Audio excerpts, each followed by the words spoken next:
他若是再争气的多滚几步，我倒不必走过去迎候了。在场年轻的宫妃大臣、奴才婢女都看笑了。楚北木有些压力山大，虽然有几分嫌弃，可还是将他从地上捡起来。敢嘲笑皇后者，皆以杖毙问处。众人便鸦雀无声了。圆圆回过神来，仰着脑袋看着楚北木，啊，长得真好看。他居然被一个3岁大的奶娃娃给调戏了。回禀陛下，吉时已到。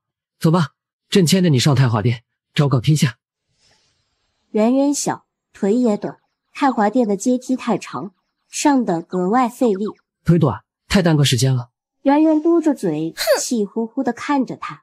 在百官眼里，3岁的小皇后像是一只挂在腰间的酒葫芦带上去的。这10岁的皇帝已经是够无奈的了，这还来了个3岁的小皇后，这不成了小儿国了？登上最后一步台阶，楚北木站在高台上，一身烈烈红袍迎风而起，文武百官跪地俯身。父皇万岁，万岁，万万岁！皇后娘娘千岁，千岁，千千岁！太阳有些大，圆圆站着站着就打起瞌睡来，身体一晃一晃的。楚北木斜视了他一眼，不动声色地朝后提着他后面的衣裙，以免他掉在地上。大婚的第一晚，虽然按道理帝后要同房，可因两人的年纪太小，所以都象征性的走了个过场，便早早的结束了。圆圆站在软榻边上，嘴里咬着花生，吃得津津有味的。殿下，这东西吃不得，有毒吗？宫女没想到他的脑回路这么奇怪，一时接不上话来。楚北木进来的时候正好听见了，有些忍俊不禁。没见过比你更有出息的。我一个小孩，你懂什么？采菊草为采木。楚北木刚准备闭眼入睡，不曾想圆圆却转过身子来，一直盯着他看。是饿了，要喝奶吗？我想回家。别瞎想了，睡觉。楚北木看他磨蹭半天，就来这么一句废话，内心忍不住闪过一个白眼。听话说男女授受不亲，那你不要在床上睡。那意思是间接告诉他，让他堂堂一介帝王去打地铺。你嫁给我了，我是你夫君，并没有什么男女之别。圆圆不太理解嫁给是什么意思。夫君是什么东西呀？楚北木脸黑了下来，他什么时候成东西了？就是你什么都要听我的，不许反抗，以后你都要跟着我住在这里。我以后不可以回家了吗？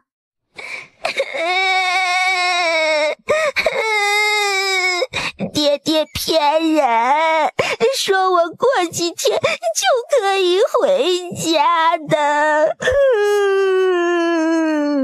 别哭了。你个大混蛋，欺负我！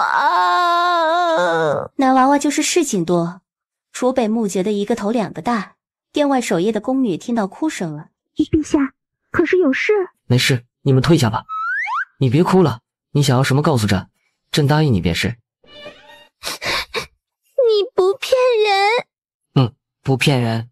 我们拉勾勾。幼稚，朕怎么可能跟一个3岁奶团子玩这么幼稚的游戏？哼。拉钩上吊不许变，谁变是小狗。你说吧。我要清华。朕还以为这奶团子要借机敲诈朕呢，没想到就提了这么简单的要求。难道是我想多了？没问题，朕答应你。啊，原来当皇帝这么好啊，我也要。现在可以睡了吧？那我不想学规矩，不想读书，不想做你的春秋大梦吧。谁说3岁的奶团子没心机的？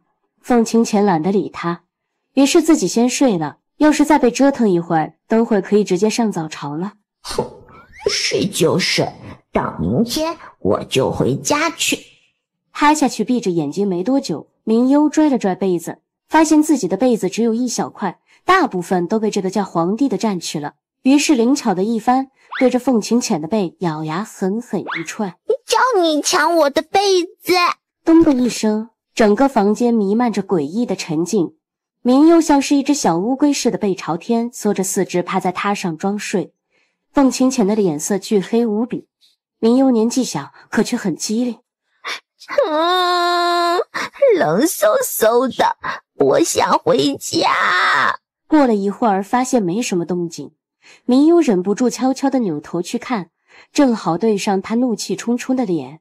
明幽像只做贼心虚的小老鼠，默默地打算将头转回去。可凤琴浅一把将他提过来，然后手掌用力朝着他的屁股便是狠狠揍了几下。你胆子肥了，还敢踹阵？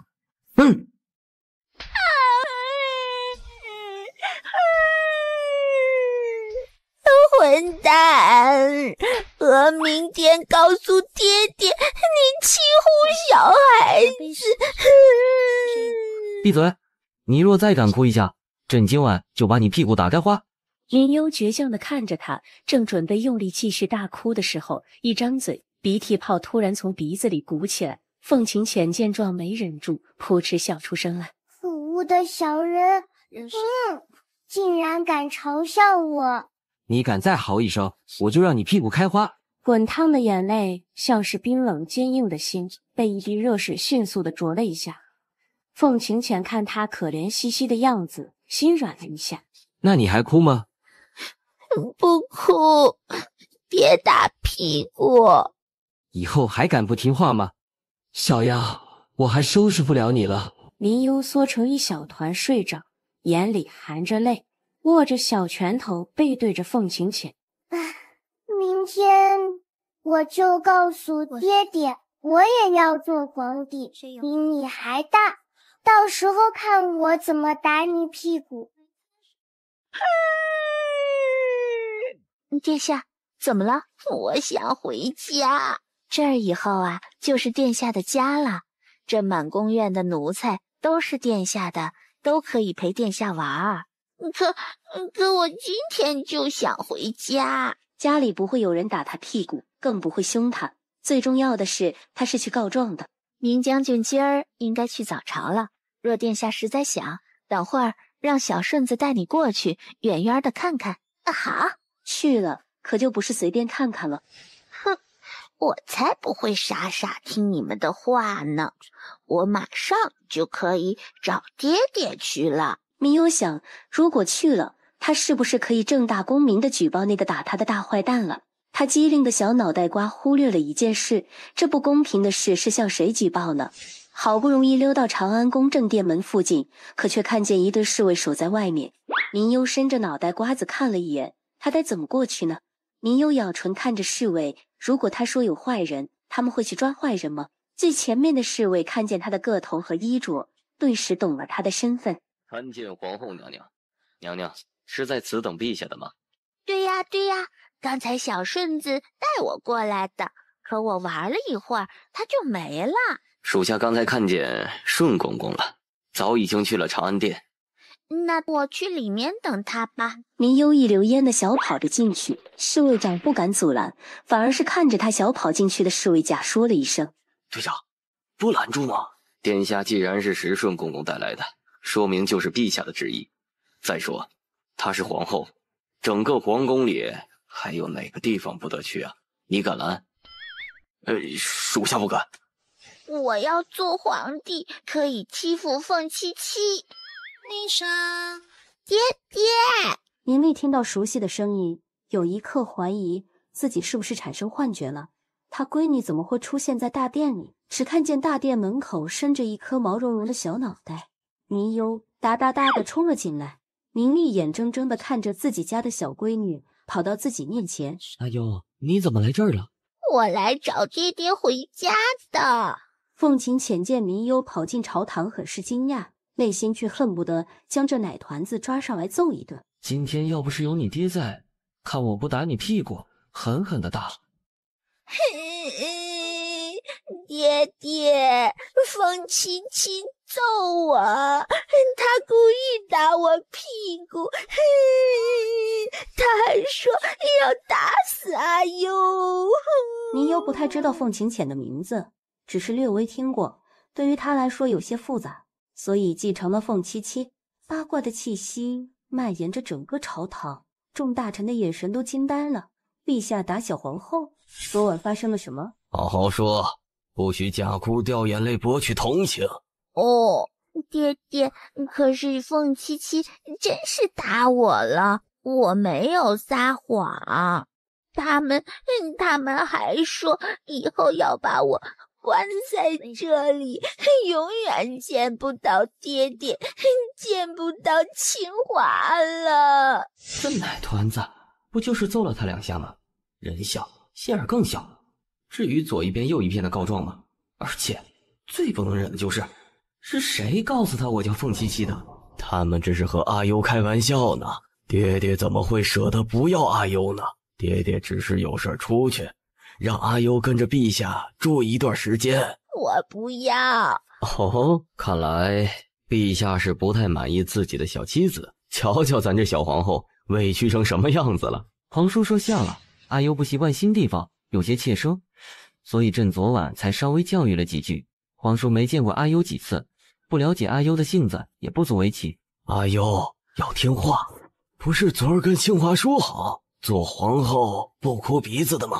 清华骗人，皇后一点也不好，还要读书，还要挨揍。我要做皇帝，做皇帝好，可以欺负凤七七。朝堂中大臣们差点没惊掉下巴，纷纷看向皇帝的脸色。这奶团子皮得紧，不打不行，都敢蹬鼻子上眼。昨儿打他几下，都要造反做皇帝打我。陛下，阿优年纪小，不懂是非轻重，请陛下见谅。看来明家确实是英雄辈出啊！明家小姐年纪小，这雄心壮志却不小啊。不过，你这得问问我们陛下同意不？阿优，你想做皇帝？明优咬着唇瞪了他一眼，扭头装作没听见的样子。我才不去大坏蛋的地方呢。阿优，陛下和你说话呢，不许耍小性子。过来，我给你糖果吃。这下满足你的愿望啦？就这么大点出息，做皇帝就为了打我板子？明优呆呆地看着他。要想不被打屁股，最好老实些，不然屁股开花，你爹可救不了你。明优撅着嘴，懒凶凶地盯着他。我就知道凤七七是个大坏蛋。明优，你要记着，朕叫凤清浅。糖果呢？是奶团子，他脑子里装的都是什么啊？就知道吃，被我藏起来了。你若表现得好，等会儿给你一盒子；表现不好，一颗也没有。那可以让我跟爹爹回家吗？这奶团子也不傻，还知道趁机跟朕提条件。等会儿等着你爹爹一起吃饭。明优也没多想，以为是同意了，开心地跳了起来。陛下，皇后娘娘坐在您旁边，实在是与理不合，这是其一。其二，不知道是明大人教管不力，还是故意纵容，导致皇后说出了如此大逆不道的话来，请陛下治罪。啊，李爱卿说的倒是有几分道理，你倒是给朕说说，这当以什么罪论处？陛下，明家说轻一些，就是对陛下有不臣之心；说重了，就是叛国。不错，只是叛国罪行该如何处？当然是诛九族。哦，只是李爱卿似乎忘记了一件事儿，这明优是何身份？明丽又是何身份？李爱卿，这九族恐怕要诛在朕身上了。求陛下饶恕，求陛下饶恕，臣绝不该有此意，臣有误，求陛下饶恕。知错就好，只是有功必赏，有错必罚。阿优说说，如果有人要打阿优怎么办？凤七七这个大坏蛋，不是又想变着法的打我屁股吧？于是肉嘟嘟的小手缩在背后，悄悄地捂着屁股。要不就算了吧。这万一是他出的主意，最后却打到他身上，这可怎么办？这娶了个奶团子，有时候也未尝不是一件好事儿。听到皇后娘娘的话了没？谢娘娘仁慈，谢陛下大恩。你们都要记着，明幽是皇后，一国之母，也要时刻敬着。若有人敢随意动什么歪心思、坏念头，别怪天下容不得他。臣等遵旨。刚才说了，有错皆要罚。皇后年纪小，所以童言无忌，可明家也得有教育的责任。明丽身为父亲，教导不正，当罚早朝结束后去长乐宫跪一日。谢陛下，臣领旨。我不要糖果了。怎么了？你打我屁股吧，以后我不故意踹你了，不要罚我爹爹。我骗他们的，刚才不是你吵着要见你爹的吗？等会儿我带着你和你爹爹一起用膳。用膳是干什么？好玩吗？就是吃饭的意思。吃饭就吃饭，为什么要说那么复杂呀？凤琴浅对明幽翻了个白眼，转身向前走着。他不想和一个小文盲解释这么多，别人家的孩子3岁至少会背几句诗了，可他连用膳是什么都不知道。过了一会儿，明丽还真的出现了，明幽哒哒哒的跑了过去。爹爹，这个小白眼狼，刚才在朝堂上还缠着要吃糖果呢，这亲爹来了就不要我这个夫君了。哎，跑慢些，要是跌倒了，有你哭鼻子的时候。见过陛下。免礼了，怎么算你也是朕的国丈，一家人不用如此客气。心话还是要说一说的，毕竟昨晚他还是真的揍了人家闺女的。爹爹，我什么时候可以跟你回去呀？等阿优学会规矩，听话的时候就可以回去了。那什么时候才算规矩学好了呢？这就要看阿优努力不努力了。若是像在家里一样偷懒耍性子的话，估计好几年都回不了家。若是听话规矩些，说不定过几个月就可以回家。要是他们一直说我学不好，岂不是好长时间都不能回家？对。哇，好多好吃的，好香！我开始有点喜欢这里了。想吃吗？过来。宁幽立刻很没骨气地将尊严丢在一边，哒哒地跑过去了，坐在凤琴浅旁边的椅子上。宁幽拿着筷子扒拉了好几下，也没塞进嘴里，他有些着急。陛下，皇后还小，未曾学过用筷子，在家里都是臣或者清华给她喂饭的，可以跟她更换一把调羹。勺子，我自己拿。这香喷喷的食物摆在他面前，嗷嗷待哺的肚子可着急了呢。凤琴浅无奈地抽了抽嘴角，夹起一块水晶扣肉喂到他嘴里。这奶团子是真多，要不是看你爹在，看我怎么收拾你。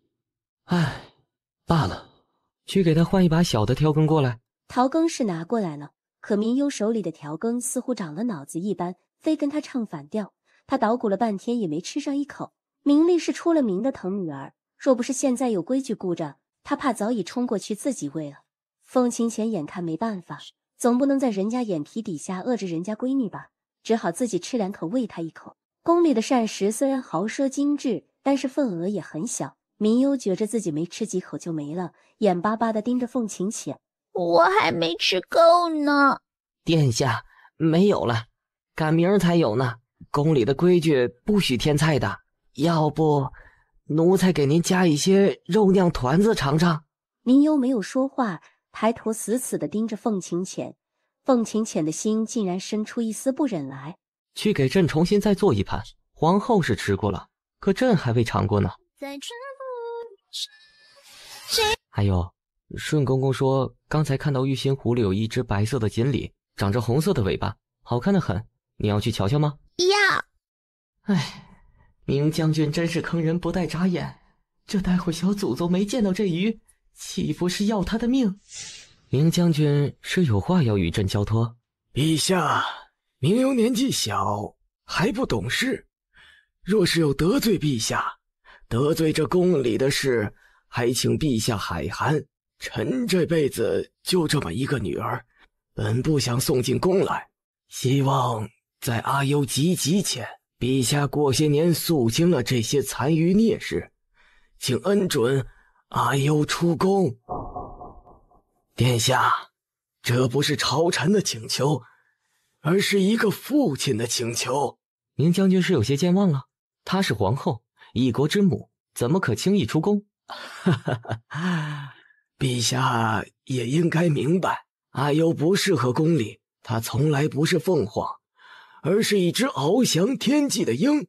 这宫里的人要消失是有办法，陛下应该比臣清楚。明将军放心便是，无论何时何地，朕会照顾好他。我爹爹呢？殿下还想得起明将军呢？明将军在宫里左等右等都不见殿下回来，有事先回去了。那凤七七呢？谁？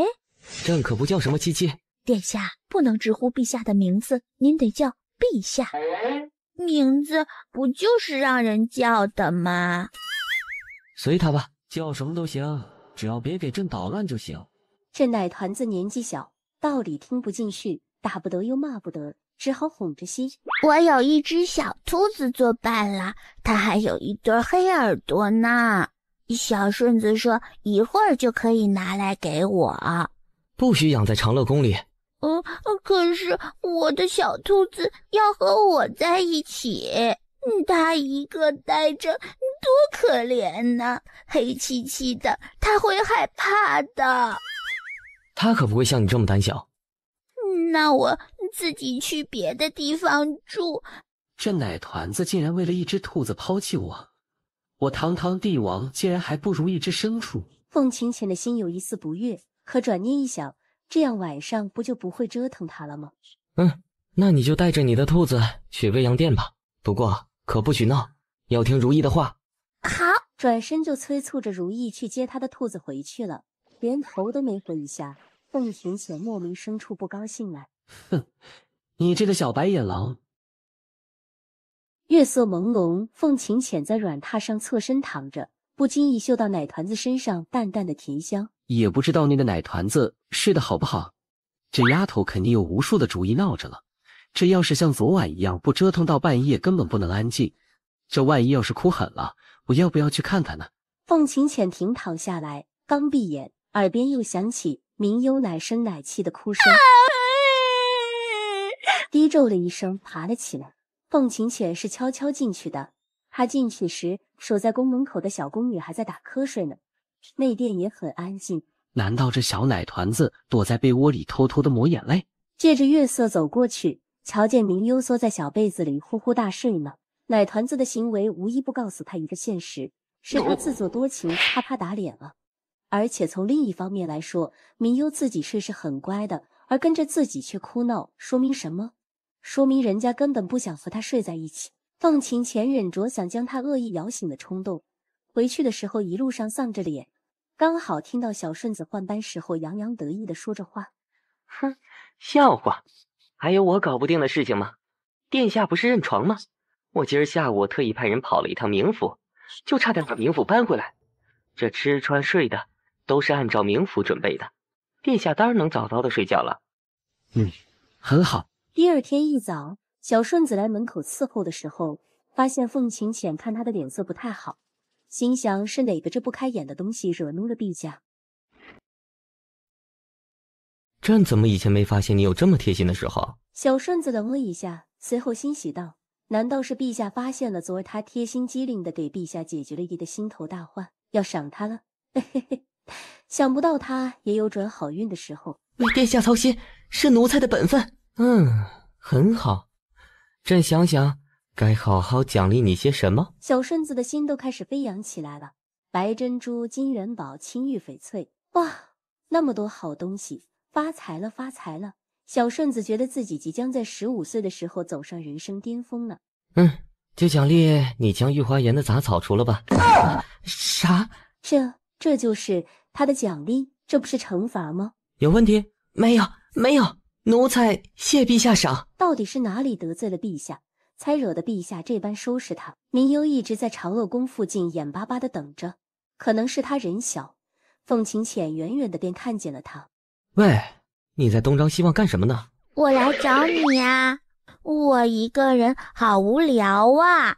哼，你小小年纪还知道无聊是什么？忽然他怀里的小兔子伸出脑袋来，东张西望，那模样还真有几分像它的主人。凤琴浅本来不许他带兔子来的，可瞧见兔子这神情便忍了。算了，也没个什么影响。凤琴浅在前面走着，明幽哒哒哒的跟在后面。你说我的小兔子该叫什么名字呢？就叫明幽吧。哼，不如叫它凤七七吧。这奶团子看着蠢萌的，还知道对人呢。哼，朕觉得你这细皮嫩肉的小脖子倒是很适合砍头。我觉得凤七七不适合他。看吧，还是当皇帝好，说什么就是什么。他也想做霸王，这是明幽3岁时候的愿望。殿下，奴婢们是奉命来教导殿下学习宫中规矩的。我不想学这些奇怪的规矩，我过段时间就回家了。明幽总觉得父亲很快就会来接他回家的。殿下，您贵为皇后，这中宫礼仪岂有不会之理？殿下不是答应过明将军吗？说学好了礼仪，明将军才能早日来接你的。明幽兜着嘴，却不知道要说什么，听着是这么一个理。好吧。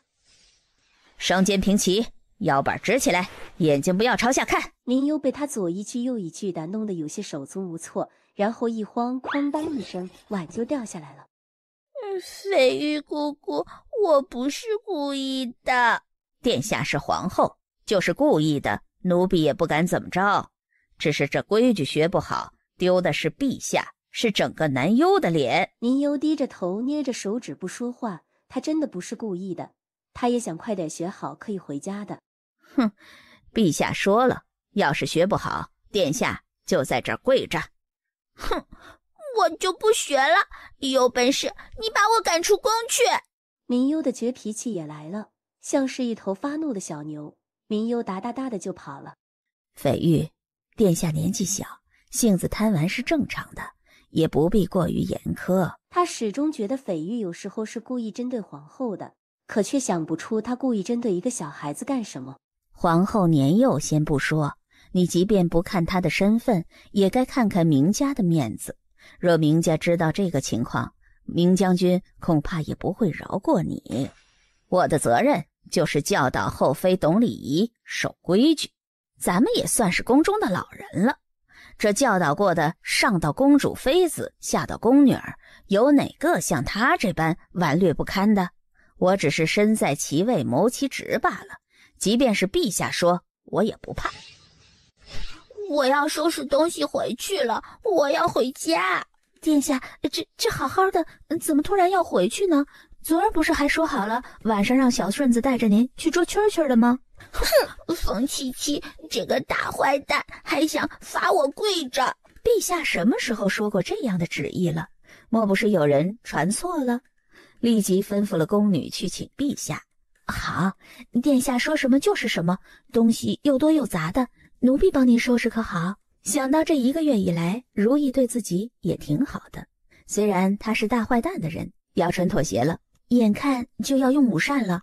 您看着厨房都准备好您爱吃的菜了，我们吃了午膳，免得等会儿收拾的时候肚子饿。那你先帮我收拾东西。好，奴婢给您收拾好。凤清浅进来的时候，就看到一个软糯的小身影坐在地上，背对着他。陛下，明幽耳朵动了一下，索性再扭了一下身子的方向，整个人都是背着他的。哼，他才不要理这个大坏蛋。绯玉欺负你了吗？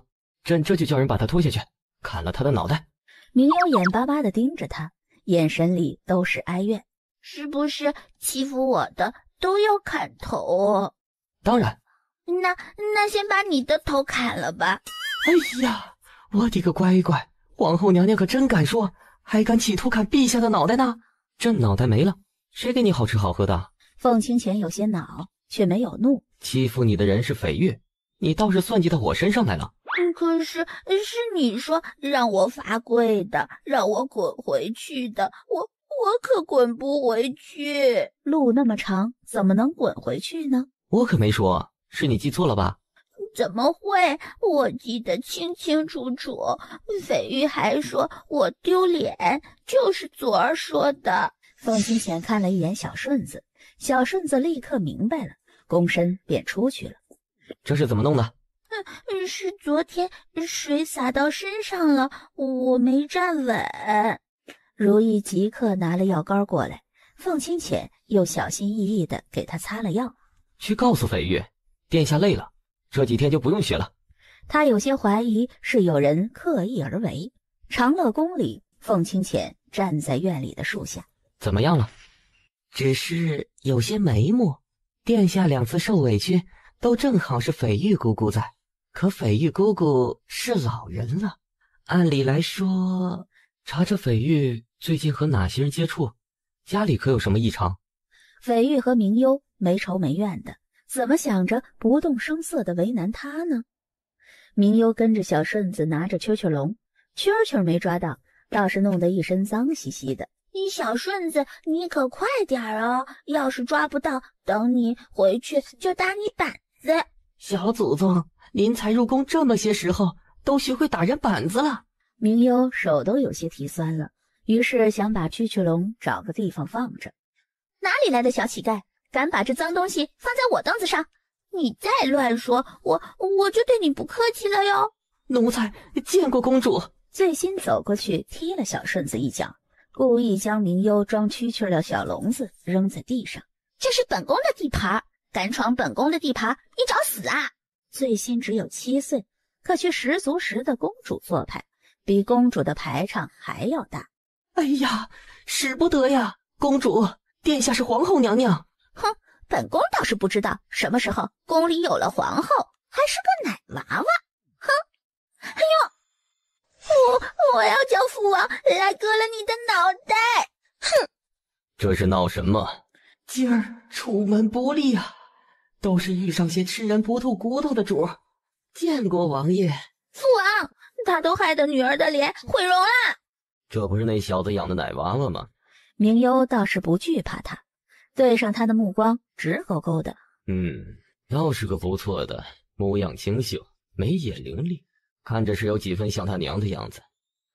敢和我对视，脾气估摸着也像他爹。你脸这不是好好的吗？再说了，谁说是我打的你了？明明是风吹过去的。你胡说，小顺子还在着呢。王爷，当时奴才在劝着公主呢，确实没看见这东西是怎么过来的。我是皇后，年纪又小，怎么能欺负得了姐姐呢？再说了，刚才姐姐说我是小乞丐，我都没生气，怎么会想着打姐姐呢？对吧，皇叔？哼，是个狡猾的小狐狸，遇见还知道自己想法子。最新，这是皇后娘娘，辱骂娘娘可是大罪，还不道歉？父王，没事，姐姐不想道歉就算了，我可不会去告状的。顶撞皇后乃大不敬，殿下不怪罪，但不能不罚，罚你在这站1个时辰。可父王，若不服，就多加1个时辰。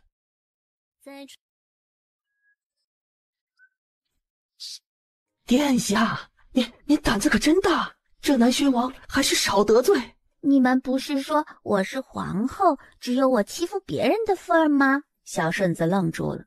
理儿是这么一个理儿，可南宣王乃是殿下的皇叔，连殿下现在也要忌惮几分的。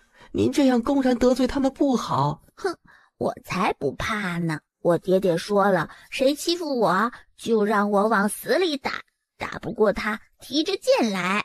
小顺子拍了一下自己的脑袋，他怎么忘了？明大将军是出了名的护犊子。听说之前明幽1岁的时候，某家的小世子将他吓哭了。明幽提着长剑追了2条街，深夜里，明幽迷迷糊糊的就往凤清浅身边靠，突然一声凄烈的嚎叫响起。哎，明幽，你干的好事！明幽缩着脑袋，双手戳着白嫩嫩的手指。我不知道，我就做梦见烤鸡，咬了一口。咬了一口。凤清浅要不是清楚他的身份，简直怀疑是有人派他来搞死他的。这奶团子一口好巧不巧的咬在他胸口的红果果上。请小姐安。清华呢？奴婢在后面呢。这府里的丫头们越发没规矩了。现在小主子是皇后，该换殿下才是。奴婢清华叩见殿下，殿下千岁千岁千千岁。后面的小厮婢女都赶紧跟着清华行了大礼。起身吧。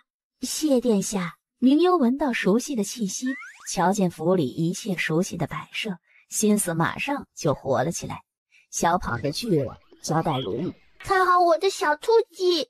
是。今儿我再说一遍，我们都是冥府的人，就该遵着府里的规矩。现在殿下是皇后，礼仪用度都须得跟着规矩来。以后谁敢叫错了，行错了礼，罚半个月的利银。是，狠就得狠在刀刃上，府里的人才会听。在清华看来，自己都不敬主子，别人更是有样学样的，更加不会尊主。凤清浅散朝的时候，小顺子已经恭候着了。看着小顺子的样子，凤清浅便明白，那奶团子恐怕早早的便跑回去了。明幽去了多久了？早上殿下刚去早朝没多久就去了，如意姑娘跟着过去的。殿下是回长乐宫还是去御书房？哪也不去。凤清浅转身迈步就走，小顺子愣愣地跟在身后。殿下这是干什么去呢？既不是去长乐宫的方向，也不是去御书房的。走了半路，凤清浅转身道：记得备下大礼。小顺子一拍脑袋，终于懂了陛下是去哪里。明幽坐在凳子上，差点没将小脸埋在碗里，笨拙地拿着勺子将菜往嘴边赶。明丽看着他有碍观瞻的吃饭，险些吃不下去了。这要是被朝臣后宫的人看到了，还了得？于是咳嗽了2声，发现明幽并未理他，又咳嗽了2声。爹爹，你生病了吗？不是啊，爹爹是想和你说，吃饭稍微文雅一些。你这吃相有点儿像猪崽儿。可想到这么形容自己的亲闺女，好像有些不太道德。而且亲闺女还是皇后，能掌握生杀大权。可是勺子不听话，饭也不听话。转头看向清华，可怜巴巴地看着殿下，奴婢去给您端乌鸡汤。明幽知道了他父亲咳嗽的用意，气呼呼地瞪了他父亲一眼。做皇后，首先要有皇后的姿态，学会自己吃饭。可我还是小孩子呀。你都3岁半了。可我是皇后，如意说了，皇后说什么就是什么。爹爹，我还小，我就是小孩子。哈哈哈，你也就是个披着老虎皮的小猫崽儿。才半日不见，你倒是伶牙俐齿了许多。参见殿下。起身吧。谢殿下。去给殿下添一套碗筷过来。清华领命去了，他自是知道明丽的意思。端上来的时候，明幽看着忍不住赞叹：哇，这个好漂亮，上面的花花好看哦。朕宫里有一套七彩降龙碧玺碗，更是精致，下次拿给你瞧瞧。明幽的小眼神嗖的亮了一下。好啊好啊。双清浅夹起一块咕噜肉，明幽很自觉地张嘴，肉乖乖地落入口中。明幽嚼了几下，还未来得及咽下去。我要喝汤。嚼碎了咽下去才可以喝。明幽只得乖乖地将肉吃了。明丽看着眼抽抽，她总算是明白了，为什么入宫3个月，明幽没学会用筷子不说，吃饭更加豪爽的像个小猪崽似的。因为喂养的人真的是跟喂猪似的，喝汤都是用碗直接给喂的。众人都很有默契的没打破这个氛围。臣女见过陛下，见过陛下。哦，你们倒是来得早。天生没看他们一眼，气氛似乎有些尴尬。先起来吧，午饭可吃了？吃过了。明月无奈，只得不出声。这蠢丫头说了，他还能说什么？本来他计划着，即使吃过也再吃2口，一来二去与陛下多说几句话。明幽能入宫为后，能让陛下亲自一口一口的给他喂饭，不就是仗着当初小叔出去了，将明幽扔给陛下照拂了2个月吗？平时明家姐妹也是高傲得很，去哪儿都是一副高高在上的架势。明幽也不太喜欢他们。还要吃吗？明幽摇头。凤清浅将碗放下，用帕子给他擦了一下嘴。妹妹，过来，姐姐带你出去玩。明幽戒备地看了他们一眼，不说话。啊，可能是殿下有些怕生。哼，这奶团子胆大包天的，还有他怕的时候。是我考虑不周了。妹妹年纪小，我们相见的不是很多，她怕生也是正常。哼！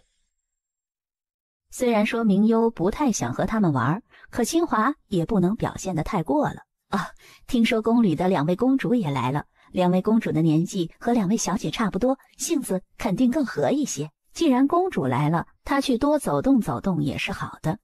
知道明幽不会去，可清华还是象征性地问了一句：殿下，陛下有事和将军商量，您是跟这2位小姐去找公主，还是去小憩一会儿？明幽咬唇想了想，我要睡觉觉。清华命人送明月他们过去，自己则是将明幽送回院子。还好你没有让我去玩，不然我都无聊了。您这性子呀，差点就写在脸上了，奴婢怎么会不知道呢？那也不怪我，他们根本不是诚心来找我玩的。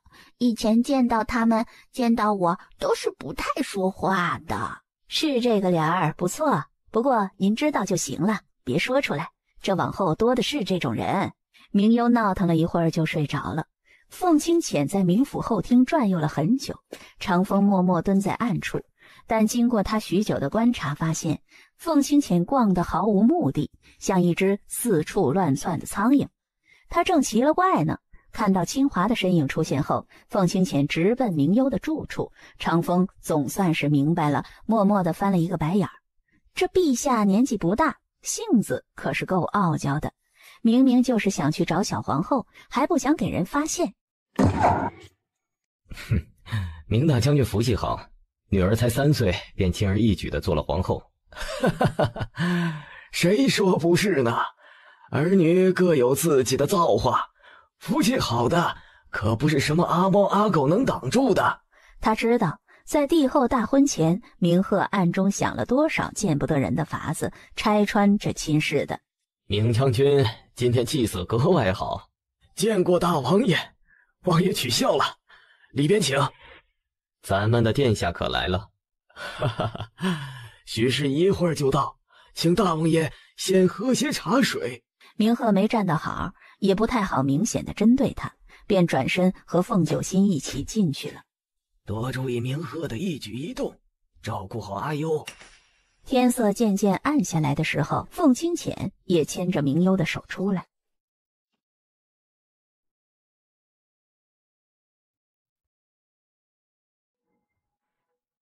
今日只是家宴，都是亲近之人，就不用顾忌这些虚礼了。明月看着明幽拿着勺子笨拙地喝着汤，心里不免的越发有些鄙视了。连汤勺都拿不稳，半点教养都没有，哪里有一点皇后的样子？大姐你看，这小屁孩果真是没法和你比，不像大姐你诗书礼仪样样都是从小按着皇后的规矩教的。哎，今日还真巧得很，这明家2姐妹穿的都是正红色，是心生默契，还是明家大小姐觉得自己比皇后尊贵，敢与皇后穿一样的？明鹤脸色有一些不好，瞪了一眼明月，这不知死活的，是没把他的话放在心里吗？臣女不敢，臣女只是喜欢这热烈活泼的颜色，许是臣女与殿下心有灵犀，才会这般。明月千算万算，算不到会有如此没眼色的敢这般戳破事实。可他想的是，一个是皇后，一个是丞相府的贵女，没人敢自讨无趣。凤清浅当然知道他的用意，既然明家小姐喜欢，那就穿着吧，想必阿优也不会介意的。对吧？他穿中关我什么事啊？不过皇叔是不是也喜欢红色呀？喜欢皇叔也可以穿的，本宫不介意。我是皇后，不会小肚鸡肠的。皇后倒是有长进了，连小肚鸡肠都会用了。只怕有些人喜欢的不只是红色，比如还有别人背后的东西。明月心却虚得很，低着头不敢说话。既然明家都这样喜欢正红，那朕就许明家以后办白事专红吧。小团子，过来！明优忍不住翻了一个白眼，自顾自地往前去。哎，你别走啊，过来，我们玩会儿。我可不叫小团子。明优嘟着脸，一脸认真地说。明皎月快要被他萌死了，冲过来捏了捏他的脸。好好，小皇后年纪这么小，脾气可不小。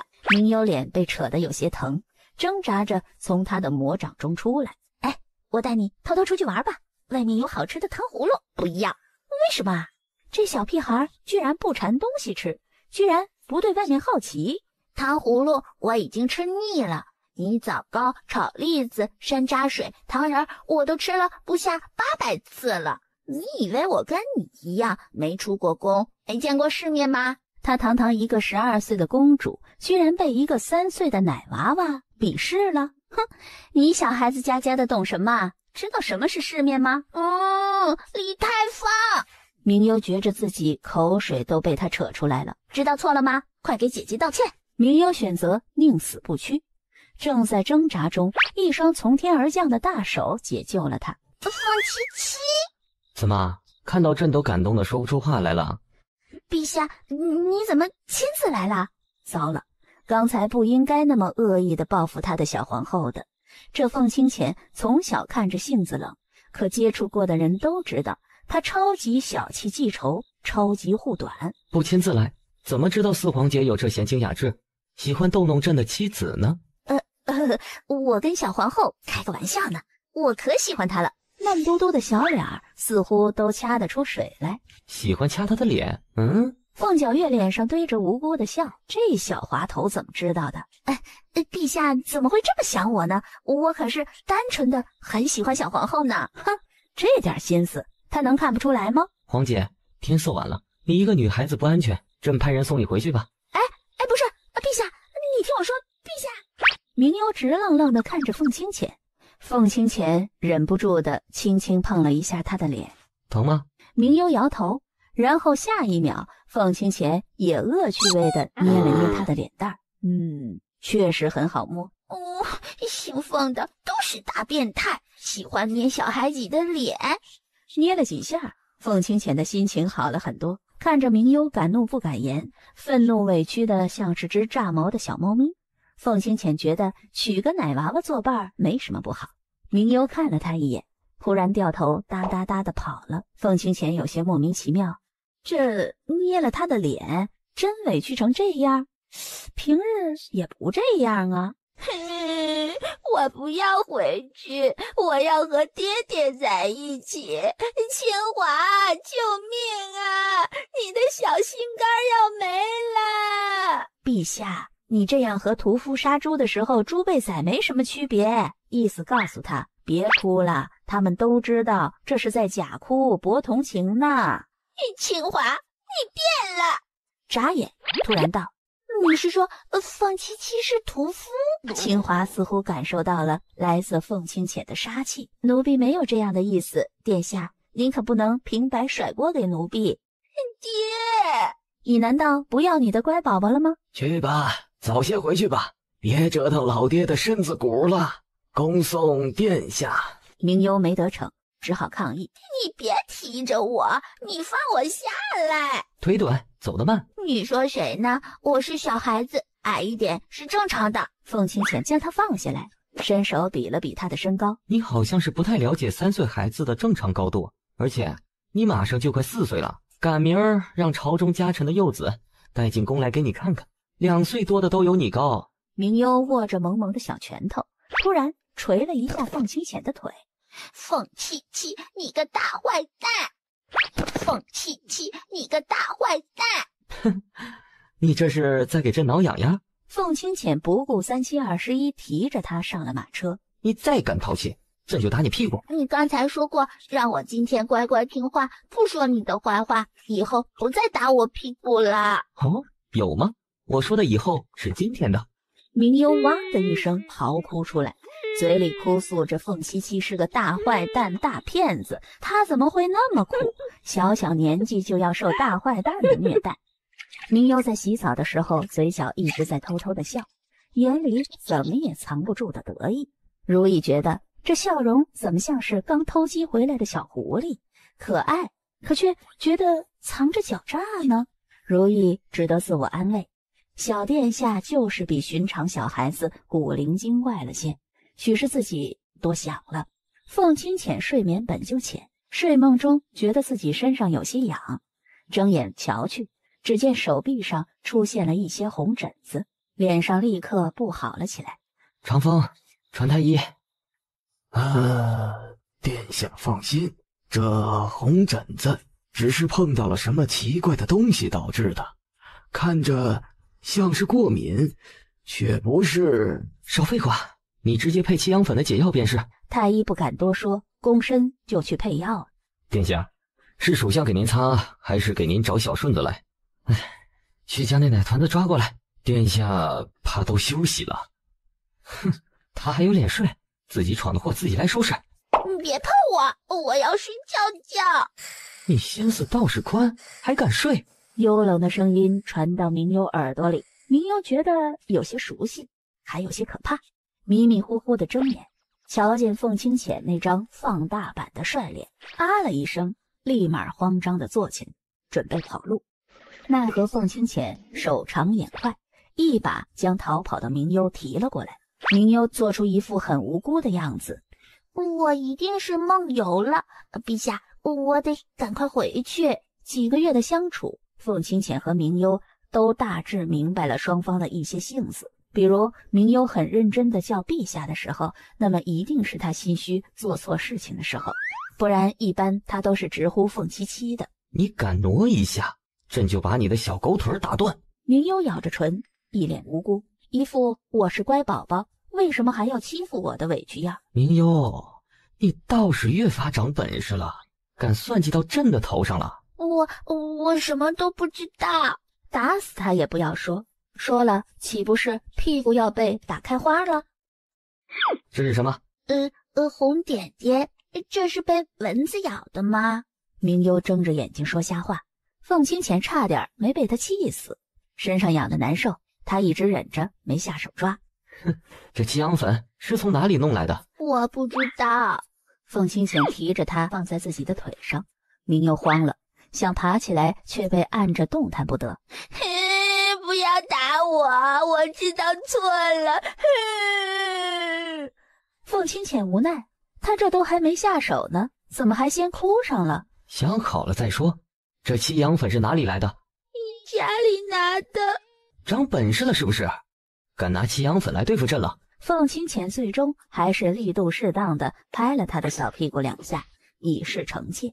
是你先欺负我，我才下手的。小猫咪也是有脾气的，会生气。我在家，你非要把我抓回来。这药是谁给你的？这小小年纪就会用这些乱七八糟的，长大性子还不得学坏了？唉，遭老罪了。我以前就有的，我用过，不会有毒。清华说只是会痒痒难受而已。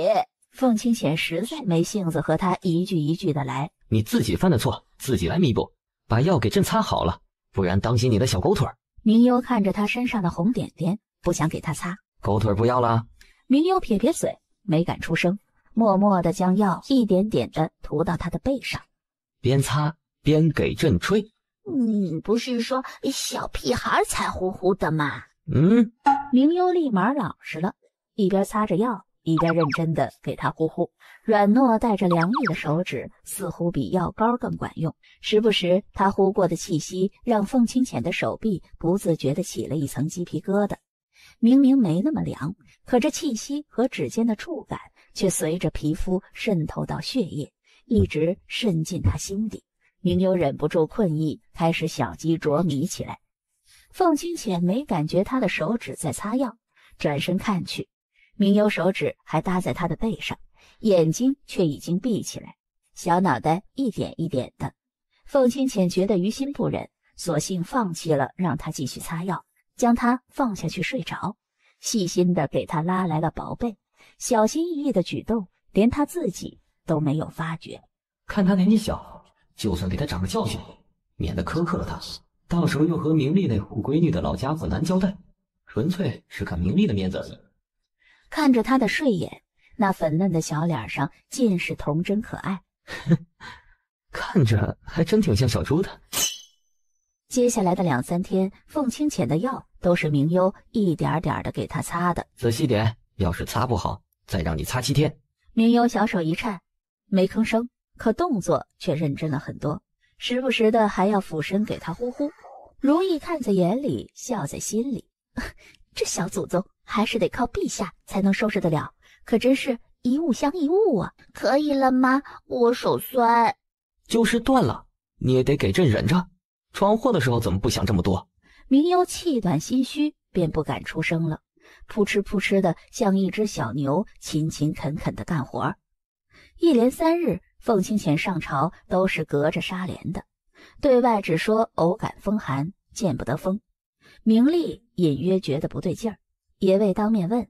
散朝的时候，特意等在最后问了小顺子：“顺公公，陛下这是怎么了？”回将军，这事儿您得问问殿下，都是殿下调皮惹的祸。好好的，偏生给殿下用了七阳粉，殿下这满身满脸的红疹子，这如何见得了朝臣？一说这七阳粉，他就都确定无疑是明幽这熊丫头做的了。2岁多的时候，他便拿这个折腾过好多人。明丽虽然平时是宠着他，可做错事情的时候也罚得厉害。明幽还在未央殿的花园里荡秋千，突然听到一声怒气冲冲的声音，哎呦！吓得他从秋千上跌下来。爹爹，你干嘛这么凶？我看几个月没人束着你，你胆子倒是越发大了。哼，若不说实话，小心爹把你耳朵揪下来。爹爹，我只是袖子上不小心碰到的，我也不知道怎么会抹上去的。啊，我疼！爹，你快要把我耳朵给拧掉了！我看你是不打不听话，嘴上凶着，可实际手上却没用多大的力道。一双沉稳的手将他从明丽的手中解救出来。他仰着头看去，是凤清浅。明将军要真把朕的皇后耳朵拧下来，朕以后岂不是要遭天下人嘲笑？明幽怕遭爹爹毒手，手死死地拉着凤清浅的长衫，只是伸出一只小脑袋朝着他爹看过去。在凤清浅看来，这无一不说明明幽依赖他可比他爹重得多，瞬间让他的占有欲得到了极大的满足。其实明幽想的是，凤七七是皇帝，爹不敢打他，还要听他的话，所以躲在他身后就不用挨罚了。啊，陛下，殿下年纪小，可胆子却不小，不智者岂不是这胆子变得比天下还大？明将军多虑了，朕和他只是闹着玩，故意吓唬他呢。七阳粉的事情根本不关他的事，碰巧朕碰了东西起了疹子而已。爹爹，你生气了？你是皇后，陛下都发了话，爹怎么还敢生气？明幽像一只小猪崽儿，在他怀里拱来拱去的，一直撒娇。阿优是爹爹的宝贝，爹爹也是阿优的宝贝，阿优也心疼爹爹。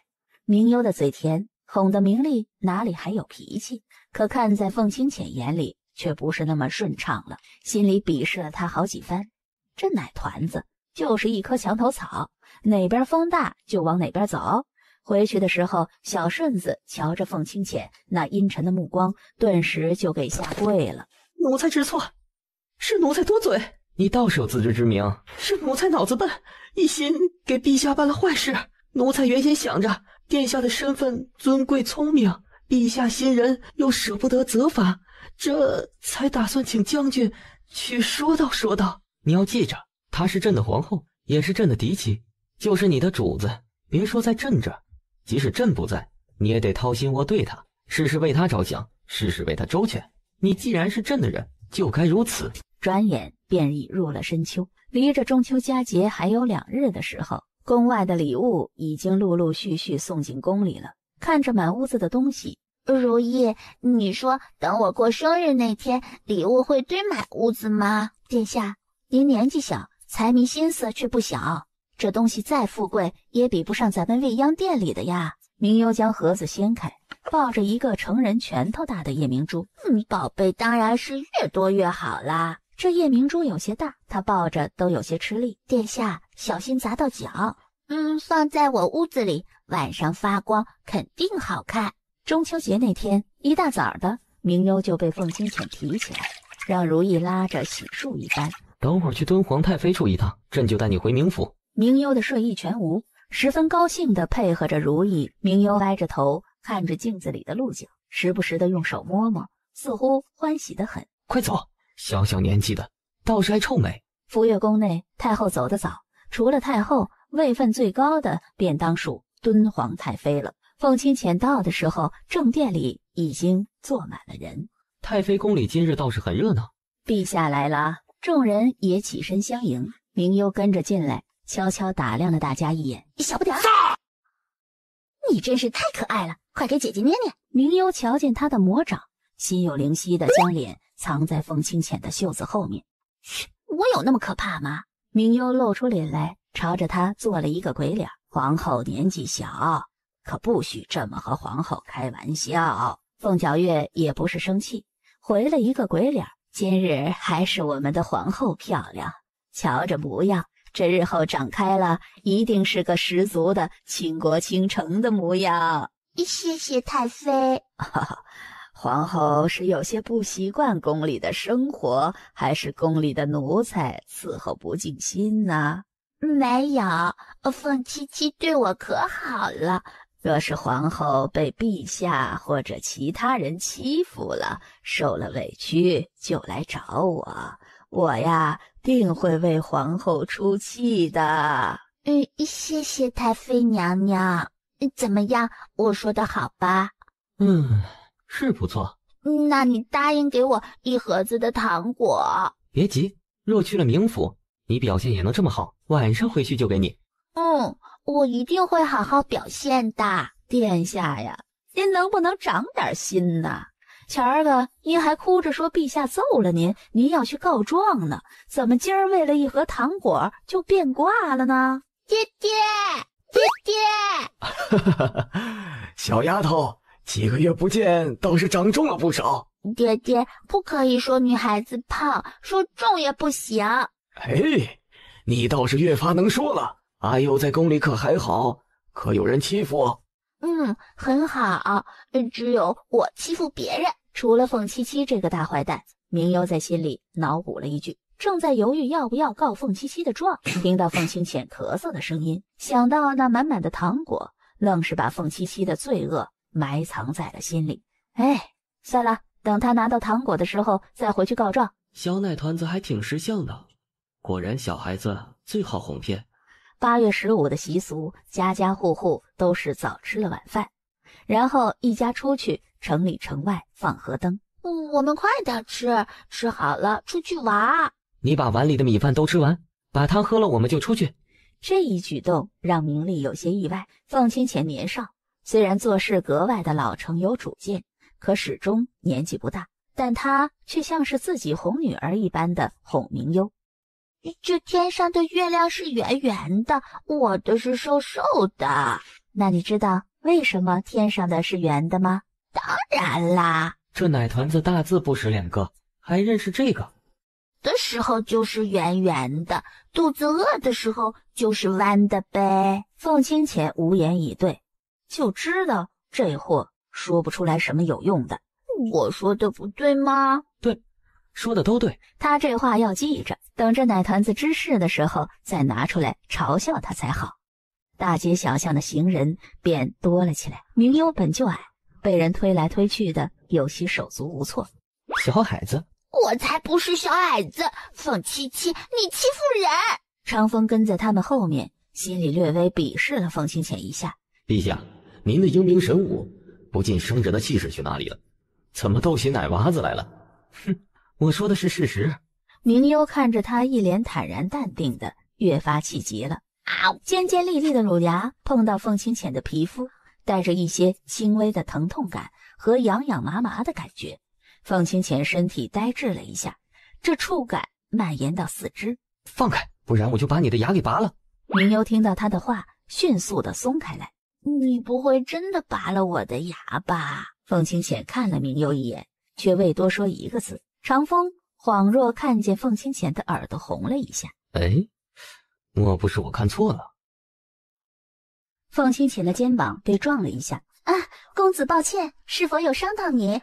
我实在担心公子有何不妥，还是请公子一步，我请大夫看看，无恙我也放心。或者公子的家在何处，我请大夫上门。女子双眼直勾勾地盯着凤清浅，一副饿狼要吃小白兔的样子。明幽被挤在两人中间，看着快要贴到他身上的女子，明幽使出吃奶的劲儿推着她。你快要压到我啦！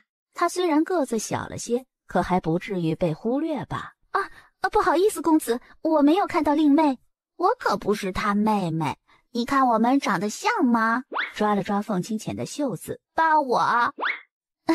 公子，你妹妹好可爱，公子实在是太有爱心了，照顾令妹这么细心。女子似乎没有听进去明幽的话，一直在找机会跟凤清浅搭话。明幽对上他那如狼似虎的眼神，瞬间觉得自己的东西要被抢走了。我不是她的妹妹，我是她花了很多钱娶的媳妇。那气吼吼的样子，仿佛女子碰一下凤清浅，明幽都会冲上去咬她。那公子一定很不容易了，要照顾这么小的妻子。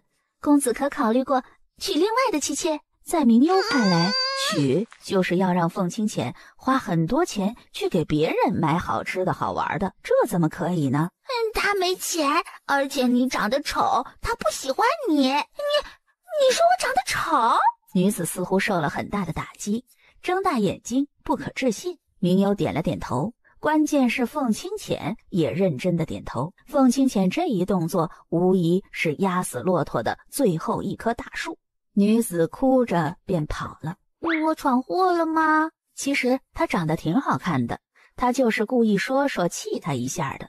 万一真把她的金饭碗抢走了怎么办？没有，你做得很好。明幽的举动让她心情愉快，她也讨厌这些没眼力劲儿的阿猫阿狗。长风嘴角疯狂抽搐。殿下，你是魔鬼吗？长风意识到一个问题，按着凤清浅的教导，以后皇宫里面可能有2个魔鬼，而且还都是大魔王级别的。想到未来要被这恶魔组合坑晕了，人生前途一片黑暗呐！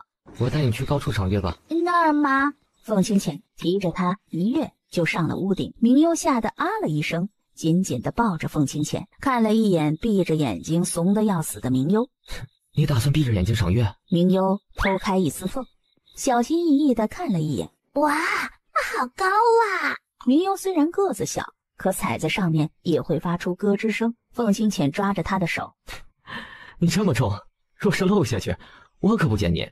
你这么大只都掉不下去，我怕什么啊？凤清浅半坐着，享受着秋风凉凉拂过。明幽则是望着月亮，咕叽咽了下口水。你说月亮是什么味儿的呢？要是可以舔一下就好了。凤清浅黑线，这话说的非得这么煞风景吗？真不知道月亮什么味道，但可以让你尝尝皇天厚土的味道。土的味道不好吃。你还真吃过？凤清浅惊呆了，他养了一个吃土的皇后，那以后一定是可以省下大笔的银子的。没有，荡秋千的时候摔在草地上啃过一口，好难吃啊。河神伯伯，我想我娘快点回来。还有，我今年想尝尝月亮是什么味道的。附近的树上树枝不住的颤抖，长风蹲在树上。皇后娘娘的愿望太可爱了，这么认真的许愿，想尝尝月亮的味道。周围沙沙在响的是什么东西啊？里面有妖怪吗？河神听到你的愿望了。凤清浅忽悠道，结果明幽还真信了。谢谢河神伯伯。凤清浅无语了，看着荷花灯越飘越远，明幽才心满意足地牵着凤清浅的手回去了。凤清浅回到宫里的时候，小声地交代了如意几句。你们在说什么呢？你不是想尝尝月亮吗？朕有法子。不一会儿，便听到如意的声音：殿下，快来尝月亮。明幽哒哒哒地跑过去，瞧见院中央放着一个金盆，盆里面盛满水，月亮倒影在里面。这是月亮的影子吗？谁跟你说的？这就是月亮，不信你尝尝。凤清浅不知道从哪里找到了白瓷汤匙，在水中的月亮里舀了一下，递到了明月的嘴边。你闻闻。有一点甜甜的味道。咕叽咕叽地喝了2口，惊讶，凉凉的，还有一点点梨子的味道。看着盆中的月亮，明幽欢喜，哇，还真是月亮的味道啊！我生来觉得什么？凤七七同意啦？不是说好可以不让我读书的吗？身后传来熟悉的声音。谁答应的你？要是不读书，没人约束着你，只怕越发无法无天了。我还小。朕已经给你决定了，后天一早如意会送你过去。明幽气鼓鼓地愣在原地。怎么，午膳不用了？得亏朕还吩咐特别做了糖醋鱼。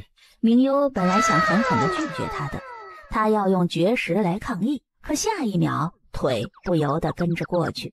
吃。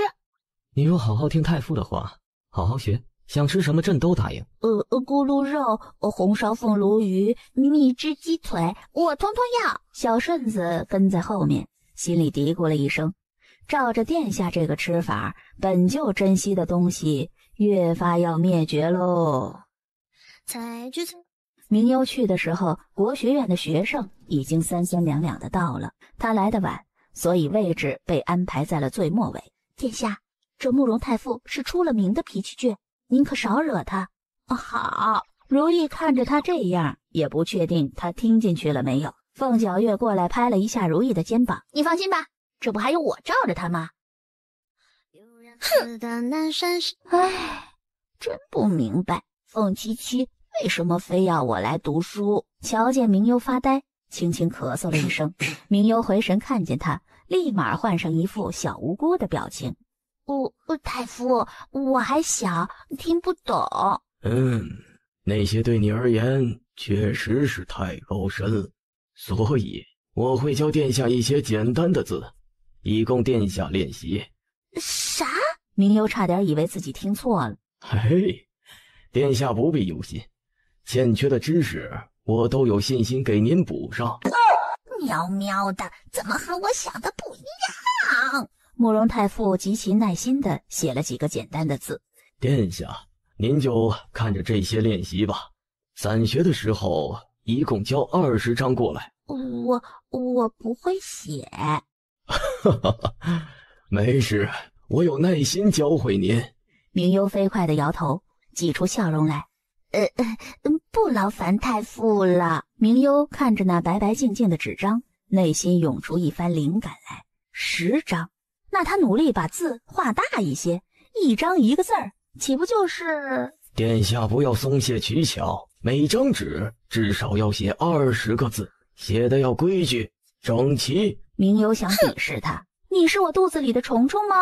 今天在学院表现怎么样？很好，慕容太傅说我的字写得很好。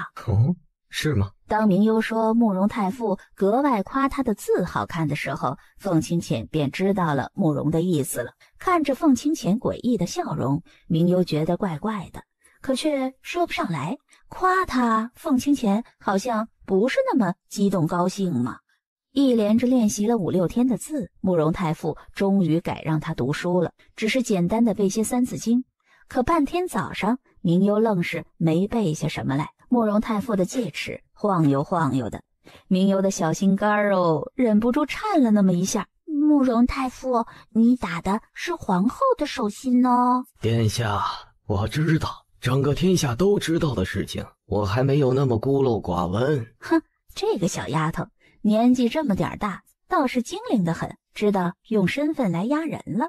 太傅，可我年纪太小，而且要是手板心打坏了，我怎么出去见人呢？殿下放心，我的力道拿捏得很好，毕竟打过那么多的人，只会疼不会肿的。明幽没法子了，这慕容太傅软硬不吃，只得咬牙心一横，啪，戒尺的声音落下，明幽的手心泛红。慕容看着他那又怂又傲娇的模样，明明怕得要死，可却一声不吭地受着。慕容手里的戒尺怎么也落不下去了。睁开眼来，慕容太傅已经拿着戒尺过去了。下学的时候背不出，就留下来背出为止。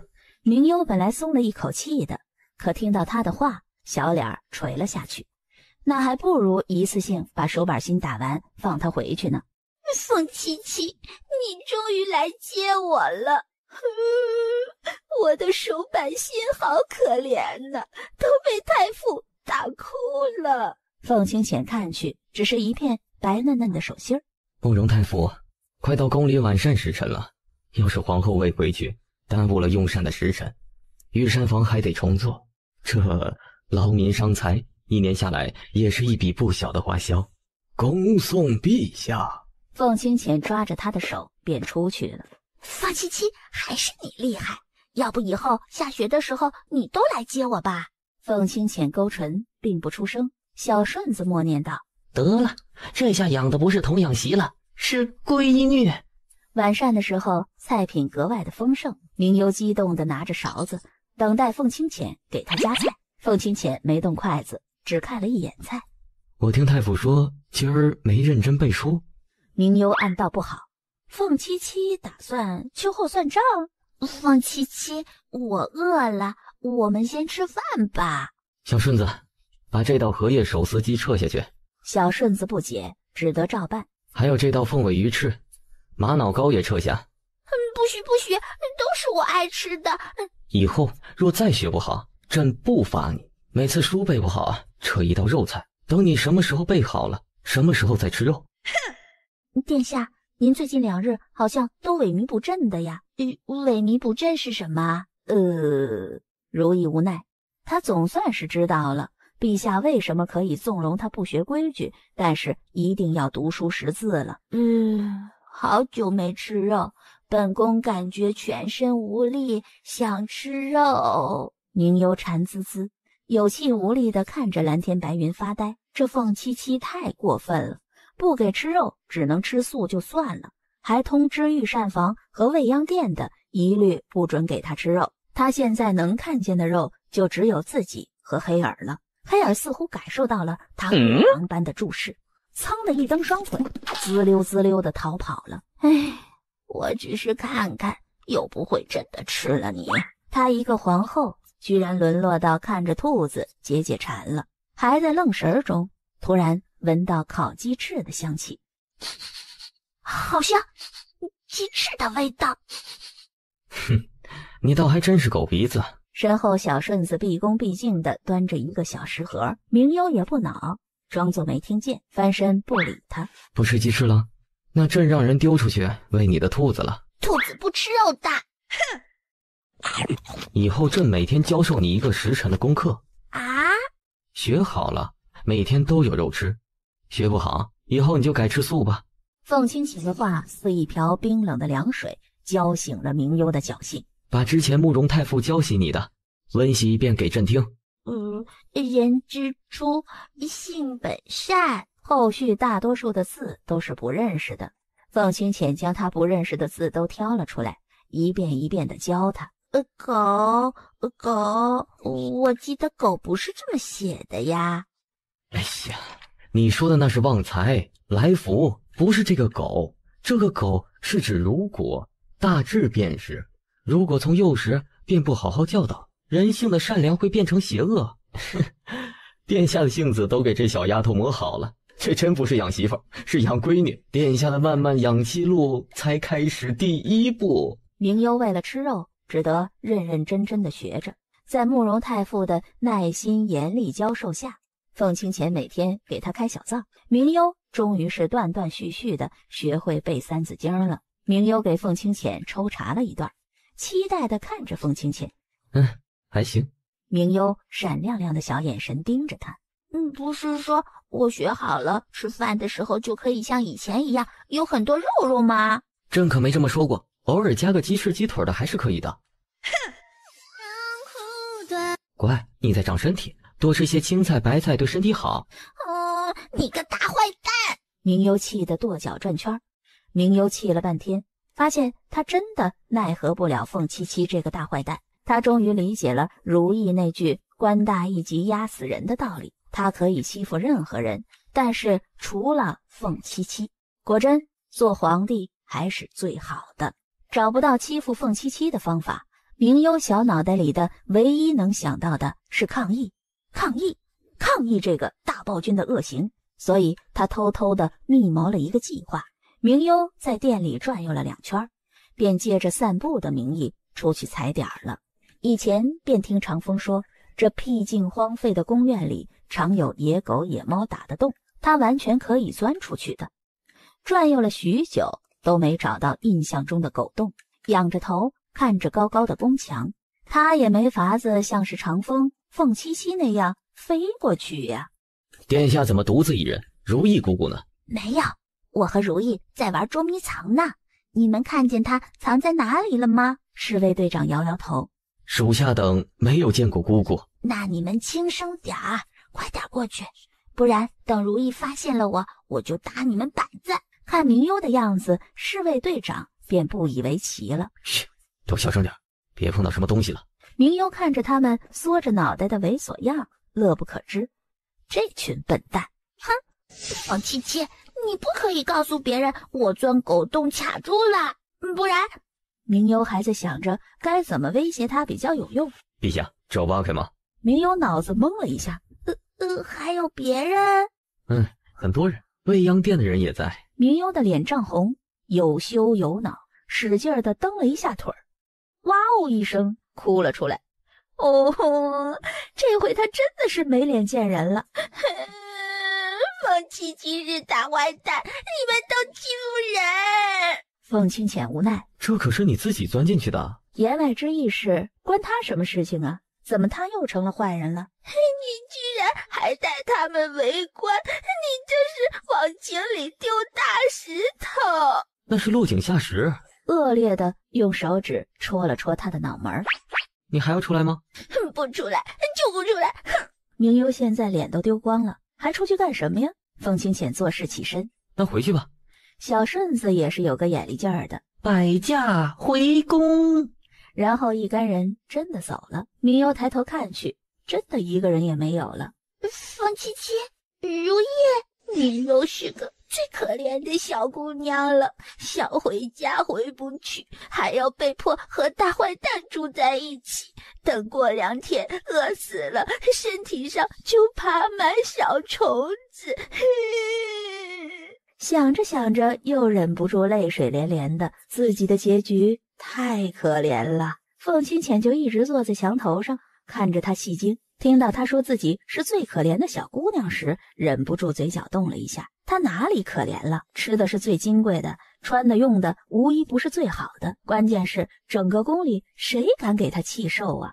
凤清浅轻轻一跃，从墙头翩然落下。朕不想出来，朕可要回去用晚膳了。今晚御膳房特意给朕炖了虫草鸡汤。你怎么又回来了？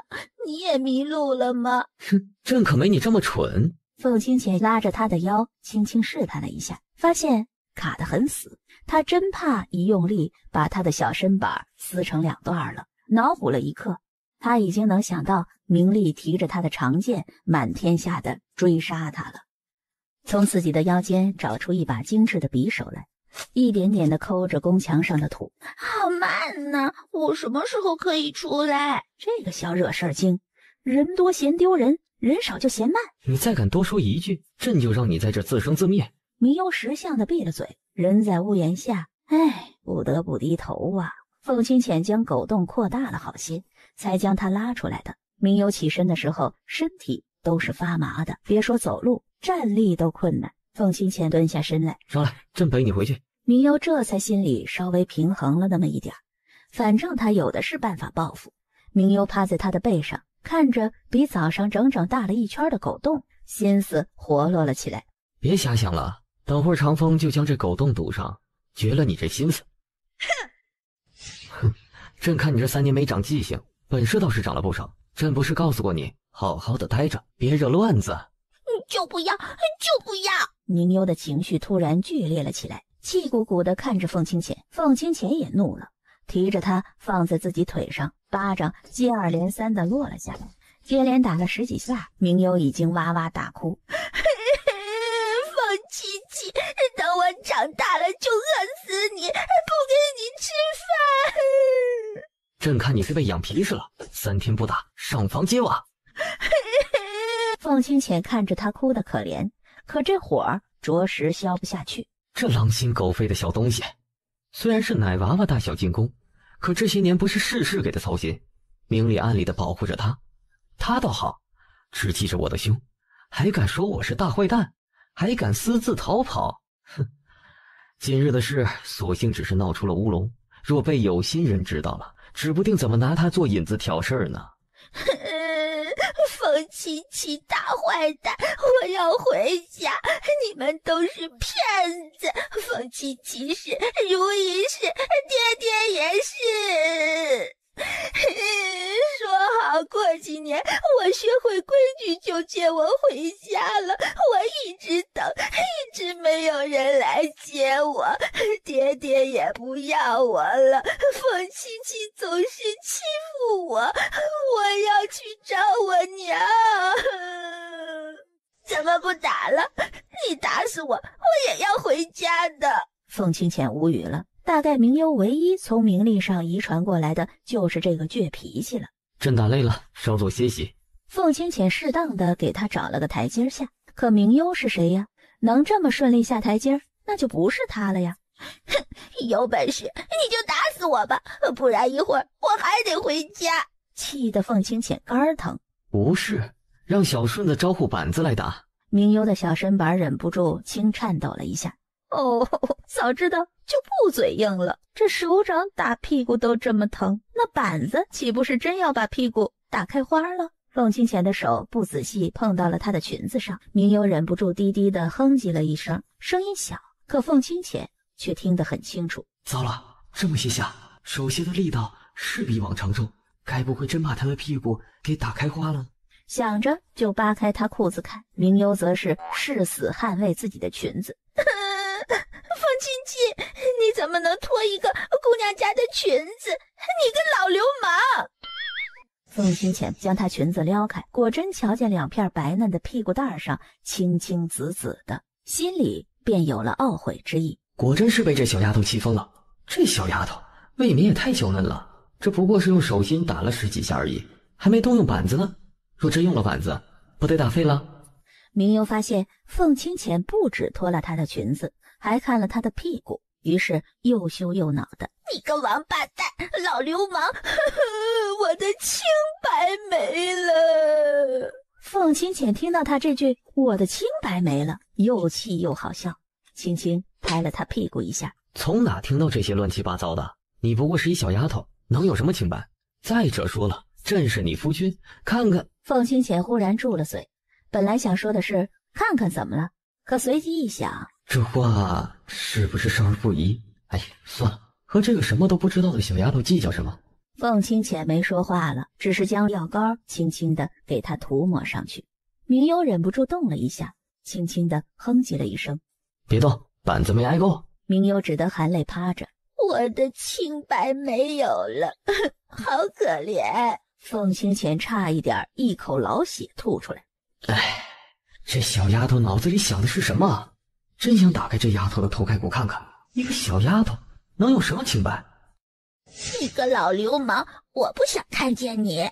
哦，要是周围的人都知道凤清浅打了他屁股不说，还扒了他的裤子，这让满宫的人怎么笑话他呀？既然想当小乌龟，朕就成全你。凤清浅揪了2下，索性放弃了，又将另一床被子捂着他脑袋上。果然一会儿，明幽就感觉呼吸不畅了。求生欲很强的明幽只得默默地挪了一下脑袋，露出缝隙来，深深地呼吸了2口气。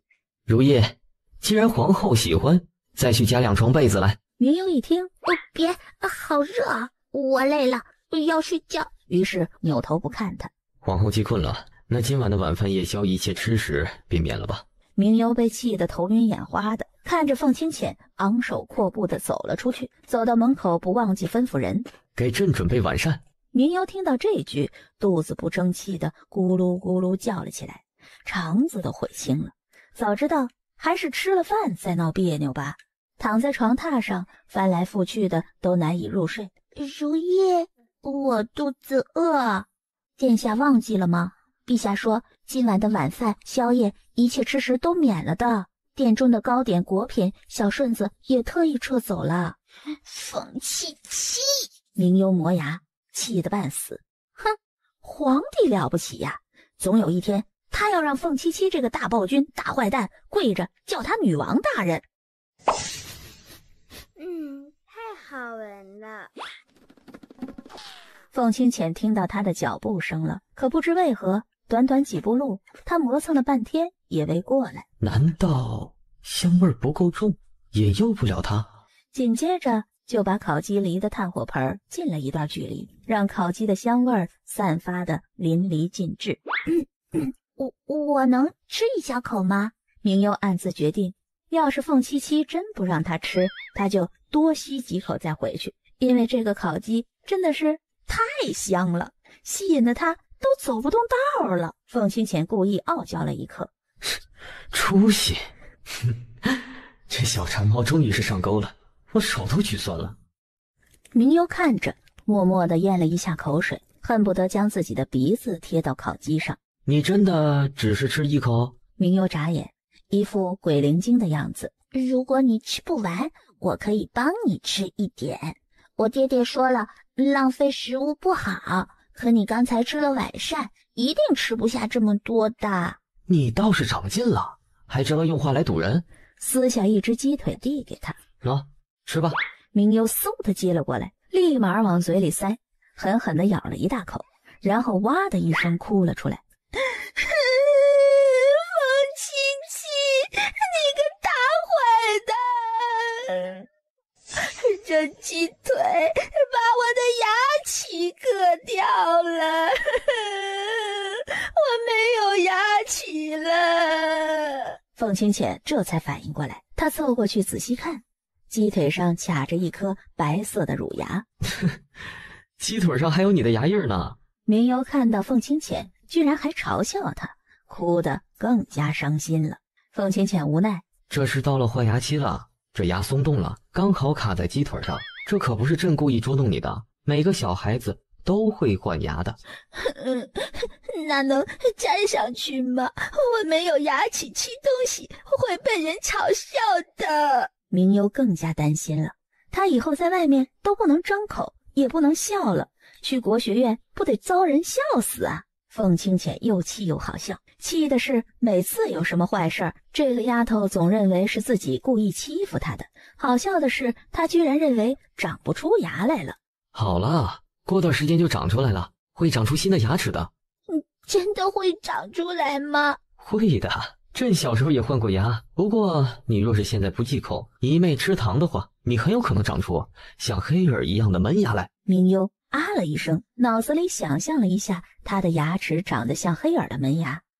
不要，我不吃糖了。明优这2天因为掉乳牙的事情，整个人都闷闷不乐的，也不去上学，也不出去玩。要不朕带你出宫去看看？我才不要出去，出去要被嘲笑。凤清浅蹙眉，似乎遇到难事一般。寻常有多不开心的事情，只要一给吃的，或者带他出去溜达一圈，高兴的跟个小傻子似的。没人敢嘲笑你，你是皇后。他们会在心里嘲笑。凤清浅无言以对，他能控制住别人的嘴，却控制不住别人的心。招呼如意照顾好明优后，凤清浅就回去了。小顺子，你命人去朝中各家通知一声，看是否有5、6岁换牙的适龄幼儿，让他们送进宫里陪皇后几天。小顺子迟疑了一下，立刻就出去了。宫里也就是明优年纪最小，换牙的就他一个人，所以他才觉得奇怪。若是看到许多和他一样处于换牙期的，他时间久了也就习以为常了。朝中各家听到口谕，有年龄匹配在换牙期的，立刻差人准备马车送了进去。半早上的时间，小顺子已经安排妥当。外面在干什么呢？明优看不到外面，想出去又想起自己的门牙，索性坐在软榻上。殿下，奴婢也不知道，不如您起身偷偷去门口看一眼吧。房，你也没有门牙。臣女李红素见过殿下，殿下万安。明优的注意力都在他的门牙上。对呀，我在换牙呢，只是我换牙有些晚，我已经7岁了，才开始换第2颗门牙。在回廊处说话的各家陈眷听到明优的声音，立刻叫了自己家的孩子一同过去请安。明优看着7、8个与他差不多大的，都是掉了牙齿的，他们倒是没觉得不自在，中规中矩的给他行了礼，又开始叽叽喳喳的闹了起来。李红素怯生生的靠近明优。殿下也是因为换了乳牙不开心吗？明优点点头，又摇了摇头。他之前是不开心的，可看到那么多和他一样的，他也就觉得换牙也不是那么丑的事情。我以前也是这么认为的，哥哥都嘲笑我，可过段时间就长出来了，所有的牙齿都要换一遍才能长大的。我已经换了第2颗门牙了。明优仔细看了看，确实换得很好，和以前的牙齿一样，心情好转了，点了点头，陆陆续续的和李红素说起了话。看时辰差不多了，小顺子送各家陈眷出宫。李红素走的时候看了明优一眼。殿下要开心点哦，以后我会来看你的。见人长呀，我牙齿要什么时候才能长出来呢？凤清浅仔细想了一下，小孩子换牙齿会多长时间长出来呢？算了，反正这个长出来，其他的也要掉的。这算是看破世俗规律了。素素说了，每颗牙都得掉，掉了换，再长出新的来，反正我还得再遭受2、3年的罪呢。很快的，眼睛一眨的功夫就换完了。我已经不是2、3岁的孩子了，不要骗我，我已经6岁了。不管是6岁还是3岁，脑子都是这么蠢。明优愿意多说话，凤清浅还是很乐意的。看来这群小缺牙们还是挺有用的。明优躺在凤清浅的旁边，目不转睛地看着凤清浅。凤清浅的直觉告诉他，这小丫头片子铁定没什么好事儿。凤七七，我睡不着，不如你唱歌哄我睡觉吧。做你的大头梦吧，睡觉。要他凤清浅唱歌，可能吗？那你给我说故事吧，这总可以吧？凤清浅想要拒绝他，明优似小鹿的水眸就紧紧地盯着他。凤清浅无奈，好吧，愣是拍着背，断断续续地说着极其无聊的故事，将明优哄睡着了。殿下很喜欢听陛下讲故事。凤七七说的故事很无聊，连说话快慢、人声都是一样的，我一听就很困，就可以很快睡着了。如意差点跪服，果真是天造地设的一对儿啊！如此的配合，极其的般配。凤七七，你还说不是故意的，我2颗门牙都是被你故意弄掉的。这巧合中的巧合，让凤清浅也懵了一下，他手就轻轻撸了一下，小丫头门牙就掉了。明明是你牙齿松动要脱落了，这是巧合啊。虽然这也太巧了，凤清浅约莫觉得他和明优这小丫头片子八字不合。我的牙齿呢？让我最后再看他一眼。扔了，你还打算给他做个葬礼，哀悼一下他的在天之灵？我的牙齿还不是你这个坏人给弄掉的，你还好意思说？凤清浅觉得他被赖上了，这能怪他吗？这不是巧合吗？谁敢说不是，他立马拖出去砍头。我不管，上次就是你故意给我啃鸡腿，牙齿才磕掉的，这次要不是你手掰到我牙齿，能掉吗？不管是不是，反正都是他惹的祸。凤清浅直视他的目光，提出你的要求吧。我要清华来陪我。朕叫那个李红素来陪你吧。凤清浅觉得清华进宫可不是什么好事情，还指不定将这小丫头片子如何呢。不要不要不要，牙齿可是你打掉的。什么时候又成他打掉的了？为了让他暂时性的消停，进宫陪你是可以，不过只能短暂的进宫陪你一段时间。明丽出远门了，清华还要照看明将军府。好啊好啊，一副十分配合的样子。凤清浅看他答应的痛快，不过这学你可还是要上的。不去，去了别人嘲笑我没牙怎么办？朕会让那个李红素也跟着一起去，有人陪着你，总不至于闹别扭了吧？你若是不同意，清华也就别想进宫来了。凤清浅知道他的软肋，明幽挣扎再三，挥泪答应了，心里对这个老奸巨猾的狐狸负面评价又多上了一分。李府内，红素啊，这是陛下皇后娘娘看重你，你可不要辜负李家的期望。是大娘。明幽第二天去国学院的时候，看见李红素，心情有些愉快，看来凤七七还是说话算话的。殿下，素素，你来的真早。他对李红素的印象还是挺好的，毕竟他郁闷的那2天，李红素倒是主动来陪他说话。大娘说上学要早到些，迟到了会被先生责罚的。说了2句话，张太傅便进来了，踱步走到明幽的面前。殿下最近未来，功课该是落下了很多，更要虚心学习，才能不辜负陛下的期望。太傅说的是。殿下，我们一起出去玩吧。我不想去，你们去吧。他不太爱和这些人说话。安侯爷家的嫡女安言首先不高兴了。别理他，有些人故作清高而已，真以为自己是凤凰呢。哼，指不定哪天掉下来就成了山鸡。明幽不太理解故作清高的意思，可后面的话却是通俗易懂的，反正就是故意嘲讽他呗，也不朝宫里打听打听。他明幽在宫里都是捧着走的，可想到如意的交代，在课堂上要老实些，以免惹怒了陛下，就取消了清华进宫的机会了。明幽白了他一眼，我不听王八念经。安姐姐，你别这样说殿下，殿下只是不喜欢热闹。李红素虽然也惧怕安言，可想起大娘的交代，我让你去跟皇后做朋友，不是让你去巴结其他人，乃至陛下，你应该考虑的是皇后高兴不高兴。看到明幽不敢出声，便以为他是纸老虎。哼，也不掂量掂量自己几斤几两，你也就是仗着你爹，等过2年你爹不行了，我看你还能傲气什么？明幽的眼睛里已经泛着怒气了。安姐姐，别说了，言语里已经带着几分不耐烦了。要是皇后不高兴，连带着嫌弃自己了，回去大娘还能给自己好果子吃吗？怎么说你2句还不高兴了？你再说我爹1句不是，我就打死你！一只巴掌大的砚台就直接飞在了安言的脑袋上，鲜红色的血不住地从发间往外冒。看你还说不说？明幽站着，奶凶奶凶地朝着3、5成群的小姑娘们道：你们是不是也想被砸？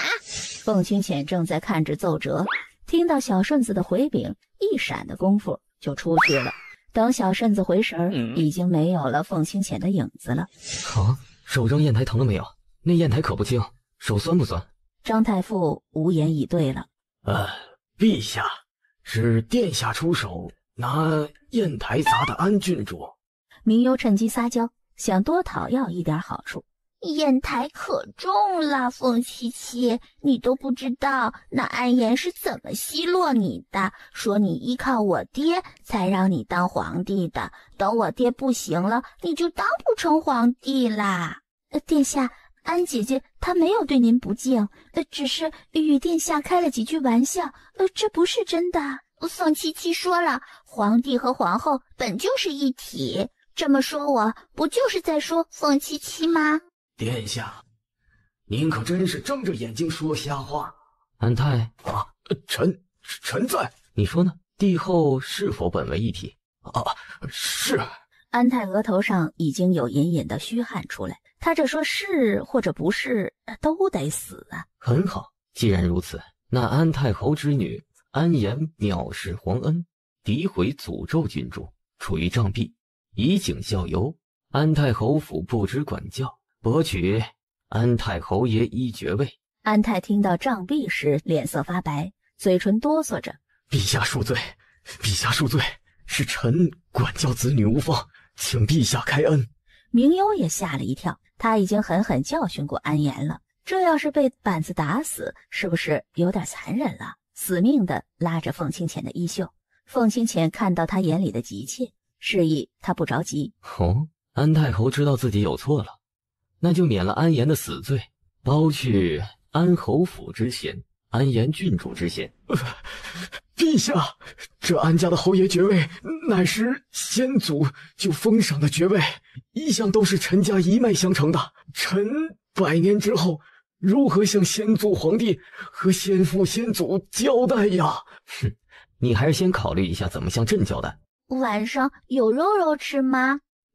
勉强给一道红烧肉。啊，只有红烧肉啊？有没有鸡汤？有没有糖醋排骨？糖醋鲤鱼？今天惹的祸，朕还没找你算账呢。你不是说滴水之仇当以永仇相报吗？而且他说我是山鸡，还说我爹爹的坏话。那叫滴水之恩，当以涌泉相报。朕说的是你一个人势单力薄的，就不能叫人吗？凤清浅担心的是，都是些半大的孩子，若是安言失去了理智，或者当时没很巧地砸中安言的头，这小东西还能全身而退吗？明幽和凤清浅吃饭的时候，陛下，安侯爷正在宫外面负荆请罪呢。凤清浅将汤盛满，放在明幽的手边。少吃一点肉不容易消化，把汤喝了。你不吃了吗？朕吃饱了，处理一些事情。明幽也没多想。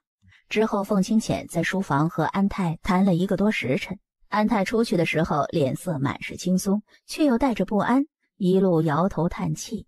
次日圣旨下，安侯爷之女安言郡主被剥夺郡主之名，驱逐皇城，被安侯爷送回老家教养。晚膳后，凤清浅拉着明幽散步。原来你只是吓唬吓唬那个安侯爷呀，我还真以为你要把他们家闺女打死呢，害得他担心了好久。不是你让我饶他一条狗命的吗？噎得明幽说不出话来。可看着凤清浅，明幽觉得他没有那么单纯，总是有目的在的。可一时又想不出来。算了，没死就好。明幽只是生气他阴阳怪气地说自己不算，还说自己的父亲。可他当时已经狠狠地收拾过安言了，这事儿也就一笔勾销了。明幽下学的时候，李红素也跟在他旁边。殿下是等陛下来接你吗？还没等明幽点头，凤皎月便冲过来。嘿，总算抓着你了吧？哦，看来凤七七是不会来接我的了。你倒是陛下肚子里的蛔虫，知道的一清二楚啊。你也知道今天陛下有事出去了？没有啊，我看到你这张牙舞爪的模样就知道了。哼，你倒是挺狡猾的呀。我只是聪明可爱，总比某些人怂的要死好。凤皎月气急，又想动手动脚。明幽立刻机灵地喊道：凤七七，你怎么来啦？凤皎月立刻疯跑着去了，眨眼无影无踪的。凤皎月虽然是凤清浅的长姐，可每次见凤清浅，总是兔子见了大灰狼一般，跑得很快。不是说不来接我了吗？怕你被不长眼的欺负。哼，谁欺负谁还说不定呢。我可是皇后，颇有几分华贵威严的气势，可是眼里却有说不出的高兴。明幽回去的时候，刚进殿内就隐约闻到熟悉的淡香，整个人兴奋起来，撒开凤清浅的手，冲过去。清华，清华，小主子，你可慢点儿。仔细看了一圈，长高了不少啊。看见玄色华贵的衣衫，跪地道：奴婢清华见过陛下，陛下万安。凤清浅略点头，边走边道：起身。凤清浅的闯入，清华拘束了很多，没和明幽说贴心话了。明幽倒是不觉得有什么，叽叽喳喳地说着宫里的事儿。他的小兔子又长大了很多，栽种的桃树今年又开花了，宫里的谁谁谁又给了他一个小玩意儿。虽然是不值钱的，可明幽开心得很。清华看着他，心里不由得对凤清浅感激了很多。对明幽来说，凤清浅还是很负责、守承诺的。长乐宫里，凤清浅沐浴汤泉完毕，便瞧见软榻上空荡荡的。皇后呢？陛下，皇后说清华姑娘来了，今晚就不需要陛下陪着了。小顺子头低得死死的，大气儿不敢出一声。凤清浅摊着脸，烦躁地招了招手，小顺子飞快地撤出去了。陛下这脸色就像是失宠了的嫔妃，独守空闺呀。小白眼狼，这简直是有了新欢忘了旧爱。他忘记了是谁大晚上的给他拍背说故事的，是谁一口一口给他喂饭的。凤清浅只得不断地安慰自己，没事没事，他不在了，自己睡得更安稳。未央宫里，明幽坐在软榻上。这么说来，殿下是很喜欢陛下的？才不是他故事讲得好呢，主要是他会催眠，一讲故事我就困得睁不开眼睛，立马就能睡了。房顶上的瓦咔嚓动了一声，什么声音？哦，大概是夜猫子吧，以前也会来的。也是，这宫里重重守卫，若是有人在屋顶上，早就发现了。长风从树上钻出脑袋，看到凤清浅手心里握着碎成几片的瓦片，脸比月色还黑，索性又将头伸回去了。陛下这大晚上的猥琐的去未央殿的屋顶上干什么呀？看了半天琢磨不透，正要开口问时，却听到陛下将瓦片给捏碎了。此刻过去，估计碎的不是瓦片就是他了。不过他总算是明白了陛下为什么猥琐的躲在屋顶上了，因为他在监听小皇后的一举一动。想不到年少英武的陛下竟然有这么变态的嗜好。这么一想，长风的脑洞越发大了。陛下会不会也这么监听他？脑海里画面感满满，长风立刻溜烟跑了。他还故意戳掉我2颗牙齿呢，别以为我是小孩子，我才不信呢，哪里有那么多的巧合呀，分明就是故意的，哼！随后咔嚓一声响，引得在说话的两人一惊。清华这次可是听得清清楚楚，这肯定不是猫类的动物，于是出去殿外瞧了一眼。何事？回姑娘，许是屋顶上的瓦片有些松动，掉落了下来，奴婢已经去回禀了，明儿就会有瓦匠过来修缮的。清华不放心，看了一眼四周，却也不见有什么动静，这才回了殿内了。明幽坐在椅子上，看了一眼正在吃早饭的某皇帝。凤七七，今天你怎么没去上朝啊？某人的脸色不是太好看。朕可不跟猪似的，能睡到太阳晒屁股，早朝都已经散了很久了。明幽年纪小，性子还比较单纯，跟不上他的思维节奏，但是他也知道他故意说自己是猪，于是回怼道：那你不是也用早膳了吗？又来用一次，那你还不是猪？黑山大野猪！差点没把凤清浅的肺给气炸了。可自己总不能说自己吃过了是没错，但是特意过来陪他的呀，他像是能干出这种事情的人来吗？明幽这小丫头就是没心没肝没肺的。清华一进宫，她吃喝拉撒都得缠着清华，眼里还有没有半点关于他这个皇帝夫君的？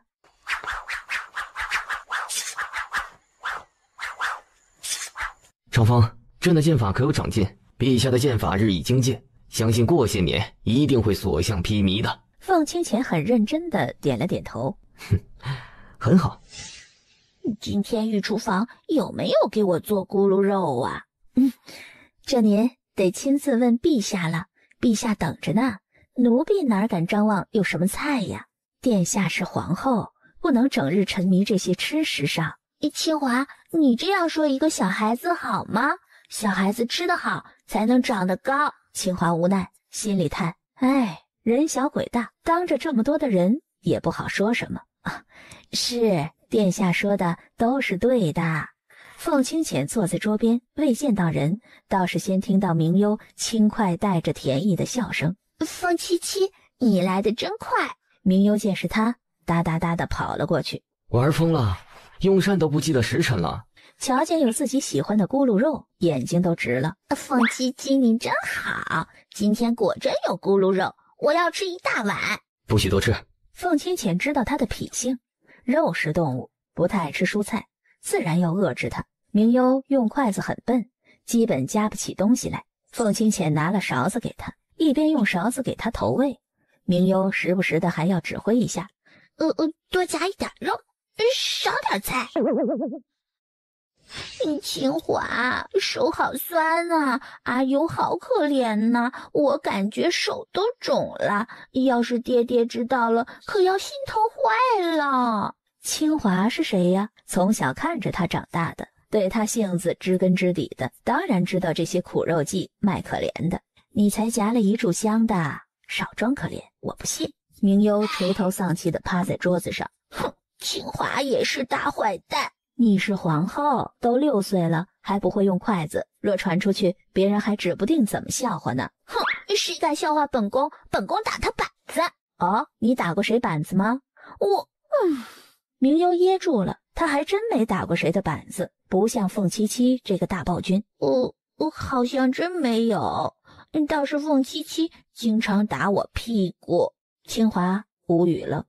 长乐宫里，怎么样？陛下神机妙算，清华姑娘果真是平推了宫人，再悄悄让殿下练习用筷子呢。凤清浅嘴角一闪，他知道清华的秉性，更加知道明优这个小丫头的性子。若是清华知道这个小丫头连筷子都不会用，指不定私下偷偷怎么锻炼约束她呢。如此来上几天，明优还会死扒着清华不放。凤清浅对于这个特殊的情敌有的是法子，不多体现清华的严厉，小丫头怎么能意识到自己的好呢？清华，你怎么能这么虐待小孩子呢？有没有人性啦？没有，殿下，你可是偷懒半个时辰了。清华，你有时候和凤七七一样讨厌。殿下，你不要光说不动啊。明优单手托着脸苦恼，还是清华没进宫来好，只要凤七七没空，就没人管自己了。第二天早起去国学院的时候，明优比往常都积极，站在店门口还催促如意：“如意快点，等会儿迟到啦。”奇怪，殿下今日上学倒是头一遭这么积极呀。如意姑姑不知，昨儿我看见清华姑娘让殿下练习了半个下午用筷子。如意也笑了，难怪了。这天底下能约束他2分的，除了陛下，就是明将军和清华姑娘了。清华在宫里待了4、5天，说府里一堆大事小事等着他决定呢。清华只得收拾东西先回去了。明优津津有味地啃着鸡腿，清华看着他，这时间过得真快，眨眼的功夫他就长得这么大了。殿下要多学习规矩，少吃糖，奴婢得空了就请旨来看您。明优没有以往的哭唧唧，反而十分乖巧地点了点头。去吧去吧，我会在这里好吃好喝的。你拍本宫干嘛？明优虽然和他不熟，可却也是见过好几次的。你怎么一个人在这儿？本宫在教训这些不听话的花朵呀。明优脸上十分嫌弃，一副你是白痴吗？这样还要问我干什么？凤九心一噎，差点暴跳如雷。他被一个只知道吃喝拉撒不长脑子的小丫头嫌弃了。这小丫头一副看白痴的眼神是什么意思？明优看他盯着自己，索性将手心一摊。你是想要这个吗？凤九心看到一截完整光滑的鸡腿骨头，这货是狗吗？舔的骨头可比狗还干净。等等，我现在想的是什么乱七八糟的，都被这小丫头给带偏了。不要！明优将小手缩回去。凤九九，你是不喜欢这个吗？可别小看这个骨头哦，里面可是藏着秘密的，凤七七都宝贝得紧呐。哼，凤九九，这么娘的名字。可看到小丫头十分认真的模样，好像骨头真的带着什么不得了的秘密，顿时有猜测：凤清浅这家伙要这骨头干什么？难道其中藏着什么密信？凤九九，其实你长得挺好看的，只是稍微比凤七七差那么一点点。说着还特意用手指比了比。凤九心恨不得把他那白生生的手指撅折了。这臭丫头会不会说话？明优才不管他高不高兴呢。不过你刚才笑得这么猥琐，那就很丑了。凤九心忍住捏死他的冲动，这小丫头真是讨厌的紧。明优才不在乎他气得青黑的脸色呢，懒散的挥了挥小爪子。好了，凤九九，本宫要去送礼物了，再见。凤九心看他要走，立刻来了主意。这么着急干什么？你手里的骨头好像长小虫虫了，要不我帮你看一下？明优鄙视，你这么骗小孩子，当小孩子是笨蛋吗？要我把东西给你也可以，但你得拿你的宝贝来换。哼，一个鸡骨头能有什么好宝贝的？我就随便看看，不给看就算了。你走吧，走吧。明优还真的走了。如此一来，凤九心更加怀疑了。难道里面真有秘密？抱着宁可错杀3000不放过一个的想法，凤九心还是把明优拦住了。等等，说吧，你想要什么宝贝？要是凤七七知道他这么不地道的唬人，唬的还是这个讨厌的凤九九，真闯祸了，会不会收拾他呢？屁股条件反射的一哆嗦，算了，不坏了，我本宫要去找凤七七了。这么一来，凤九心越发相信他手里的鸡骨头有什么秘密，越是不让他走了。唉，我这有的是好东西，赶明儿我让人送一棵糖葫芦树进来给你，怎么样？明优小眼神噌的亮了一下，摇头，不，要是凤七七知道他吃了一棵糖葫芦树，那还不揍死他？凤九心还和他杠上了，就不信了，他还拿捏不住一个小丫头。哼，你能不能说点有用的？凤九心气出内伤来，耐着想打人的性子道：要不我那有一套七彩琉璃杯，送给你了。明优眼神一动，明显对这个感兴趣了。要不你再加我一盒珍珠，要这么大的。小孩子家的，要那么多珍珠干什么？你管我？要不我给你换换其他的，那么大颗粒的珍珠可不好找。你是听谁诓你呢？哪里有那么大的珍珠啊？那本宫就走了吧。凤九心急了，回来，成交。那糖葫芦也给我烧上啊，悄悄的给我送啊，别让凤七七知道了。你要是敢骗我，等我爹回来，我就去朝堂上告状，让大家都知道你欺负小孩子。凤九心哪里有心思管这么多呀？敷衍的点点头，接过鸡骨头，几乎是急不可耐地看了一圈，发现并没有什么机关，将鸡骨头掰成碎片，也没见里面有什么东西。什么都没有。有啊，这不是有烤鸡肉的味道吗？不太理解凤九九这个傻子，这鸡骨头里面能有什么东西啊？凤九心感觉身体里怒气翻涌。明优，你敢耍本王？明优可不怕他，虽然他是凤七七的哥哥不假，可他是皇后。凤七七说了，见到帝后也是要行礼低头的。我哪里耍你了？这就是鸡腿的骨头，你以为是什么啊？凤九心脸都僵硬了，回想了一下，明优确实是说这是鸡骨头的，可也说了这是带有秘密的宝贝。可我没看出这鸡骨头有什么秘密之处。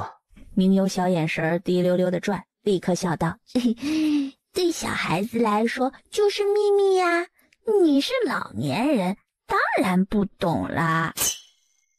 不跟你啰嗦了，你就是得到了我的秘密想反悔。你要是敢做大骗子的话，你就等着我去告状吧。哼！明优吓唬他，虽然他的鸡骨头确实不值钱，可已经给了，那就是等价交换了。凤九心咬牙切齿。好，明天一定给你送来。明优开心极了。要是人人都是大笨蛋，我岂不是会换很多的宝贝？凤九心还在不远处窝着火呢，关键这火还没地方发，要是有心人知道了，一定以为他不安好心，所以他只得打掉牙齿往肚子里咽下去，还得微笑着咽。隔天，凤九心真的很守诚信的送了一束糖葫芦过来，明优欢喜的不像话，只是手才接到糖葫芦，就听到凤清浅的威胁声：你敢吃，朕就把你其他牙齿给撅了。明优苦巴巴的看着糖葫芦，小心翼翼的看向凤清浅。凤清浅无奈，他怎么会娶了这么一个吃货呢？怕凤清浅收拾他，明优小声嘀咕道：是凤九九非要给我的，我也没办法。嘴长你身上，别人还能拿着刀逼着你就范。凤清浅是收到消息过来问凤九心怎么好好的会给明优送糖葫芦过来，若按他的性子，巴不得给明优喝毒药吧，还想吃糖葫芦。明优绞着手指，心虚不敢出声。把糖葫芦拿去未央殿分了，叫他们过来在皇后面前吃。凤七七，你个讨厌鬼！你怎么这么狠心呢？真是无毒不丈夫，量小非君子啊！陛下这招真是又损又高，我跪服。明优还在一个劲儿地擦眼泪，凤清浅将他拉过来，他还死倔的不过去。凤清浅直接像是老鹰提小鸡仔一般提过来，用手指腹给他把眼泪擦干净。还哭吗？一次哭够，我一次把眼泪给你擦了，免得将衣服弄脏。凤七七，你欺负人！等你老了，看我不打死你，天天给你吃白菜。殿下，你是恶魔吗？敢这么查陛下的心？凤九心怎么会想到给你送东西？明优带着哭音儿，刚要开口，若敢撒谎，我拔了你的舌头。我昨天和他换的东西。什么东西？莫不是凤九心将主意打到他身上了？明优低着头，很小心地说：“一个鸡腿的骨头。”啥？大王爷脑袋被门夹了，还是被驴踢过？真的，我真的是拿鸡骨头给他换的。不信你问如意，我出去的时候是拿着鸡骨头出去的。明优原本的将他如何换鸡骨头的事情说了一遍。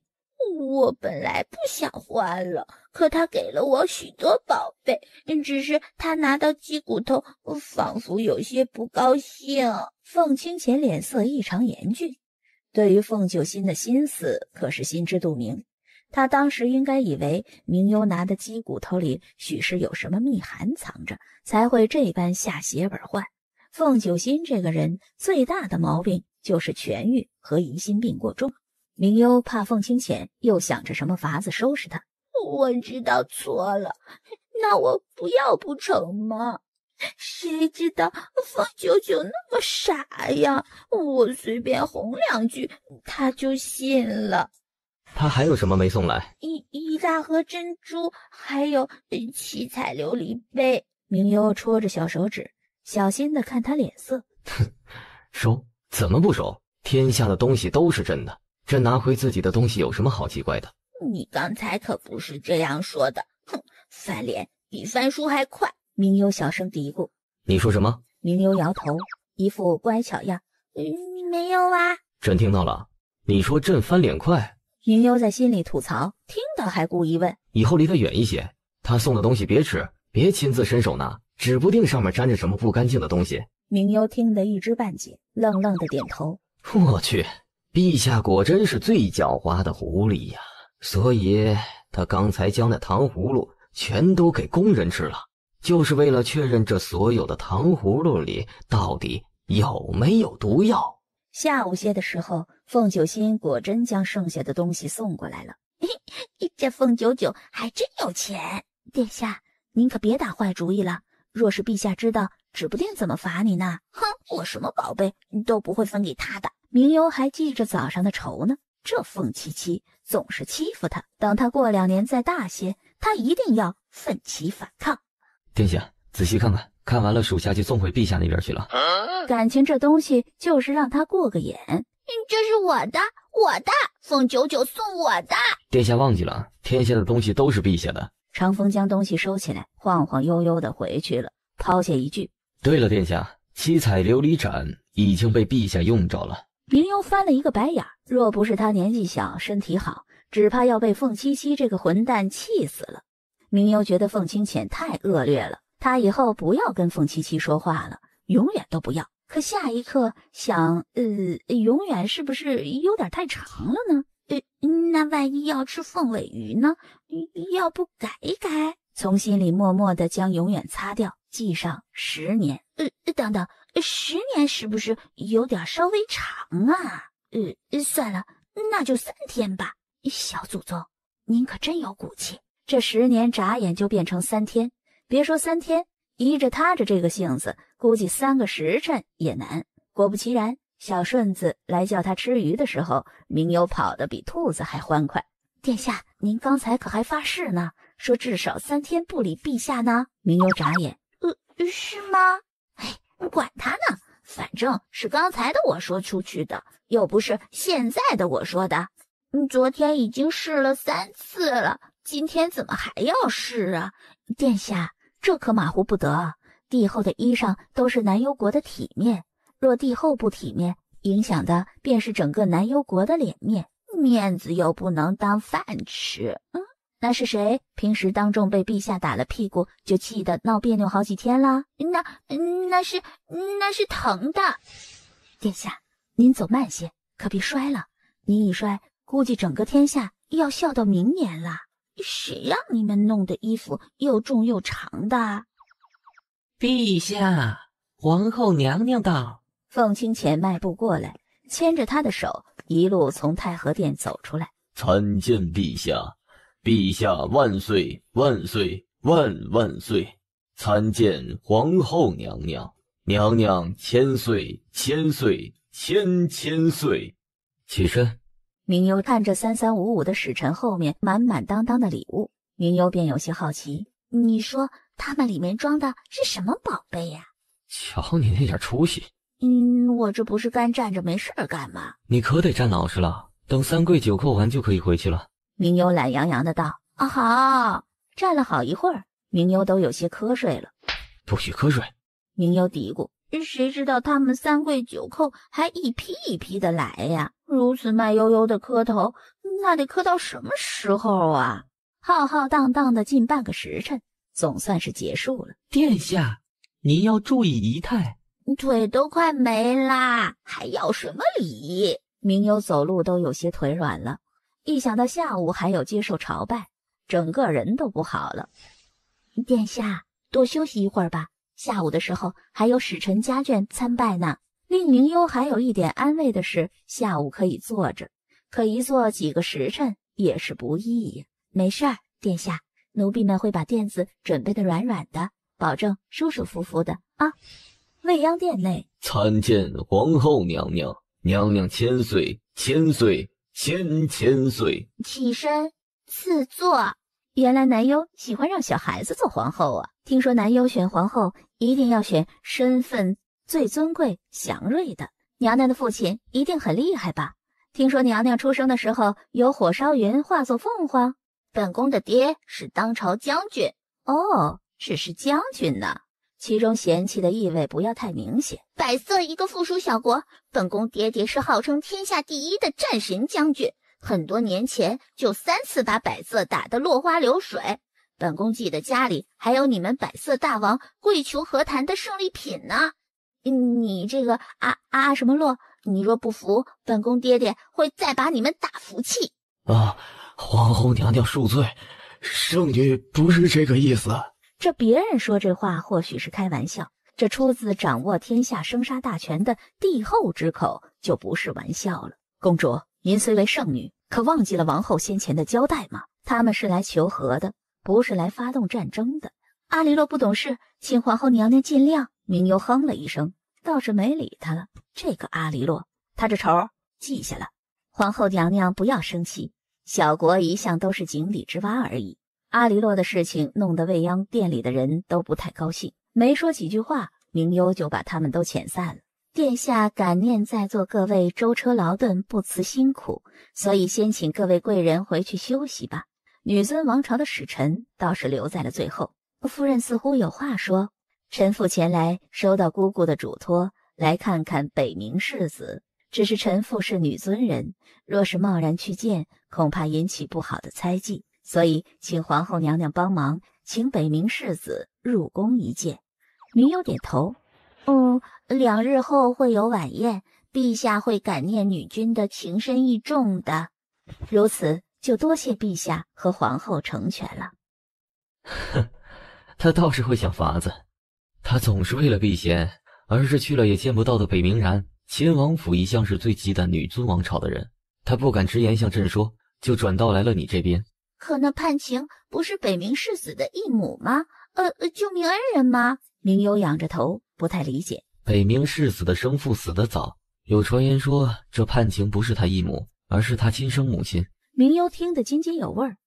那盼晴到底是不是北冥世子的娘啊？哎，朕也不知道，恐怕只有女尊王朝的女君，或是已经死掉的盼清才得知。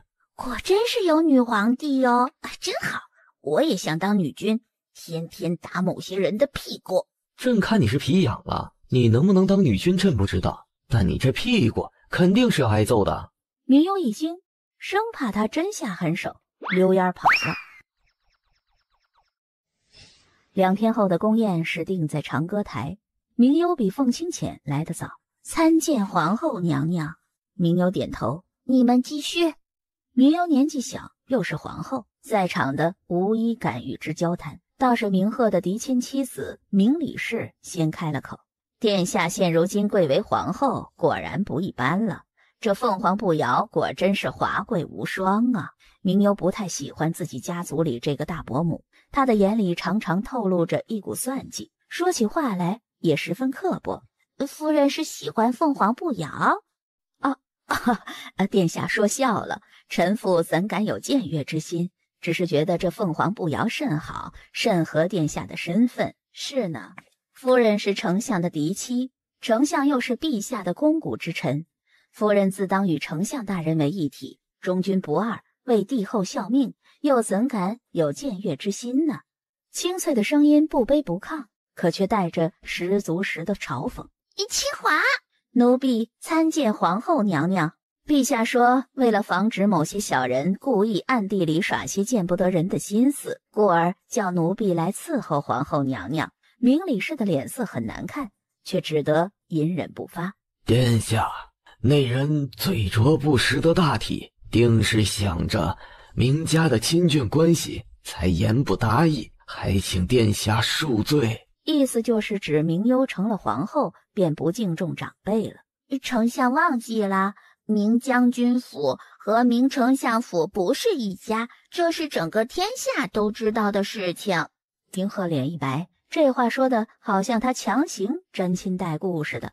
哼！清华，你在这里替我看着，我要出宫。清华一脸怀疑地看着他，怎么都不像是人有三急的态度。所幸明幽机灵，叫了旁边的一个小宫女就跟着去了。明幽笑嘻嘻的，不紧不慢地逛了几步，找了亭子坐了下来。哎呀，我的手镯掉哪里去了？你快帮我找找。小宫女听到也着急了。殿下掉的是什么样的镯子？就是一只金色的细镯子，上面穿着一颗这么大的珍珠。明幽认真的比了比，好像是掉在来的路上了，你快去看看。可殿下独自一个人在这儿，丢镯子是小，丢人可就要命了。明幽指了指在四处巡逻的侍卫，你看，这到处都是人，本宫能丢哪里去了？再说了，这灯火通明的，还能有吃人的妖怪不成？小宫女俯身，这才急急的去了。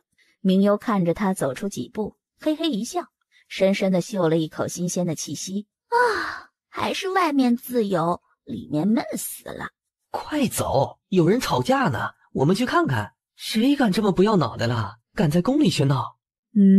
还有这么有趣的事儿？醉心公主跟谁吵呢？会不会打起来呀？明幽一听，立刻有精神了，嗖嗖的跟着几个侍卫去的方向走了。好看吗？好看，怎么就光抄手不动手啊？几个侍卫躲在草丛里幸灾乐祸。那个粉色衣裙的小姐谁家的呀？有些眼生。那是百色部落的阿离洛。还是大哥有见识。不是我说话呀。侍卫甲看向侍卫乙，侍卫乙又看向其他两人，其他两人摇头，侍卫甲惶恐了。那到底谁说话？哎呀，鬼呀！几个侍卫跑得比兔子还快。这是欺负他个子矮吗？就不能低头转身看他一眼再跑吗？他已经矮到了入不了别人的眼了吗？你个野蛮部落的，就你这点姿色，也好意思说是美人儿？阿离洛不是省油的灯，怒气冲冲的就扇了醉心一巴掌。对，你下手狠一点。你猜他们谁会赢？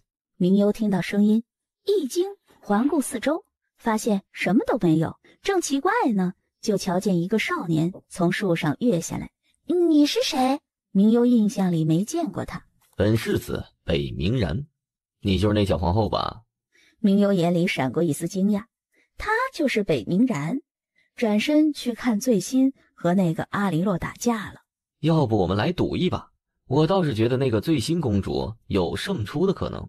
无聊，他居然被一个矮冬瓜鄙视了，还被说幼稚。我看你是不敢赌吧？你别用激将法，我才不上当呢！哼！更加鄙视他的目光。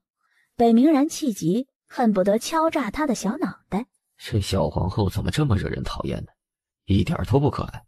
可想到他那粉嘟嘟的小脸，吹弹可破的肌肤，还有那水汪汪的眼睛，看着还怪可爱的，就是性子什么的太讨厌了。北冥然见他不理自己，又找了其他的话题。你知道他们为什么打起来的？明幽眼睛眨都不眨地盯着瞧。为什么？因为本世子那个蠢公主一直跟着我转，我实在烦心，就故意夸奖了那个什么圣女一番，然后醉心就炸了。明幽顿时更加鄙视他这种恶趣味了。虽然他也很讨厌这两个人，明幽看着北冥然，忽然起了捉弄他的心思。打得有些激烈了，我们不如偷偷去前面看看。我怎么觉得阿离洛要赢了？不可能，别看醉心小，可这醉心的功夫得过南轩王的指点。明幽的眼睛一弯，突然转身一脚将北冥然踢了出去。北冥然往前一倾，摔了个狗啃屎，然后嗖嗖的直接躲进树丛后方逃走了。明幽回去的时候，清华正在长歌台的宫门口走来走去的，瞧见明幽的身影冲过去。小祖宗去哪里了？如意派了好多人去找你。我镯子找回来了吗？明幽怕被骂，先关心起他的镯子来。镯子早就找回来了，陛下都已经去里面了。我肚子疼，出宫以后路过看到有人打架，就围观了一会儿。清华也顾不得和他计较那么多，把他送入了宴席。明幽坐在凤清浅的旁边，明幽用筷子笨拙地夹着菜，那金黄的蟹黄愣是半天也没有夹起来。明幽嘟嘟嘴，愣是和他杠上了。凤清浅看了一眼，将筷子提起来，轻轻敲了他的手一下。好好吃，不许淘气。小顺子在一旁操碎了心。陛下呀，您这都快成殿下的老妈子了，您是天子，下面这么多人看着呢。什么？好香！朕看你的耳朵长到哪里去了？凤清浅看了他一眼。殿下，这是使节进献的琼浆酒。明幽的蟹黄还未吃进嘴里，听到小顺子的话一僵，蟹黄也不吃了。他们是不是真的在凤七七的东西里下了毒药了呢？眼看着凤七七要喝酒，明幽又不敢直接说有毒，万一里面没毒，凤九九知道他偷听了，不得弄死他呀？明幽咬唇，偷偷拿起筷子就要去夹凤清浅面前盘子里的东西。我要吃这个！好巧不巧的将桌子旁边的御酒壶打破。清脆响亮的声音，众人都不由自主地看向主位上的两个人。明幽看着，着急的要死。怎么办？怎么办？为什么所有人都死死地看着他呢？我不是故意的。凤清浅以为他是手被割到了，捏着他的手仔细看了一番，才默默地松了一口气。让小顺子收走就行了。这个丫头调皮捣蛋的时候多了，别说砸坏了酒壶，就是砸坏了玉玺玉印也吓不到她的。凤清浅看着她还在哭，索性起身将她抱起来，朝着小顺子使了一个眼色，便出去了。各位贵人自便，皇后娘娘身体有恙，陛下送皇后回宫。凤七七，你别去宴会了。怎么了？凤清浅看着他的反常，这不是他第一次参加宴会，往常可不这样。他似乎带着一丝恐惧。你可是看见了什么？还是谁吓唬你了？别怕。我不知道，万一有毒呢？我也是偷偷听见的。接着，明幽将那天拐骗凤九心之前发生的事情告诉了凤清浅。有些远，我也不知道是不是凤九九说的。可是后来我就看见他，不知道是不是我听错了。明幽有些纠结，有些不确定。他只是依稀听见什么使节进献的酒有毒，更巧的是今晚夏荷真的送了酒来。没事，不怕，他们不知道。转身喊了一句：长风。长风从外殿进来，等宴席散了，你去一旁看着，悄悄地去拿了碎裂的酒盏、酒壶过来，连带着剩下的酒一块取来。记着，别让人发现，想法子将凤九心支开。你倒是胆大，方才为何还哭鼻子？明幽停住，将脑袋伸出，那是我拧大腿才哭出来的。凤清浅无奈，看着他迅速地从被子里伸出腿来，细嫩如白玉无瑕的腿上有一道浅浅的印子。那我怕被凤九九真的发现了，要真是他岂不是要找空杀了我灭口吗？你倒是个机灵的。凤清浅又气又好笑，起身去拿了药过来，上等杨枝玉的小瓶子，里面盛着透明的脂膏，在手心温热后才涂到他的腿上。哇，还有花香！凤清浅正欲开口，不曾想敲门声响起。陛下。凤清浅将他腿塞回去，将被子盖好。进来吧，拿去找人仔细查了，姜太玉说无毒，一切正常。知道了。长风退下的时候，听到明幽叹了一口气：哎，早知道就不费功夫了，就说嘛，我就怎么会倒霉的撞上这些呀？然后扭着脑袋看了一眼凤清浅：我这可是为你好，凤七七不许罚我。朕像是这样的人吗？明幽摇摇头，还未等凤清浅有一丝的欣喜，不像，你就是。真香。怎么凤七七不回来吃饭了吗？陛下在和齐恩王说话呢，听说北冥世子好像是过敏了，全身起小疙瘩呢。明幽心越发虚了，若是凤七七知道他故意在树上放了西洋粉，故意捉弄北冥世子，凤七七会不会揍他屁股啊？明幽心虚，这2天都在小心地躲着凤清浅，有凤清浅出现的地方，他就不去瞎晃悠。小皇后听到这熟悉的声音，立马谨慎地回头，瞧见他身后的北冥然。北冥然干净素白的皮肤上多了密密麻麻的红点，显得他略带一丝丑陋与猥琐。你这是怎么啦？哼，你明知故问。北冥然盯着他，眼里有气。看你小小年纪一肚子坏水，居然用七香粉捉弄我，别以为陛下装作不知情，我就不知道是你。你不是也捉弄醉心和那个阿离洛了吗？我爹爹说了，欺负女孩子的都不是大丈夫。北冥然气恼，可又不能真的把她怎么样。不是看在她皇后的身份，而是这么一个小丫头，她总不至于真的动手吧？重点是长得还怪可爱的。若我跟爷爷说，我这身红疹子是有人故意而为，哼，偏巧我知道是谁。说吧说吧，大不了挨一顿打就是了。明幽明明是怕的，可却死鸭子嘴硬，手都不自然地捂着屁股了。不过，小爷我也不是这么小气的人，你只要叫我一声北冥哥哥，我就当这事儿没发生过。明幽翻了一个白眼，有些不屑。凤七七，你怎么来啦？北冥然不疑有他，转身便去看。明幽趁机逃跑，可某个小姑娘终究是年纪小腿短，而且没什么武功底子，被北冥然3两步就抓住了。明幽挣扎着，本宫可是皇后，等会儿本宫找人来打你板子。北冥然看了一眼四周，提着他忽然跃起，将他塞到一个茂密的大树上。你老老实实的认错，我就放你下来，怎么样？哼，士可杀不可辱，不认。哎呦，那你就好好待着凉快凉快吧。等会儿要是有蛇虫来了，你可别哭鼻子哦。哼，你骗3岁小屁孩的吗？宫里天天撒硫磺虫药，哪里去找蛇呀？北冥然气结，索性不管他了，假意走开。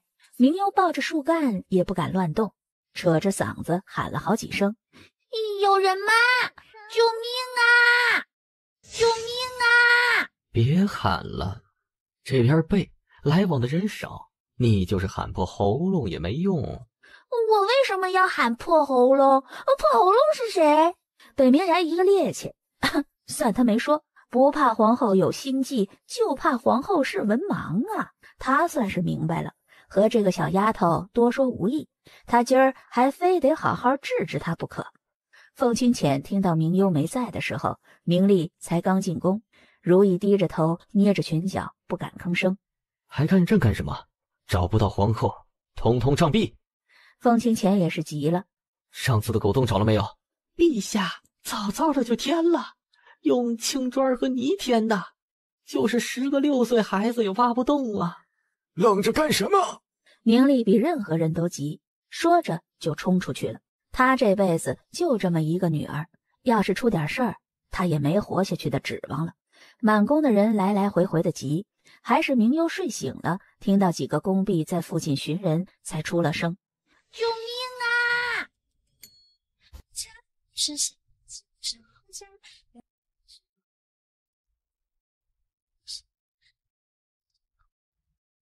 哼，多久没管教，你越发没规矩了，还上树，咋不上天？爹，耳朵要掉了，要掉了！我就是在上面睡着了。凤清浅看着自己亲手养的小媳妇被这么可怜巴巴的揪着，顿时不乐意了，不动声色地将她提到自己的跟前来。明幽也十分默契地躲在他的大腿后。哎呀，你呀你这心可真大！依照我看，要是人贩子把你卖了，也能睡着。我下不来，我也很绝望的，爹。这时众人这才想起一个重点，明幽这小胳膊小腿的，又不会轻功，是怎么上去的呢？明幽眼泪顿时就上来了。爹呀，你都不知道那个北冥世子有多坏。他将女儿挂在树上，要饿死女儿啊！女儿一个人在树上，又害怕又饿。女儿才6岁呀，多可怜呢！长风不太懂明幽的逻辑，这不睁着眼睛说瞎话吗？这一人在树上担心受怕，所以睡着了，骗鬼呢！可明丽是个女儿奴，这么一听，气从扒出来。北冥然这小子，嗖的瞬间，眨眼就没了人影。明将军，你听我说，听你有什么好说的？难道不是你把老夫闺女塞树上的？明丽怨气冲冲，得亏是命好，这么好的闺女要是摔下去，断了胳膊断了腿的，再或者摔成二傻子。嘿，明将军，我就和他开了个玩笑，后来回来被爷爷拉着喝了2盏茶就给忘记了，我真不是故意的。1个多时辰后，明丽把北冥然打成了乌眼青，全身伤痕累累的给送回去了。疼！许太医，算了，你找个徒弟之类的来吧，再不行找个小太监、宫女什么的也可以呀。世子啊，你要相信老臣，老臣从医50载有余，老臣敢说这经验丰富的，老臣排第1，就没人敢排第2。北冥世子心里泪流满面呢。哎呦，本世子是造了什么孽呀？本来就是小伤加内伤的，可被这老眼昏花的许太医给怼成重伤了。我那如花似玉的帅脸啊！为什么还要给他找个经验最丰富的呢？许太医已经70有余了，最近正准备告老还乡，从医50多年，经验老道，只是这腿脚眼睛都不听使唤了。凤琪琪，你可真是老奸巨猾。凤清浅对于他夸奖自己的这个词儿不太满意，半眯着眼盯着他。老谋深算。哎，凤清浅无奈，最可怕的不是皇后年纪小，而是皇后根本是文盲。你再说一个关于朕老的私语，朕就把你牙给拔了。明幽捂嘴不吭声了，凤清浅却始终耿耿于怀。朕才14、15，正是少年之气，怎么就老了？你比我大7岁多。朕瞧你这牙齿也没用了。凤清浅缓缓地威胁道。明幽立刻怂了，摇头。不要，我知道错了。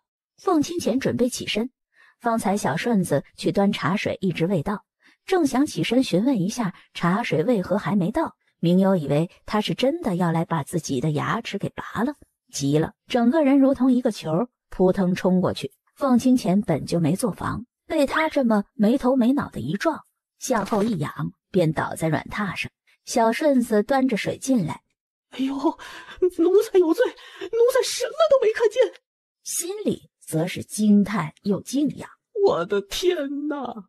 皇后娘娘年纪这么小，就敢扑倒陛下了。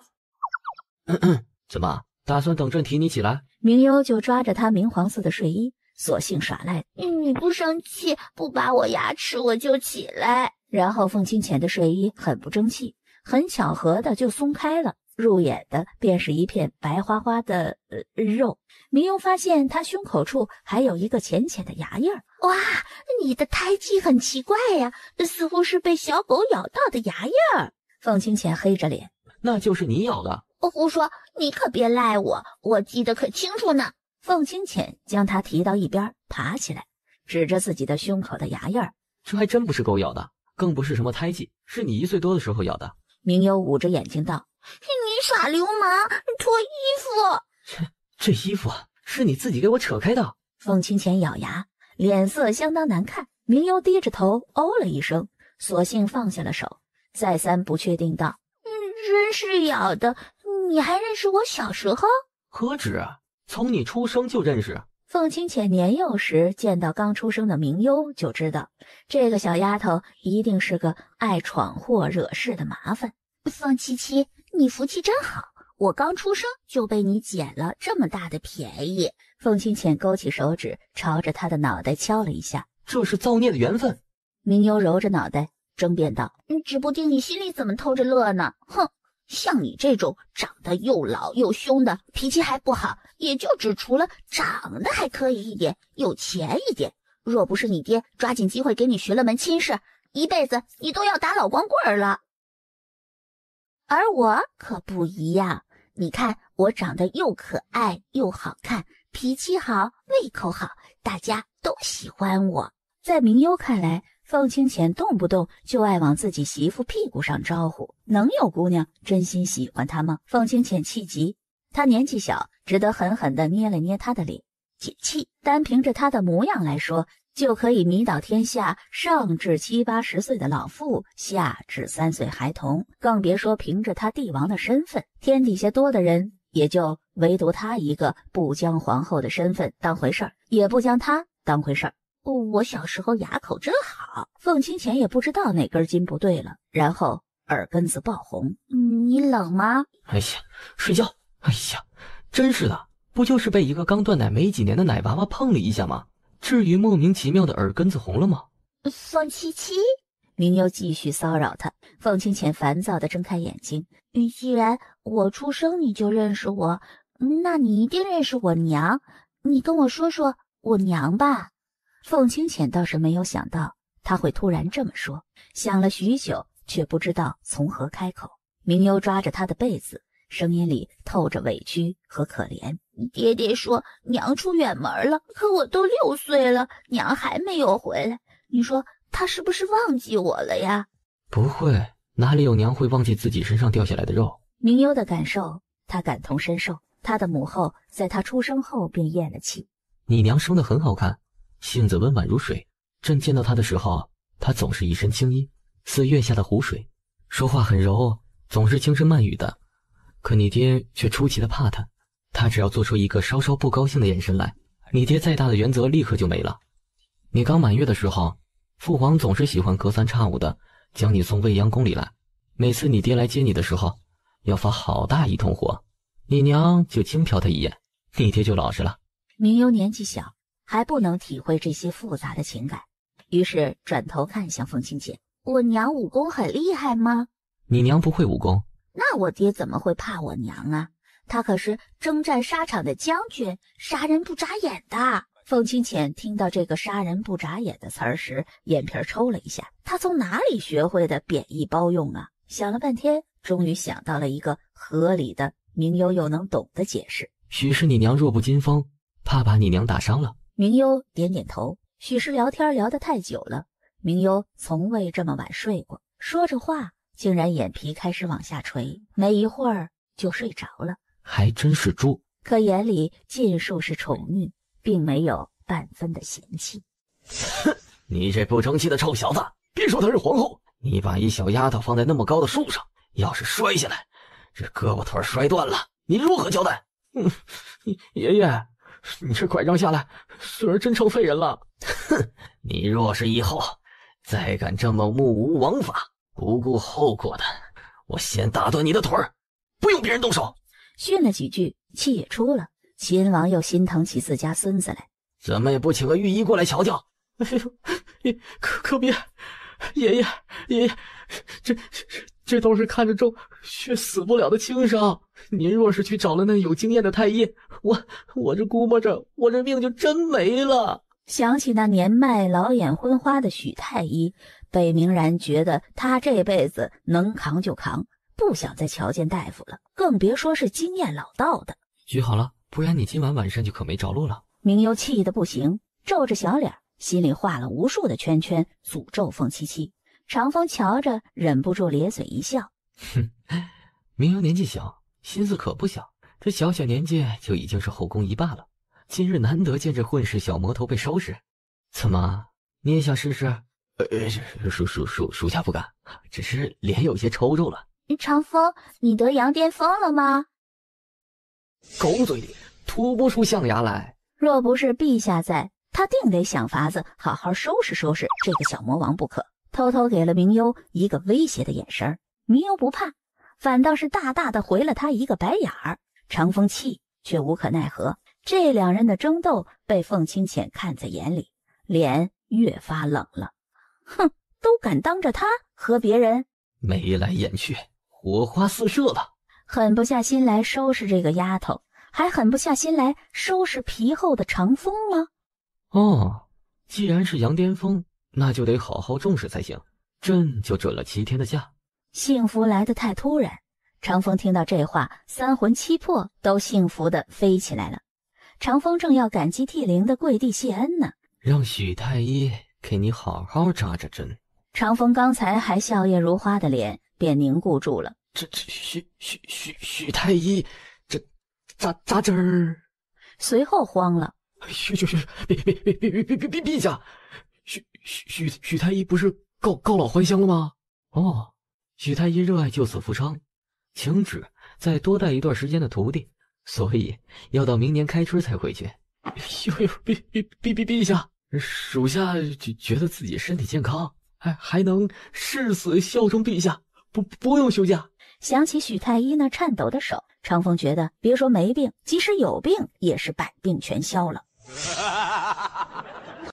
哎，你这乌龟画的真丑，是画谁呢？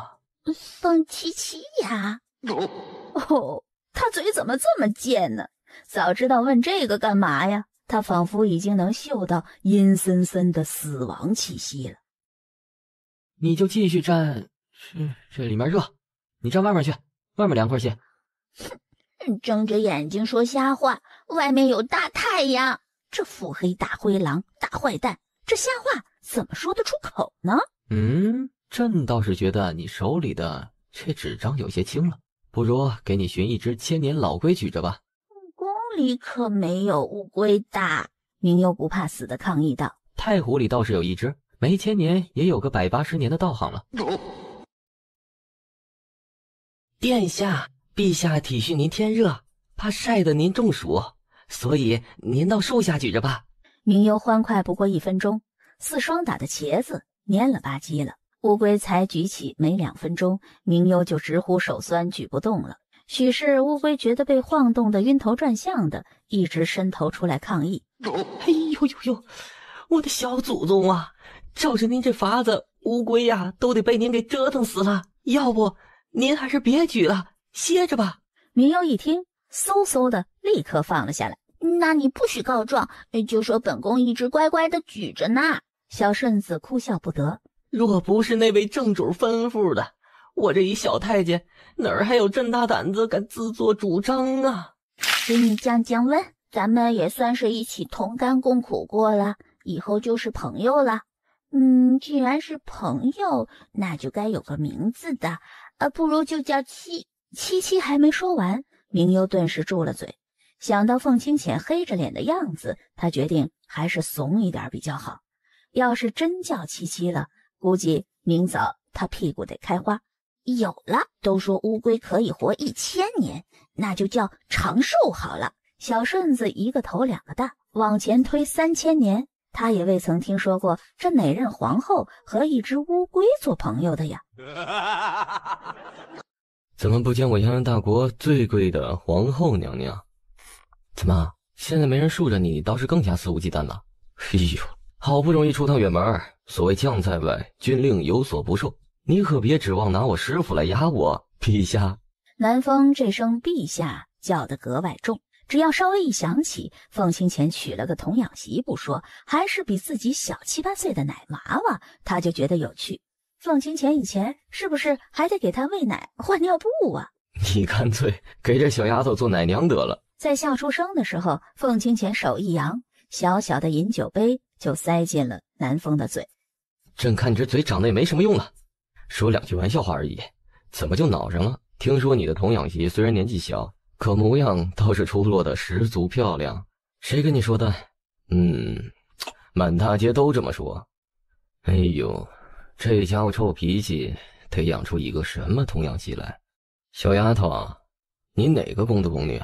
找得到未央殿的路吗？你不是宫里的人吗？是啊，怎么能不是啊？这只是今日忘记带婢女随从了，平日前拥后护的，也就没记录了。我看你就像个穷太监，能有什么伺候的人呢？切！明幽翻了一个白眼儿。哎呀，去，这哪里来的这么讨厌？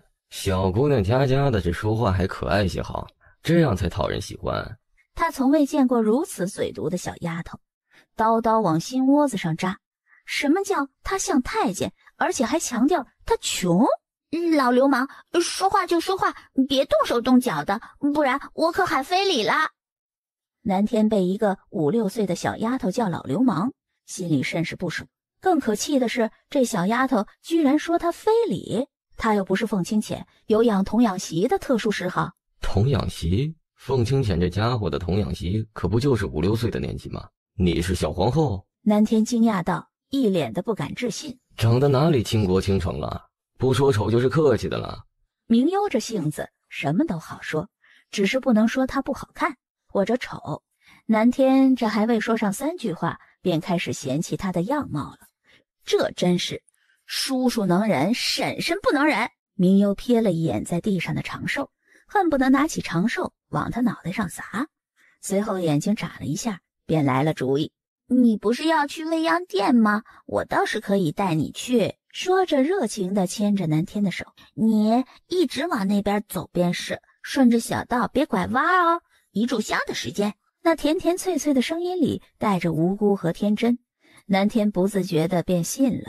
一个小丫头，性子单纯，脑子有限，能有什么歪主意？当南天像一只猫头鹰被挂在树上欲哭无泪时，心里便后悔当初的想法了。去他娘的，性子单纯，脑子有限，这小丫头整个一个祸害人的这是精啊！说好的人与人之间的信任呢？等我回去了，找到这小东西，一定要用最毒最烈的毒药，让这小东西求死不能，求生不得。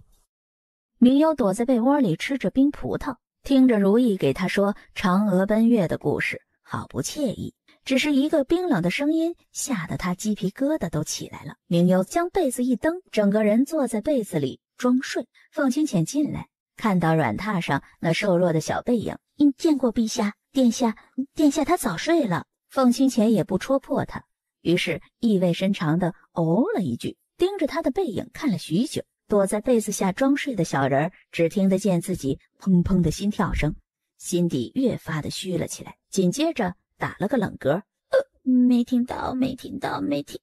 明幽气得想捶床，他怎么这么倒霉呀？喝口凉水都塞牙，装不下去了，弱弱的爬起来。凤七七，你什么时候来的？我都不知道。如果说这是我特意给你捂热的，你敢动吗？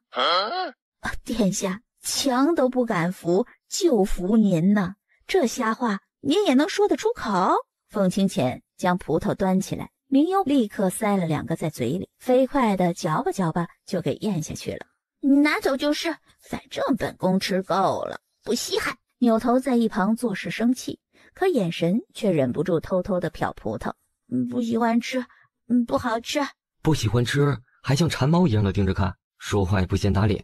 我就随便看看，哼！那地上的葡萄皮是谁吃的？看着地上盘子里大半盘的葡萄皮儿，就知道明优对于吃战斗力不可小觑了。换在寻常人家，估计得一人吃饱，祖宗18代挨饿的。难怪说他是天生的富贵命，这吃量不富贵还能活？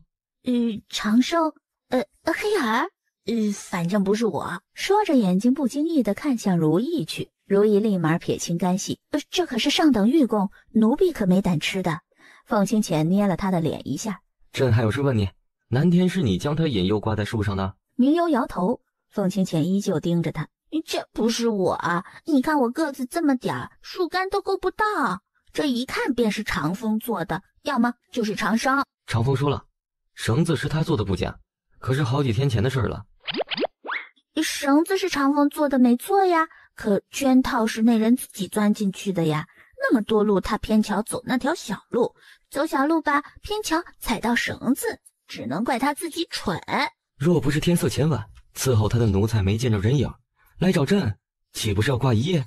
不会，晚上有侍卫会过来巡夜，你忘记了吗？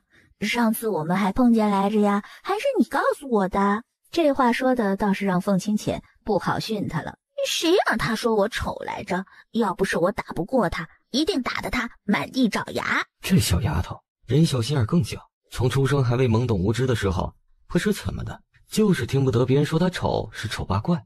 还在襁褓时，只要拍着她说丑八怪，一定嚎啕大哭不止，怎么都哄不乖。说话时，爹娘没学会，先学会了美。这缺德小丫头果真应了那句最毒妇人心呐，越小年纪的女人越毒啊！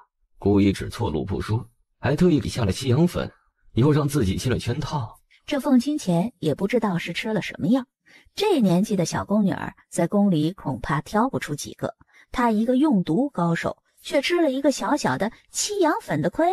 哼，真是哑巴吃黄连，有苦说不出了。南天越想越气，收拾不了凤清浅，还收拾不了这熊孩子吗？提高一点，殿下，您可坐稳了，奴婢要推了啊！南天听到声音，更加确认这就是昨儿得罪他的人了。哼，皇后又怎么样？一个熊孩子，他非得好好收拾收拾，让这熊孩子知道锅是铁铸的不可。明优转眼便瞧见了南天的脸，内心一紧，这货是来报仇找麻烦呢。南天乃是毒王的徒弟，最擅长用毒，可惜就是不会什么武功。有句话不是说功夫再高也怕菜刀吗？那就没什么好怕的了，刀剑可是不长眼睛的。再推高一点。宫女们见来了人，可明优装作没看见。南天依旧想着该用什么毒药来收拾他了。哑药先毒的他10天半个月说不出了话，看他这张伶俐的嘴还能不能骗人？你是来找我寻仇的吗？没有，本公子是这么爱斤斤计较的人吗？当然不会和一个小孩子计较了。是啊，对一个小孩子下手就是禽兽不如啦。你在骂我？没有啊，你又没有对我这个可怜弱小的孩子动手。虽然我知道你心里在想着无数的法子来折磨我呢。你可不是什么小孩子，整个一混世魔王，害得我昨天倒挂了1个多时辰。我只是好心给你指了路的，这圈子又不是我弄的，你自己瞎猫碰上死耗子，也怪不得我呀。这后宫一霸读书的倒是没上进，可是骂人的话倒学得精通，果真是很有天分呢。南天走过来就揪着他的耳朵，将他从秋千上提下来。今天看我不好好收拾收拾你。你干什么？我可是皇后，一人之上万万人之上的皇后。这可是百毒丸，看你真可爱，实在忍不住就给你多吃2颗。救命啊！救命！长风，救我！长风知道南天也就是吓唬吓唬他，只要别太过分，让她交不了差，她还是很乐意有人隔三差五的收拾一下这个小丫头的。这百毒丸死不了人的，所以不用急着喊救命。只不过吃了会让你这白嫩嫩的小脸上长出一些不那么可爱的青斑、红斑来。你这个变态，你就是嫉妒我长得好看。哼！周围的小宫女站着也不是，可叫救命也不符合氛围，这算是刺客吗？你们干站着干什么？等会儿我耳朵都要被揪掉了！啊！快去找凤七七呀！就是找他祖宗都没用了。说着就往明优嘴巴里塞药丸，明优满脸拒绝，可嘴巴碰到药丸的时候，率先尝出了甜味儿，甜甜的。随后反应过来自己吃的是什么，脸白如晴霜，他真的把毒药吞下去了。南天也懵了，他只是想吓唬吓唬这个小丫头，没想到阴差阳错给吞下去了。这要是凤清浅知道了还了得呀！南天手一松，立刻没出息的逃跑了。凤清浅去未央殿的时候，明优坐在树上哭得绝望。大坏蛋，给我吃了毒药，我要变丑了。看你以后还敢皮。凤清浅又心疼了。不是，他给你吃的是糖果，没毒。那糖果你吃的时候不是甜的吗？那我不是白哭了吗？早知道那就多吃2颗好了，还不枉费我哭这么久。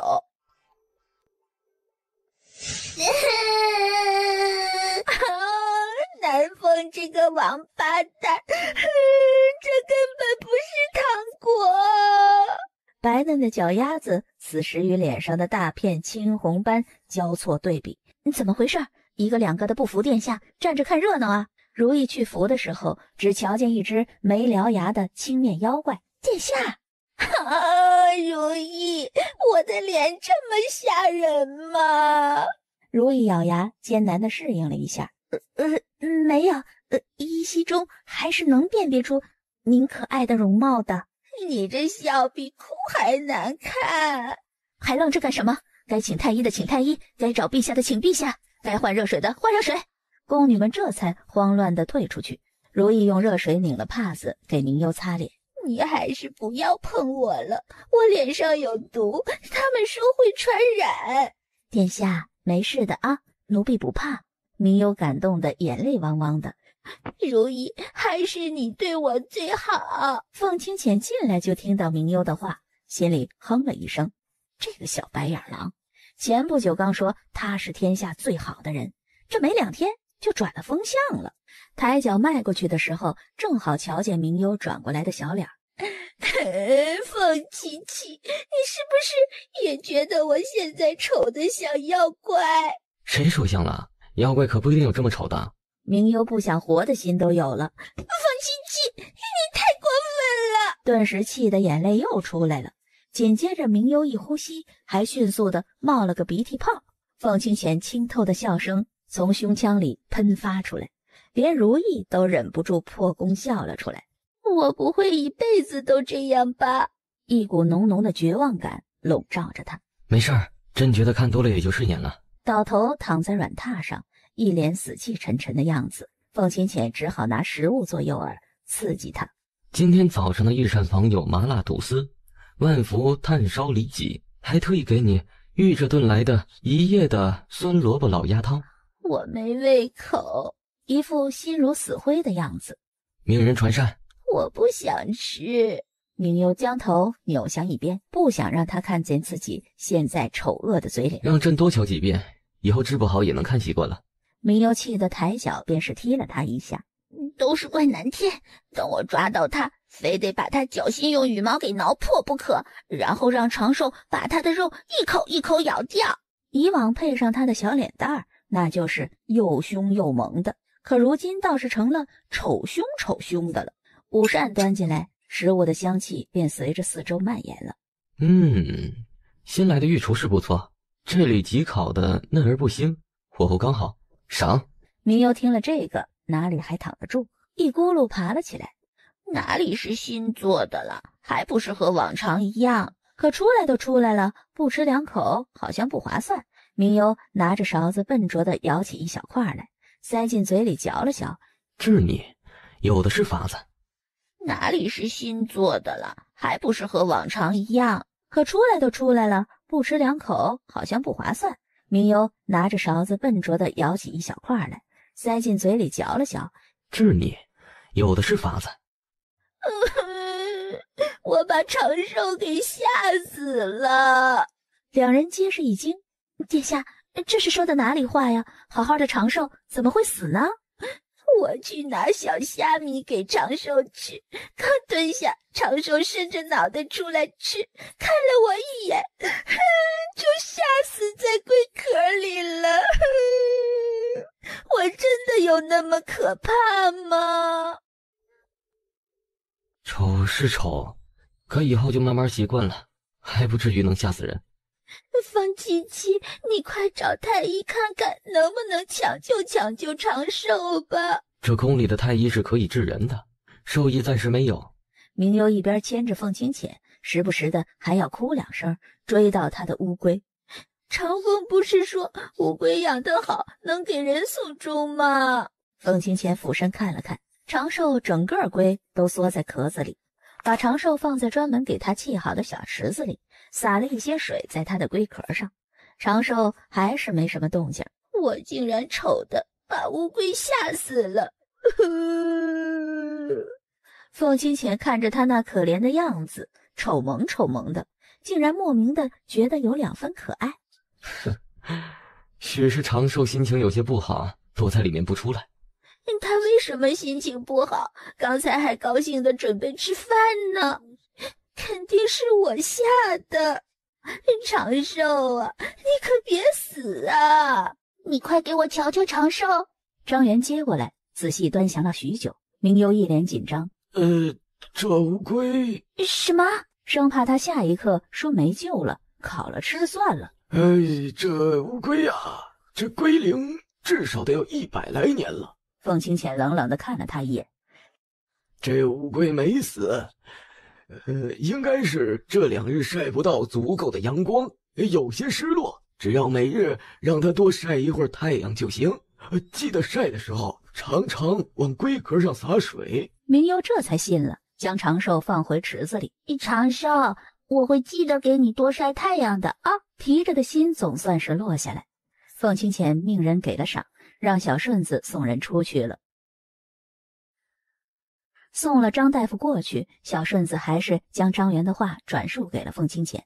我要去看凤凰。山海经里说了，有凤凰，还有长幼。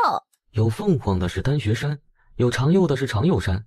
山海经里的神话信不得真的。那都有天鱼山，为什么没有丹穴山、长幼山啊？说不定是你孤陋寡闻呢。凤清浅捏了他惨不忍睹的小脸一下。天下之大，莫非王土；率土之滨，莫非王臣。这4洲4海之土，南有全有，朕自是知道。我都这样了，你还下得去手？朕倒是觉得你这样挺好看的。陛下呀，您越发口味重了，而且变态。小殿下这样您都下得去手，这过不了多久估计也能下口了。那谁去天鱼山？长生去。那我跟着长生去就行，反正长生武功高，人又靠谱。凤清浅心里生出了那么一丝丝不乐意。他武功就不好，人就不靠谱？长生瞧见你这模样，得吓出内伤不可，谈何保护你？你刚才不是还说我这样挺好看的吗？哦，朕的审美不正常。明优急得直跺脚。凤七七，你太欺负人了！瞧你这小短腿短手的。明优差点没给气炸了。这天下还有没有王法了？有没有除暴安良的？收了这个讨厌的凤七七。没有，凤清浅就是王法。小顺子不忍直视2人的幼稚。陛下大概是把所有的幼稚都分给了小殿下吧？若不是天天跟着伺候，他准以为殿下被换了脑子。明优可没有死心，打算死皮赖脸地跟着长生去。长生的马儿还未上，明优已经拽着他的衣裳不放手了。我不管，我就要去，不放手！小顺子，把殿下抓回去！不走，死也不走！长风无法了。明优感觉自己被提起来，心里多了一丝小忐忑。等他睁开眼睛时，已经被甩上了马背了。你走吧，我准备好了。那雄赳赳气昂昂的气势，不知道的以为他要完成多大的壮举呢。长生，你身上的味道好奇怪哦，像是凤七七的。一路上都是明优瞎嘀咕，长生却半句也没有。长生，若不是我早上让如意偷偷去看了凤七七还在宫里，我准会以为她此刻就在旁边监视着我。不过她可没有这么好说话，现在知道我偷偷跟着你出来了，还指不定想着法把我的屁股揍开花呢。我要纸和笔。站在门口招呼的小二瞧见明优的脸，吓崩溃了。你不要过来啊！张着口不动，片刻后晕倒在地。他在说我吗？没，他是鬼附身了，所以才这样。明优怕吓到其他人，索性将脑袋埋在长生的腿上，不吭气儿，眼泪却扑哧扑哧的落下来。没事儿，他许是得了什么羊癫疯，不关你的事儿。长生虽然平时和明优总有些不对付，可心里还是护着他的。2间上好的套房，准备些精致的热菜送上来。明优在屋子里没有陌生人总是自在多了，还刻意的凑到长生眼前晃了几圈。若不是一路跟着你出来，我都以为你是假的长生。小夫人啊，你这头盖骨里装的都是些什么呀？想象力可真丰富。明优歪着头看了长生许久，也不知道为什么，总感觉凤七七在暗处盯着我，让我有种凉飕飕的感觉。明优突然迅速地抓住了他的下巴。凤七七，哼！凤清浅也没有想到他会认出自己来，一怔。明优从他下巴处扯了半天，不见有什么动静。难道真不是？奇怪，故事里都是在这样的呀。这拉扯的凤清浅脸生疼。你这爪菜要不要了？明优识相的松了手。凤清浅自己起身，约莫一会儿，伸手利落的将面具撕下来，露出熟悉俊逸的脸庞来。哇，真的有人皮面具和仪容术啊！这人皮真的是人的皮做的吗？小小年纪思想倒是变态。这是猪皮，跟着易容膏制作的，材料容易得，但技术很讲究。我还以为是从长生脸上扒下来的，都是如意胡说八道。如意跟他说过很多故事，里面便有易容术，说将人的皮揭下保存，换到另一个人的脸上，栩栩如生，像是自己的脸。如意说从下巴处就能抠出来的，所以那些易容的妖怪总是要离着人远一些，怕人察觉。那是故事里的换皮，不是易容术。这人皮面具贴合极强，要用清水打湿后才会有缝隙。要不你也给我弄一个我以前的脸，这样就不怕吓到人了。小孩子不可以用。你不是说你不来的吗？你是不是舍不得我呀？你性子野，指不定怎么祸害长生呢。朕不在，你岂不是无法无天了？他有什么好舍不得的？没这小丫头跟着，他倒是还清静了。第二天启程的时候，长风看到凤清浅没戴人皮面具，一惊。小夫人，你是怎么发现的？话音刚落，凤清浅牵着马走过来的时候，长风已经化身一阵风，迅速翻身上马，逃难似的策马往前走了。凤清浅将明优提到马背上，坐好了。连着10几日的路程，总算是赶到了天鱼山附近。这里的气息都是甜甜的。走了1个多时辰的路，总算是步入了天鱼村。天鱼村在这里上千年，祖祖辈辈的人都在此安居乐业。暂时找了一户人家的空房子租住，村里闲的妇女小孩都赶来看热闹。瞧见凤清浅的模样，女人们眼睛都直了。啊，这哪里是凡夫俗子啊，这明明是天上的仙君呐！明优看着小院外面围满了人，他们这是把我们当肉了，还有馋的流口水的。嘿嘿，小夫人，你不懂食色性也吗？什么意思啊？杀！真的有那么吓人吗？凤七七，我把人吓晕在门口了。无碍，你关门回来便是。哦，老实的将门关上了。等媒婆醒过来，已经是正午了，哪里顾得这许多，犹如3魂丢了1魂，慌忙往家里逃了。不到半天功夫，村里便有新的八卦出来了。这新来的仙君真不是普通人，还养着一只小鬼儿，还是小妖怪来着，长得青面獠牙，极其丑陋猥琐。这一下想去提亲的也不敢了。明幽在院子里玩，听得外面路过的3、5成群的小孩在说河里有鱼的事儿，明幽也很心动。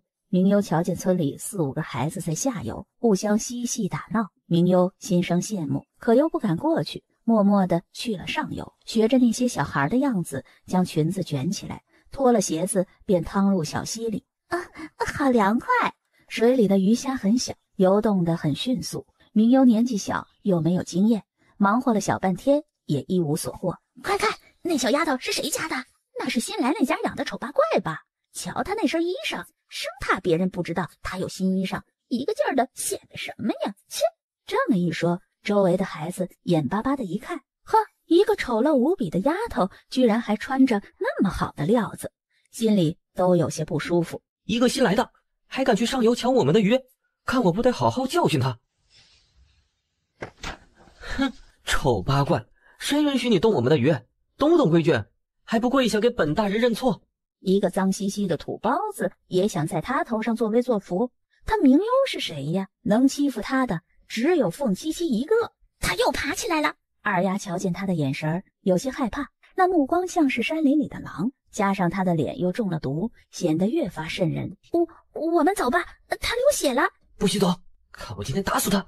转头怒哄哄的就将刚站起来的明幽往水里按。明幽力气小，挣脱不了，被铁蛋一直按在水里。明幽挣扎了半天，今天不求饶，我就淹死你！明幽被他按得身体发疼，自己力气小，硬碰硬不是对手。铁蛋哥哥，我错了，你放我起来，我这就给你跪地求饶。真的？公子，你们家小姑娘死了，快去瞧瞧！紧接着，凤清浅就从屋子里冲出来。在何处？我听三婶说的，你们家那小姑娘许是在溪水边被人打死了。话还未说完，眼前白衣身影早已不见。长风推门而出，紧跟着冲了出去，着急的不行。这可别出什么大乱子。在宫里是大家让着他，出了门可没人认识他。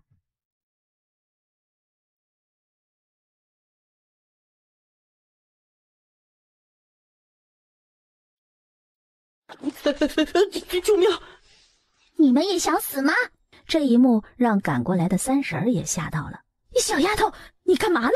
杀了他！明幽瞪着脸被鲜血染红的铁蛋，这种人不给些颜色看看，他以后岂不是要为非作歹了？你这小小年纪的心肠倒是狠，这杀人可是要坐牢的。快，你过来三婶这边，三婶知道你受了委屈了，三婶找村长给你做主啊。他要把我在水里溺死，就不用坐牢了吗？铁蛋刚才那2下被揍狠了，知道了明幽虽小，心肠却狠。明幽用白嫩的脚丫子踢了他的腿一下。知道错了吗？也不知铁蛋是吓懵了，还是孩子多不想失去自己的脸面，因此只是哭，一言不发。明幽拿着鹅卵石朝着铁蛋的腿又是砸了一下。我问你，知道错了没有？你再哭一个试试。铁蛋不敢吭声了，只是猛地点头，生怕明幽又毫不留情地给他2下。很不错，那气势仿佛是俯视众人的女王。以后你们还敢这般放肆，这就是下场。好啊，你这个小妖怪，一个外村的，敢欺负到我儿子头上了啊！上前就想打明幽，长风伸手拧着他的手。你再动手动脚，我就拧断你的手。哎呦，村长啊，您瞧瞧，他们家大人都这般狠呐，怪不得我儿子都被他们打死了。那孩子，大夫在医治啊？是，流血过多。那别医治了，我给你们家500两银子，买你儿子的狗命。你们欺人太甚！那我倒是要问问，你们家儿子先想溺死我们家小姐，这账怎么算的？我们家小姐不过是正当反抗。若说失手砸死你们家铁蛋也是该的，谁叫他小小年纪就作恶多端？你们若是不服，咱们可以去县城告官呢，理论理论去。我倒是要看看你们再盲踹还能大于王法。可你们家的不是没事吗？哼，老天爷眷顾我们家小姐没事儿，有事儿你们见命可难抵。我警告你们，以后还敢对我们家小姐生事儿，别怪我剑不留情。众人皆被吓得胆战心惊的，不敢吭声。吴公子，这确实是翠花家的不对，可铁蛋毕竟也是个孩子，这伤了脑子，翠花家日子也不宽裕，这医药费……若他有命受着，尽管狮子大开口，本公子给得起。可我家阿优身上这蹭破的伤，受的惊吓，可要连本带利的讨回来的。不就点擦伤吗？我们家可没什么钱，更没什么人参鹿茸。本公子不缺这些散碎银子，只要你们家铁蛋有命受着。哼，只是我家阿优受的终究是要讨回来的。等铁蛋好了，每隔5天，阿优便会动手揍一次铁蛋，医药费我全包了，揍到他死为止。哼，刚才不是还一副英雄气概吗？现在怎么怂了？凤清浅拿了膏药给他擦手臂。朕平时怎么教导你的？出手要狠，出事了有朕给你顶着。你倒是好，弄得满身伤痕。我手没劲儿。哼，你踢朕的时候怎么撞得如牛一样？明优这一仗打得天一寸的小孩胆战心惊的。明优出门，其他小孩子看见都是要绕道走的。看来你不只是后宫一霸了，现在都延伸到村霸了。长风，你不要逼着我锤爆了你的狗头。凤七七，这里面有蛇，它会不会咬到我呀？咬到我，会不会马上就死了？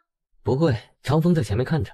明优不死心，那会有狼突然窜出来把我叼走吗？我觉得我个子小，目标大，这样不安全。凤清浅看他，明优笑嘻嘻的抓着他袖子。要不你背我吧，这样蛇咬不到我，狼也抓不着我。小殿下套路可真多，这就是走不动道，想让殿下背着他吧？凤清浅弯腰下来，明优欢呼着爬上去了，搂住凤清浅的脖子道：凤七七，你真是整个天下最好的人啦！凤七七，你真是整个天下最好的人啦！不说朕是暴君、坏蛋、老流氓了？那可不是我说的，这惹恼了凤七七，谁背他呀？那估计是猪想的吧？凤清浅也吃定他不敢乱说，故意嘲讽他是猪。转了傍晚，也没见有什么长得相似的药草，三人只得先找了一个破旧的山洞休息。凤清浅便带着明优在周围找些柴火，晚上好生火。从未出过皇城的明优在野外像是撒了欢的小动物。凤七七，你快来！哇，凤七七，里面竟然有一只小狗。那是狼。要是能带回去做宠物就好了，不如我们把它救上来吧。若它长2年，你就是它的食物了。凤清浅可不想救一只狼上来。那我们不带它回去，它一定有父母，我们救上来，它可以回家去。陷阱太高，轻功下去上不来。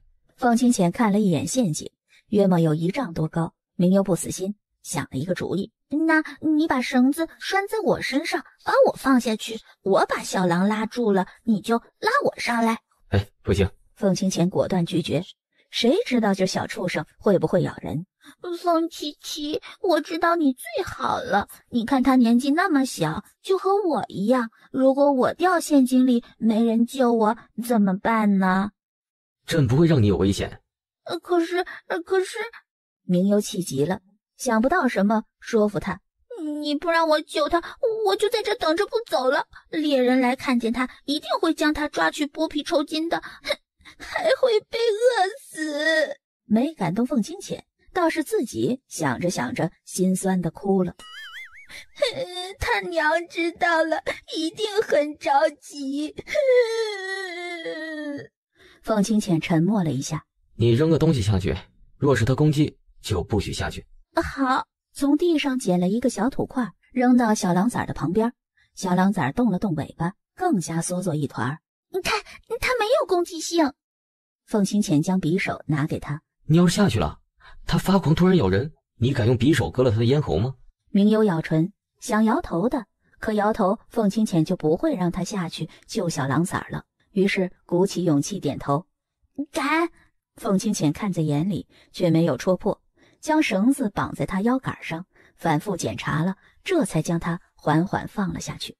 凤清浅将他放到陷阱底，明幽站在陷阱里，没急着过去碰小狼，而是掏了一块小肉干丢在小狼崽的旁边。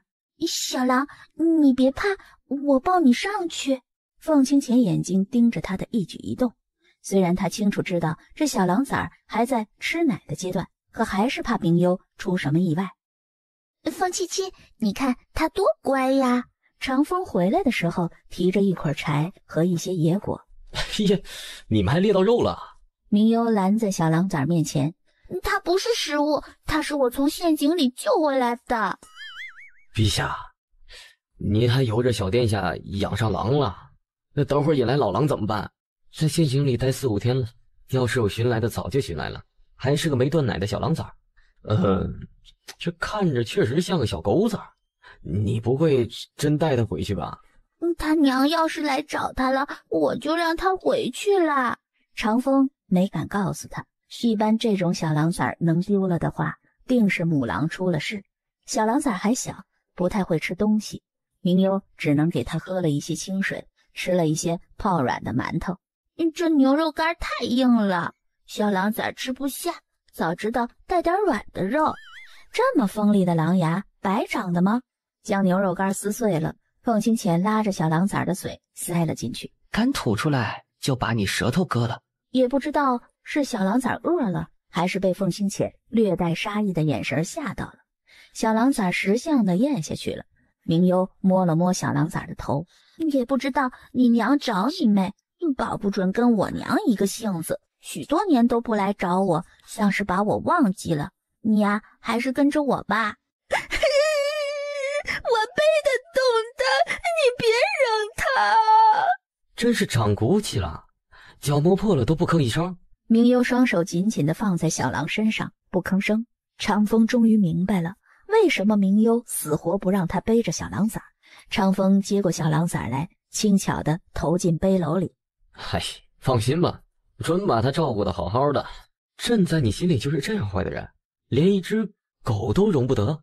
他是小狼崽，不是狗，那是你自己说的。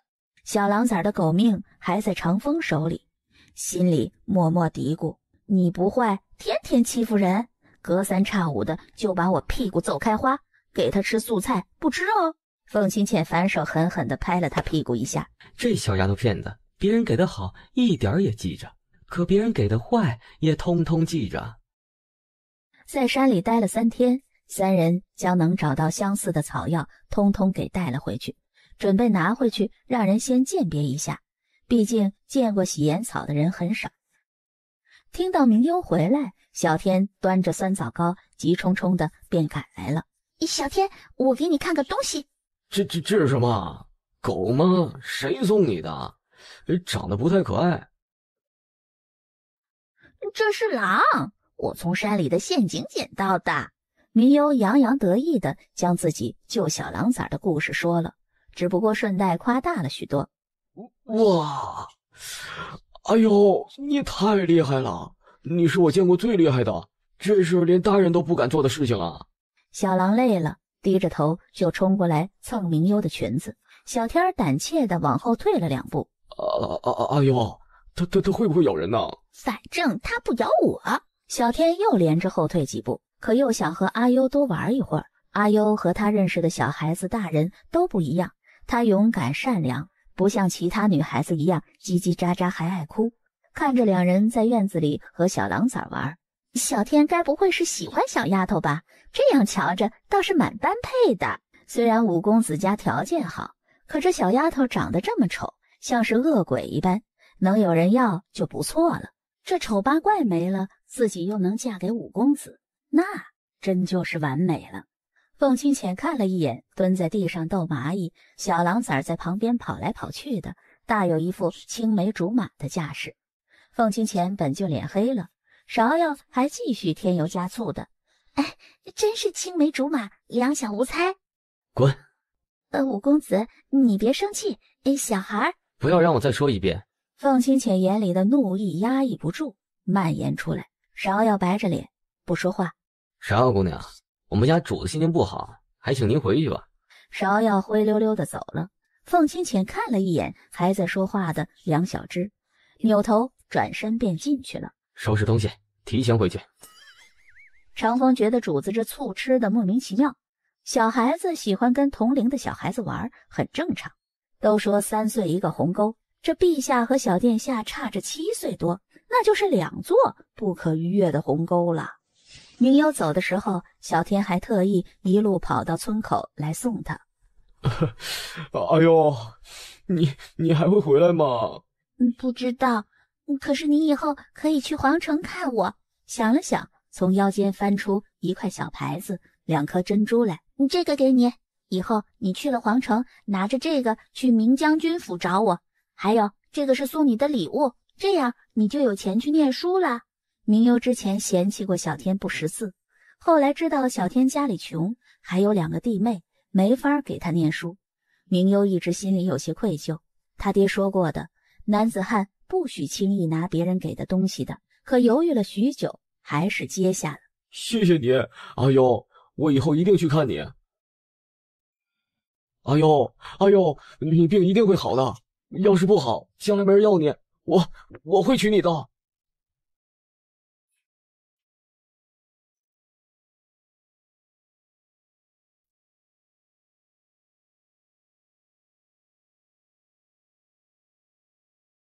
村里的人都在说阿优丑得像是鬼一样，可小天觉得阿优是这天下最好的姑娘了。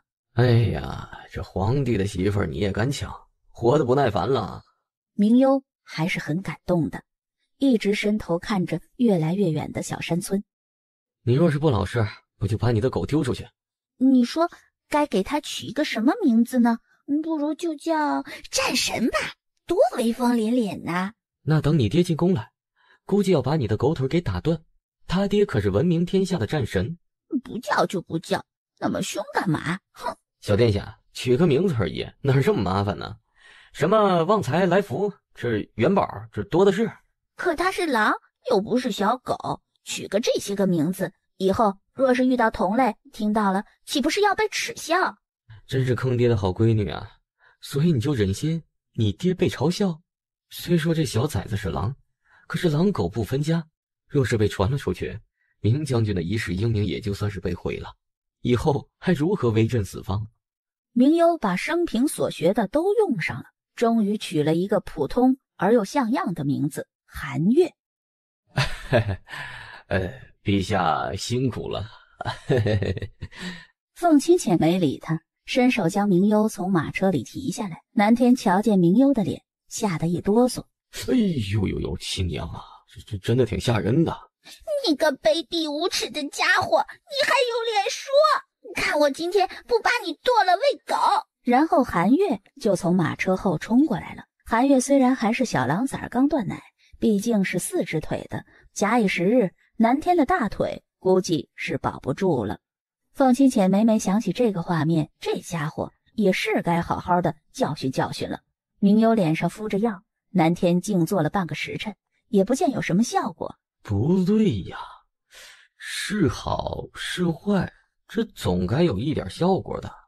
明幽听着这话，猛地抬头：“你不会给我用错了解药了吧？”胡写，反正都丑成这样子了，再毒的药也拿你没办法。是啊，还真是感谢你，真是气得想感谢他祖宗18代。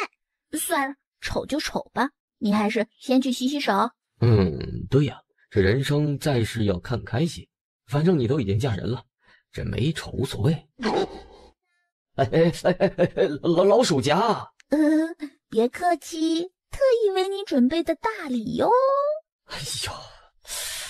你这丫头太歹毒了。别害怕嘛，我不过就学着礼尚往来而已。如意急忙将他的老鼠夹拿下来。南公子，抱歉了，奴婢们也不知道小殿下他在什么时候安排的。南天刚坐下来，接着又啊了一声，猝不及防地摔倒在地。哦，你高兴啦？这桌椅板凳可能有些不大好使哦。女人果真是最小肚鸡肠、最记仇的动物了。他总觉得这坏丫头不止这些鸡毛蒜皮的恶作剧。你药也给敷了，本公子就先回去了。南天觉得此地不宜久留，所谓36计，跑为上计。明幽倒是没拦着，反而挥挥小手：“南大哥再见，需不需要我送送你呀？”对不住了，南公子，属下以为是刺客呢。你家刺客没事大半夜瞎晃悠，还正大光明的走正门啊！南公子，真是抱歉了，要不属下帮您把胳膊接回去吧？我去你妈的！南大哥，瞧你都感动哭了。老流氓，扒光我衣服干什么？里面在干什么好事？凤青姐，我要告诉我爹，你占我便宜摸我屁股。哎呀，这殿下这是在长风侍卫，怎么这么猥琐呀？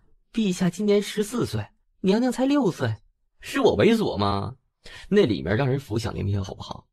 说不定咱们陛下就有恋童癖。然后就被长生从树上踹下来了。哎呀，你该换一脑子了，这不只是猥琐，是龌龊。明幽被凤清浅提在浴桶里坐着，嘟嘴一脸不快。你要真帮你擦？不要，男女授受不亲，我可不能让你这老色狼占我的便宜。明幽，你皮痒了？老？他哪里老了？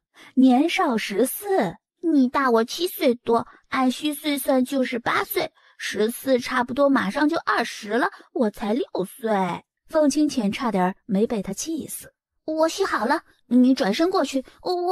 凤清浅径直将他从浴桶里提起来，扔在软榻上的。你想对我耍流氓？凤清浅白了他一眼。我警告你，你别想威胁我占我便宜，我会宁死不屈的。我警告你，你别想威胁我占我便宜，我会宁死不屈的。凤清浅坐下来给他擦头发上的水。原来你是要给我擦头发呀？不然你以为朕要干什么？非礼小矮子，长得比猪还磕碜就算了，胸脯上还没2两肉。明幽果真低头瞧了瞧自己平躺的小胸脯，嘟嘴不吭声。凤清浅瞧见，嘴角抑制不住的上扬。明幽连着敷了7、8天的洗颜草，脸终于有些起色。想起许久都未出去走走，明幽决定去太湖附近转转。看到你还真是变成丑八怪了，难怪最近不敢出来晃悠了。你闭上你的狗嘴，真是狗嘴里吐不出象牙来。你是属疯狗的吗？张口就要咬人，你敢说本宫是疯狗？我父亲可是南轩王，一人之下万人之上的南轩王，那可不是你亲爹。本宫是皇后，一人之上万人之上的皇后。你南轩王再大也大不过皇帝。那是因为我义父不想当这个破皇帝，这天下都掌握在我义父手里。凤清浅不过是个傀儡皇帝，这话你倒是有本事当着南轩王去说呀，平时怂的跟一只过街老鼠似的。你再胡说八道，你试试！醉心恨恨的跺脚，忽然去推搡明幽，突然窜出一只黑影，朝着醉心扑过来。醉心没看清，被韩月吓一跳，所幸醉心歪了一下，还是稳住了。韩月站在明幽跟前，嚎叫了一声，龇牙咧嘴的看着醉心，只要醉心一动，他就发动进攻。以为韩月是狗，在宫里养了近1个月，个子是长大了些，可不出声看着还是像只狗。可韩月嚎叫的时候，醉心才发现这畜生是狼。韩月似乎不满醉心说他是畜生，又立刻龇牙咧嘴的。韩月可不喜欢听别人说他是畜生，他有名字。醉心怂了，这丫头面前有狼，即使她会些武功，可听说狼的速度很快，正想退开，韩月又开始龇牙。正在为难时，醉心瞧见一抹白衣，救命啊！救命！明幽站着看得莫名其妙，醉心是被鬼上身了吗？一人一狼对视了一眼，接着醉心自己愉悦跳进了荷花池。明幽觉得醉心是不是脑子进水了呀？自己喊2声跳进去干什么啊？发生什么事了？明幽转头，吓得被明然往后一退。阿幽，明幽眼睛抽抽，他有这么恐怖吗？阿幽，我不是嫌弃你啊，我是有些惊讶。明幽点点头，好吧，他也悄悄地承认，他确实有点吓人，毕竟长寿之前差点被吓死。刚才是你叫救命的吗？明幽指了指荷花池里，他最先装作一副溺水的样子，时不时地挣扎2下。救命！救命！我还以为是你落水了，所以飞奔来的。那我赶紧找人救他上来吧。说是这样说，可是北冥然半天也未挪步。有人吗？有人吗？你确定这样能找到人来救他吗？这货是想让最新死得快点吧？哎，没人，那咱们走吧。北冥世子，救命！救命！我不会游泳。说着就往下沉。你确定不救他？你想救？明幽点头又摇头。北冥然依旧不动。他会游泳。许是最新觉得装不下去了，自己爬上来了。明幽被惊得掉了下巴。还得这样的？北冥世子，好冷，是皇后推我入水的。你还要脸吗？天下竟然还有这等厚颜无耻的人！哦，本世子没看见。哎呦，我们走吧，我这次给你带了很多稀奇的玩意儿。明幽，我要你不得好死！太好了，终于好了，以后想去哪儿就去哪儿。还是我这如花似玉的小脸好看，多招人喜欢呢。是好看，脸皮这么厚一层，能不好看吗？嘿，朕倒是没见过这么厚颜无耻的人。没人夸自己，索性自己夸起来了。风七七，你看，我脸好了。哎，朕不瞎，不用凑那么近。你都不认真看，有没有觉得我比以前更好看啦？猪就是猪，长得再好看也是一只小笨猪。快去洗脸。你给我洗，是你自己说的，猪可不会自己洗脸。凤清浅被他的懒给打败了。哎呦，听说你脸好。参见陛下。哎呦，你真的变回来了，而且更好看了。明幽笑了2声，其中夹杂着些许不好意思和开心。凤清浅的脸立刻臭了。这小丫头长得真是猪脑的，别人随便说2句花言巧语就信了，还乐成这样。北冥然这小子也不老实，阿优生的好看还用他说吗？你脸好了也就能出去玩了。御花园的古树上，老鸟生了一窝小鸟，都快要学会飞了。你快吃早饭，吃了我带你去看。凤清浅一听，蹙眉。明幽端起桌子上的玉碗，一口气咕叽咕叽地喝了下去。我们走吧。北冥然拉着明幽的手跑了。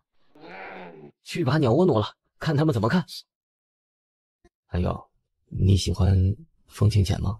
喜欢呢，虽然他总是欺负我，经常打我屁股，还不给我吃肉，动不动就让我抄3字经，还总是臭着个脸。凤清浅待在树上，方才还一脸老父亲猥琐兴奋的笑容，下一秒听到明幽如数家珍地说着他的缺点。他这么不好，你还喜欢？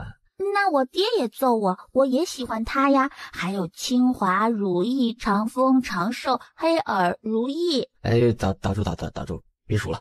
当然还有你。凤清浅的脸更加难看。朕很凶残吗？哎，哪里会啊！陛下仁慈，怎会和凶残2字沾边？心里却数落着，可不是吗？凶残的很，还暴力呢。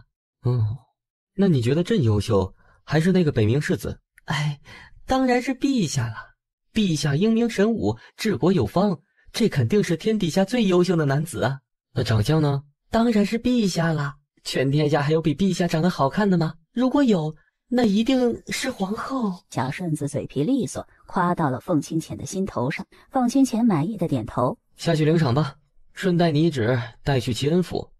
齐恩府小世子天资聪颖，勤奋好学，朕特准他游学列国，就先送去女尊王朝吧。凤清浅刚沐浴回来时，明幽已经裹着小被子坐在软榻上了。怎么还不睡？明儿一早还得上学呢。我觉得我有些头晕，可能是生病了，明天上不了课了。明幽装作一副虚弱的样子，凤清浅盯着他看，看得他毛骨悚然的。明幽知道凤清浅不信，索性凑到他身边。可我明天不想去上学，许久没去了，功课落下很多，太傅肯定是要打手心的。朕派小顺子给你送过去，会跟太傅说明的。哼！凤七七哥哥，我就明儿1天不去好不好？不行。明幽咬唇，索性伸头过去。凤清浅察觉到他的异动，正扭头看去，明幽伸过来的唇吧唧一口，正好印在凤清浅的唇上。柔软娇嫩的唇似带着清新的蜜糖，从嘴唇扩散到皮肤乃至灵魂。凤清浅感觉到掌心里一僵，四肢僵硬，却带着一股火热，似乎有一股走火入魔的感觉。七七哥哥好不好？那正考虑考虑。明幽吧唧又亲了他的脸颊一下。换肤来从不为菜上，有人子的南山下，一间茅草房，采菊菜为菜蘑菇，此间人徜徉。凤清浅心里顿时烦躁了起来，侧身看去，明幽已经睡着了。哎呀，这睡得倒是比猪快。凤清浅侧身用手撑着身体，瞧着他那粉嫩光滑的小脸，想着不由得又伸手去摸了摸。一如既往的滑嫩。眸子不经意间瞟到他那生生的嫩粉色的唇上，凤清浅的思想便开始有些邪恶起来。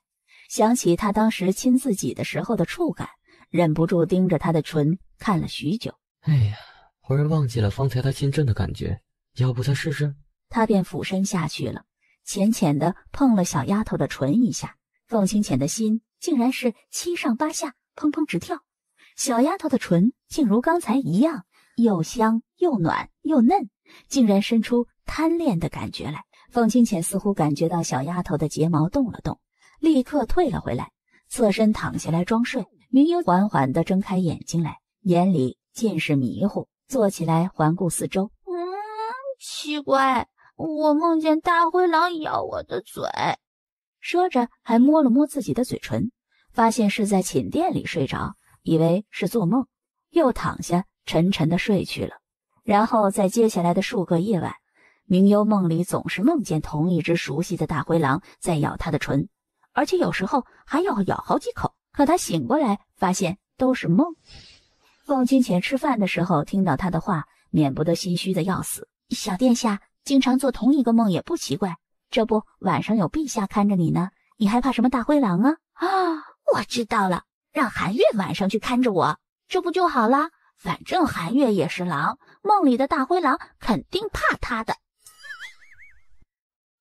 水太深，我不会游泳，会把我淹死的。没事，朕抱着你就是。看着热气腾腾的水面，明幽说不动心是假的。对于他这个小不点来说，水真的太深了。里面的水可是比普通热水舒服，要不是这2日你乖巧，朕可不会赏你过来泡温泉。这汤泉宫的温泉是为御用的，从古至今也只有当今天子能享用。明幽听着有些心动。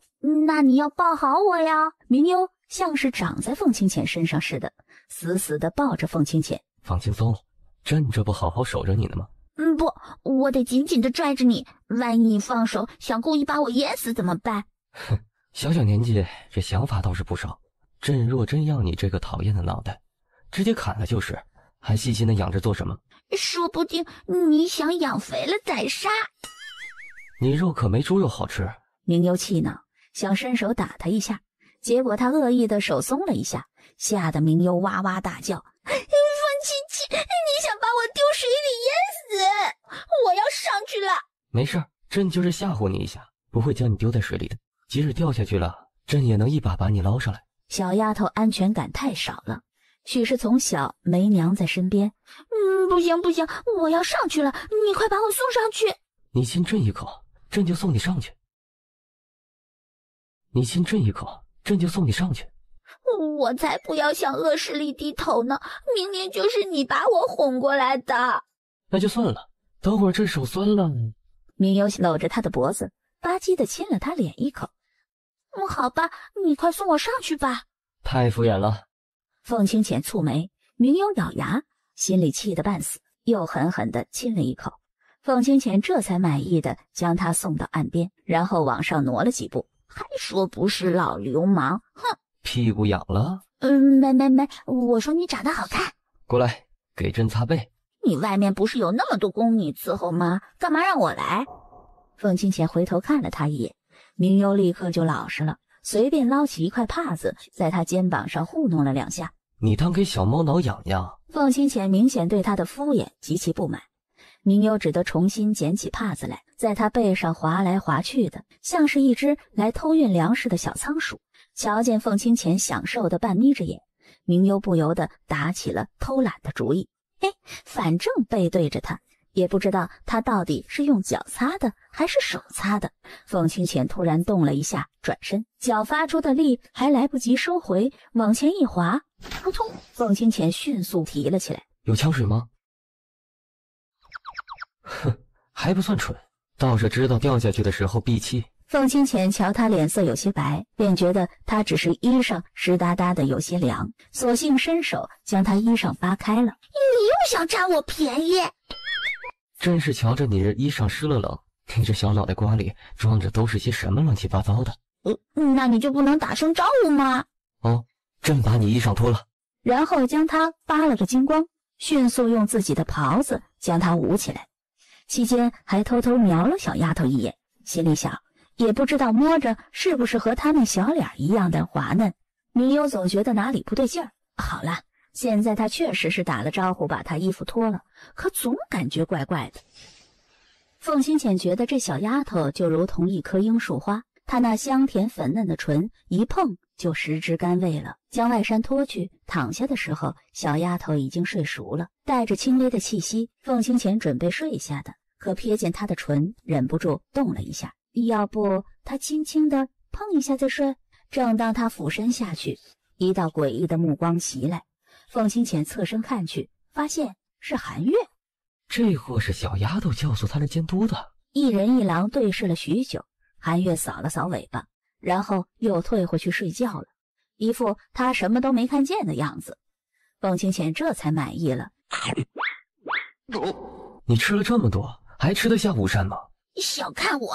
事实证明，真是凤清浅小看了他。鸡汤、竹笋炒肉，凤清浅看着他，犹如一只吃饱的猫咪，懒散地躺在凳子上。朕看你就是一只饭桶，这么能吃，若生在贫苦人家，岂不是要饿死？我在长身体，当然吃得多。哼，朕瞧着你这个子没长，倒是胖了不少起来。别家小孩都是纵向长，你呀，倒是横向发展了。明优觉得凤清浅这老流氓上辈子一定是和他有仇的，血海深仇的。本宫不吃了，宁死不吃。朕不喜欢娇柔做作的女人。那你是喜欢我啊？自作多情。北冥然去得急，没来得及进宫和他打招呼，只是叫人送了一包小孩子的小玩意儿送进宫来。北冥优怎么走得这么急呀？前几天还说进宫来找我玩的，可没听说游学的事儿。许是游学的事有些着急，怕赶不上。这不都是陛下惹出来的吗？那以后不就没人陪我抓蛐蛐儿了？殿下，这满宫的奴才不是都可以陪着您抓吗？北游世子游学了，不只是您一个人惋惜。他难道还许诺了给其他人抓蛐蛐儿？你把我抓回来干嘛？你爹来请旨，说许久未见你，想念的紧，想接你回去住几天。哦耶，回家了！空气突然安静，如意头低得死死的，不敢看凤清浅。小殿下，您就不能看看陛下眼色再行事吗？您回娘家倒是好，可留下我们受苦受罪呀！太好了，爹总算是说话算话，来接我回去了。明优以为的是明丽兑现了他小时候的承诺，终于带他回去了，而不是暂住，欢欢喜喜地收拾了一大包东西。回去用得着带这么多东西？凤清浅盯着满屋子的东西，明优瞧见他脸臭，以为是自己要将这些东西带回去，他不高兴了。好吧，不拿了。心里默默念叨：凤七七这个小气鬼，一点东西都舍不得给他。算了算了，回去他自己买吧。明优看了一眼满屋子的东西，生无可恋的转身便要出去了。你要干什么去？回家呀！快叫住我，让我把这些我心爱的宝贝通通带回去。过来。凤清浅眼看着他还真要走，走了是不是他最近这段日子就得独守空房啊？那晚上偷亲谁去啊？亲朕一下再回去。亲朕一下再回去。明优嘴皮子动了动，水汪汪的眸子看着凤清浅。明优心里想的是，老流氓又想占自己的便宜，拒绝他会不会不给自己回去啊？凤清浅瞧着他那小可怜样子，于是心软了，想的是，算了，弄得他有一种逼良为娼的罪恶感。明优小鸡啄米似的在他脸上亲了一下，哒哒哒的冲出去了，想即使老流氓反悔，他也跑远了。明优离开的下一秒，他已经开始后悔，早知道不该下了这口谕，让他留在他身边多好，可以随时亲亲抱抱。明优还未来，明丽已经在门口不住的张望了。青华，派人去看看，怎么还未回来？将军，上一波出去打听的还未回来呢，这一早上您都派出去3波了。您早上请旨，小殿下要吃完早午膳才回来呢。我总觉得过了很久，他该回来了。明丽有些后悔的，回想起明优出嫁的时候，明明还是一只小团子啊！是小殿下来了。明丽疾步走过去，马车刚停住，里面的小人钻出来，长高了，也胖了。总算凤家那小子对他还算不错。爹爹，前段日子爹爹在边关，听闻你脸中了毒，可如今瞧着倒是没什么。那都是胡说八道吓唬人的。阿优，这不是好好的吗？爹爹也坏，都听见女儿变成丑八怪了，也不回来瞧瞧。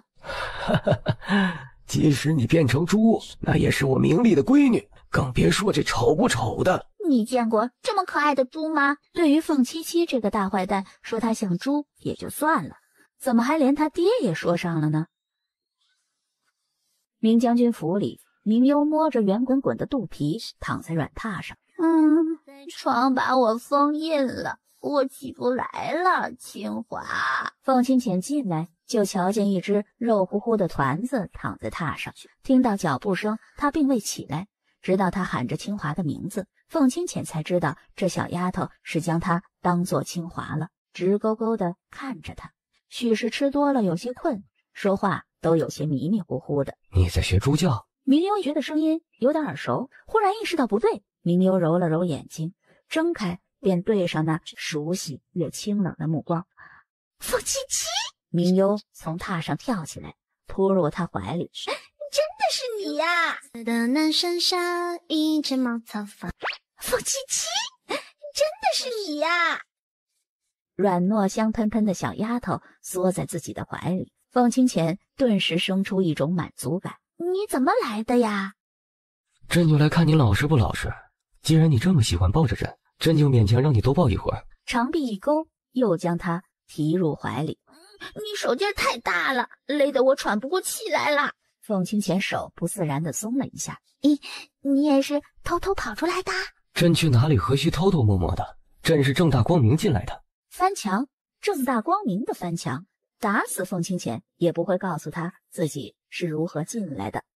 那爹爹怎么没让清华来叫我呢？朕从后门进来的，门口的侍卫告诉朕明将军在忙，朕就自个儿过来了。明优也挑不出错来，将军府里的都是些老人了，会放他进来也不足为奇。凤清浅担心清华等会儿过来露了馅儿，于是哄明优：你想不想出去逛逛夜市？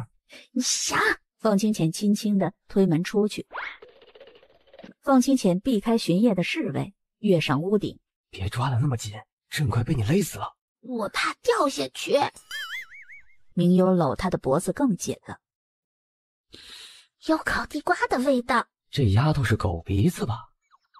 老板，我要那个胖胖的黏糊糊的烤地瓜。太大了，你吃不完。就是要这个最甜。哎呦，小哥哥年纪小，这懂得倒是不少。这种烤着裂开冒出汁儿的地瓜呀，那可都是最好吃的。大爷乐呵呵的将烤地瓜给他包了起来。明优狠狠地吸了一口气，张大嘴巴正准备咬下去，随后又咬了咬唇，将烤地瓜推到凤清浅的面前。给你咬一小口。快点，我可是忍痛分给你的。凤清浅张口便将烤地瓜咬了一大块进嘴里。凤七七，你是妖怪变的吗？还我烤地瓜！哼，是你让我咬的。虎口夺食，小丫头当然不干了。凤七七，我跟你势不两立，你个大嘴怪！我说的是一小口。早知如此，半点地瓜皮儿都不会给他的。算了，还是先吃了吧，等会儿半个也没有了，凤清浅看着他吃着香喷喷的地瓜，此刻觉得烤地瓜的味道也不错。要不你再给我咬一口？哼，休想吃我的！你还不回去吗？凤清浅暗自生气，小白眼狼，好吃好喝的带他玩了，这会儿就开始撵人了。回去他岂不是要孤枕难眠，独守空床？那他出来的目的是什么呢？朕忘记了，时辰太晚，宫门都落锁了，进不去了。那你可以翻墙回去，你轻功这么厉害，哪里都挡不住你的。哎呀，你太重了，刚才朕扛你回来的时候闪到了腰，哎呦，这翻墙估计不行了。没事，那你和我一起睡吧，反正我的床大。凤清浅等的不就是这句话吗？将外衫脱了，躺下。以后你还是要少吃些。哼，那是你老了。因为我爹扭到胳膊闪到腰，总是说老啦老啦，腰闪了明明是老的原因，非要赖我身上，我可不会背锅。凤清浅不想理会他，这是冥府，不是宫里。要是在宫里，非得给这小丫头屁股揍开花不可。明幽认识凤清浅4年，被打屁股的次数数以千万，怜爱记仇的他都记不清到底有多少次了。等明幽醒来的时候，清华已经将洗漱的水准备好了。凤七七，你怎么没回去呀？小姐，是我。明幽惊醒过来，发现凤清浅许是已经走了很久了，心里庆幸，还好清华没发现。要知道凤七七悄悄的夜半3更带自己出去，那他爹指不定怎么收拾他呢。小殿下，那是个哑了的炮仗，不能往炉子里塞。哎呦，小殿下，被你坑惨了啊！我还以为炸了呢。不由分说的就将从锅下面窜出来的明幽提起来。你爹，你提着我干什么？放我下来！明丽又气又怒的在厨房外巡视了2圈，找不到趁手的东西，索性从灌木丛里折下一根枝条。爹，疼你才知道长记性，哼，不然怎么知道什么是天高地厚？明丽，我是皇后，你打我要挨板子的。你是天王老子，我也得教训你。明幽见皇后的身份唬不到人，立刻转变策略，开始卖乖求饶了。爹爹，我错了，疼，不打了。哼，错？你还知道错？今天若不是好好管教你，你还指不定捅出多大的篓子来。明丽是气狠了，下手越发没有轻重。明幽捂着他的大腿，明丽就抽他的小腿。小顺子说打死皇后要株连9族的，你就打死我好了。明丽脸都绿了。这小丫头知道株连9族的意思吗？你这个不孝女！你就打死我好了。给我去祠堂跪着，跪到知道错了为止。不去，我不跪。你要打死就打死我。你个大坏蛋，比凤七七还坏！不要我就算了，你还要打我！我要去找我娘，告诉娘亲你虐待我。明丽手中的枝条不由得松了手，有些后悔一怒之下冲动打他。听话，我给你擦药。我不要擦药，是爹爹打的。你倒是倔，你要是不擦药，等会儿肿了蔓延到全身，就会变成丑八怪的。清华知道他的软肋，故意吓唬他。明幽果然不吭声了，将头扭向一边，瞧见他那细皮嫩肉上全是一条条红肿的伤痕，心里更加不是滋味。疼，对不起。明幽有些不解，以为是自己吓到他了，趴在榻上扭过头来。清华不疼的，我刚才是故意吓唬爹爹的。清华心里更加不好受了。对不起，夫人，是我有负你的嘱咐，没照顾好明幽。我不是故意的，我不知道那是炮仗，也不知道是哑了的。我想帮胖大厨添火，可胖大厨说柴火太湿了，我就想找些碎纸来将火引起来。我知道，可爹爹不知道，爹爹生气还打我，爹爹不心疼我了。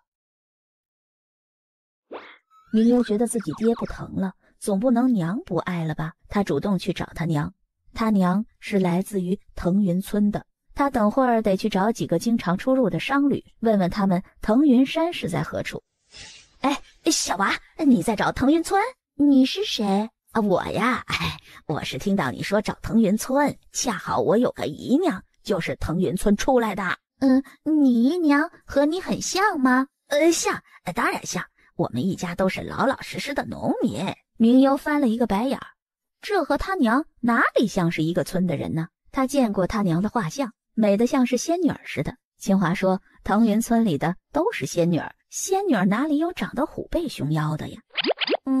好吧，只是我还有些东西在这儿，要不你跟我过去对面前面2条街拿一下？好，大婶跟你去。说着就要来拿明优手里的包袱。大婶，你干什么呢？我瞧着你的东西重，寻思你这么小一个，想帮你拿。不用了，我东西自己拿。大婶也不敢多说了，跟在他后面。明优在周围转了2圈，瞧见一个大傻子坐在门口玩。明优立马有了主意。翠花大婶，你在这等等，我去拿东西。牛翠花也不敢进去。翠花大婶，等会儿我就跟人说你是跟我娘的奴婢，你别介意呀。好嘞。大个子，想吃糖葫芦吗？大傻子笑嘻嘻的点点头。那叫你家人出来，我等会儿给你买糖葫芦。大傻兴高采烈的去叫人了。嫂子，哥哥，糖葫芦回来了，糖葫芦回来了。明优听到傻子给自己起的绰号，皱了皱眉，他哪里像个糖葫芦了呀？家中的哥哥嫂子听到傻弟弟的呼唤，嫂子手中的刀都没扔，就冲了出来。大憨，谁又欺负你了？大憨指了指明优，小丫头，谁家的呀？是找不到路了吗？没有，嫂子，我给大憨送媳妇来了。大憨前2日帮我赶跑了欺负我的大鹅，他说他没有媳妇，我就给他送一个来了。大憨嫂子转头问大憨，大憨只认得明优要给他糖葫芦，傻乐傻乐的点点头，什么都说是。明优指了指远处的牛翠花，这是我家的奴婢，虽然大憨几岁，可是有力气能干活，就给大憨当媳妇吧。哥哥嫂子不喜欢也不打紧，只是我家里要搬迁，我娘瞧不上他，不愿意带，只是已经买了卖身契了，扔了也不好，就想着送到哥哥嫂子这里了，以后有什么脏活累活给翠花干就是了。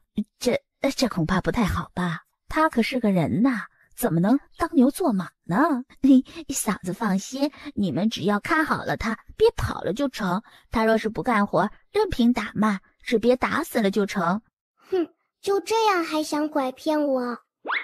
哪个缺德不长眼的用枣砸我？我呀？我想着你不是故意的，就算了吧。再见。可姐姐我就是故意的呢。那我也会当不故意的。明优做了一个鬼脸就跑，女子轻巧跃起，几步蜻蜓点水就抓住了明优。瞧这么有趣的小东西，姐姐倒是想和你多聊一会儿。姐姐这么好看，我也想和姐姐说话，只是我爹在那边等着我呢，我们下次说吧。明优挣扎着想要走，姐姐可不是那些二傻子，刚才跟了你一路了，小年纪心思倒是多，还能将人贩子拐卖了，哼，有出息。姐姐看错了，我这么小年纪能对她做什么？大婶不是什么人贩子，就是帮我去拿东西而已。明优笑嘻嘻的，却在准备找机会逃走。女子摸了摸她的小脸，不只是长得好看，这嘴甜人又机灵，阁主肯定喜欢。不知从哪里翻出一个麻布袋子来。你是人贩子啊？不，姐姐这么可爱，怎么会是人贩子呢？只是想带你回去做客。那你还拿麻布袋子？哈哈，我这不习惯了吗？背东西的时候省事儿。姐姐，你抓着我手疼，能不能换只手啊？那你老实些，不然我真把你塞进麻袋里。好。趁着松手的瞬间，明优一把扯出七羊粉来，往绿衣女子身上撒去，然后转身就跑。你这小丫头还敢跟我来阴的啊？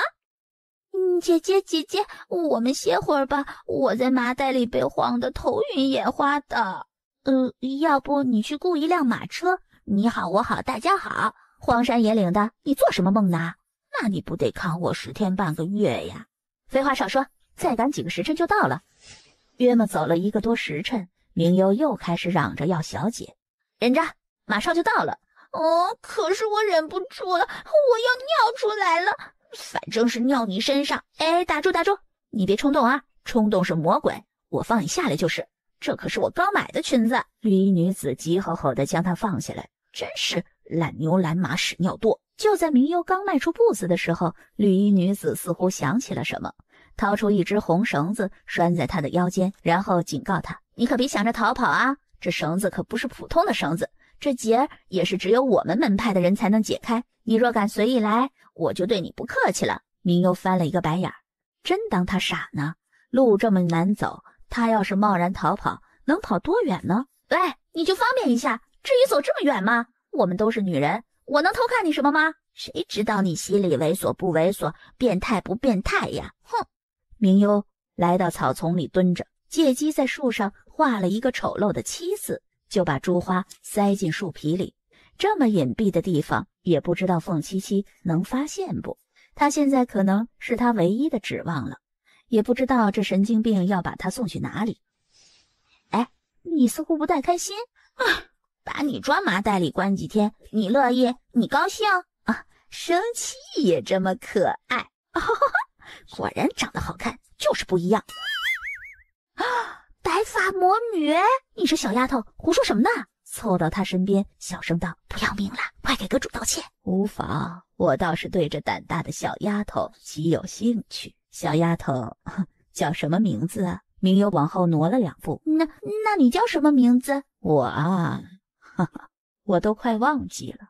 许久前他们都叫我相思。相思？相思红豆的相思吗？你不会胡说骗我的吧？看着相思的脸色不大好，明优立刻点了点头。我信。你说你叫猪八戒我都信，管你叫什么呢？反正不干我的事儿。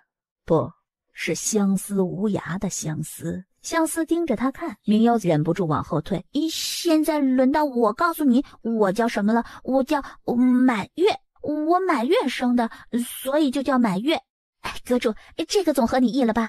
长得可爱又漂亮，不会武功，人又机灵，我亲眼看着他反将人贩子拐卖了。桃夭，你就这么想离开吗？相思听到桃夭的话，似乎有些伤心。明优听着两人的话，总算是明白了一些。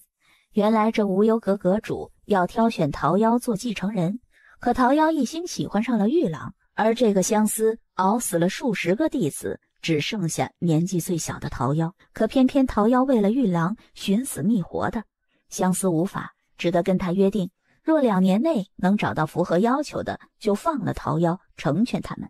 所以你就是强行将我绑来做徒弟的？相思阁主，你放我回去吧，是桃夭姐姐强行将我捉来的，我也有爹娘和夫君等着我回去呢，他们一定很着急。桃夭姐姐是坏人，说好一会儿就送我回去的。小丫头，你少胡说八道，我绑你来什么时候跟你说了送你回去的？还有，你一个奶娃娃哪里有什么夫君？说着突然意识到什么，不敢吭声了。果真是我的好徒弟呀！阁主，师父养你10几年，你就是这么回报师父的吗？阁主，那能让我回去了吗？明优仿佛看见了曙光。不可能，这3个字如平地惊雷。这不是你情我愿的。我愿意就行了。瞧这张小脸，出没的这么水灵，以后一定长得如花似玉的，很合我意。明优心里苦啊，怎么肥似啊？这师徒俩刚刚不是还闹矛盾吗？这会子都是又齐心了。你们乱你们的，连累我干什么呀？想着越发伤心了，肚子忍不住咕咕叫了2声。你肚子饿了？废话，你1天没吃东西试试。你去寻些吃的给他，连夜将他送回去吧。明优听见这话，恨不得高呼一声：阁主万岁万岁万万岁！你什么时候送我回去？我说你这小丫头脑袋不好使，现在这不好吗？有山有水有福享，这只是我们暂时落脚的地方，等回去了，我们阁可比这气派多了。我不稀罕，若这么好，你怎么不在啦？这破山庄还没我家一个院子大，有什么可稀罕的？哼，明悠想着有些想念凤七七了。其实宫里除了无趣一点，什么都好，不愁吃不愁喝的。我那是有原因的。其实他不是不知道这做法不厚道，可他不想一辈子做什么无忧阁主，他只想只羡鸳鸯不羡仙。就是你那个什么玉郎。对，玉郎是全天下最好的男人，我们早已私定了终身。那你师父为什么不给你嫁呀？难道是他太丑，还是太穷，不堪入目？这阁主怎么了？皇帝还许娶媳妇呢，你不知道，我们无忧阁的弟子便是不许嫁人。这是什么奇怪的规矩啊？阁主的无上心法必须是清心寡欲，动不得半点情才能修炼的，不然很可能走火入魔。所以你们相思阁主的白发魔女就是走火入魔修炼来的？这么说她动了情？我师父才不是走火入魔修炼的，这是修炼无上功法必须经历的。容颜老得很慢，可却会一夜之间白了头。有这么可怕吗？可你想，美丽的容貌就能维持了，这多好！瞧瞧你长得这么好看，要是老了多可惜，是吧？你当我是3岁的小孩子呢？这么好骗，那你去当阁主不就能长生不老了吗？明悠可不信他忽悠，他又不是二傻子。这小笨蛋怎么说不通呢？我相貌一般，以后容貌老了也没什么可惜的，而且我要嫁玉郎呢。我早已经过门了，没这个机会了。怎么可能？你才5、6岁，我3岁就娶了夫君啦。明悠不太懂嫁和娶的关系，平时只听他们开玩笑说凤清前娶了一个童养媳。我3岁就娶了童养夫了，不骗你。小孩子懂什么爱情？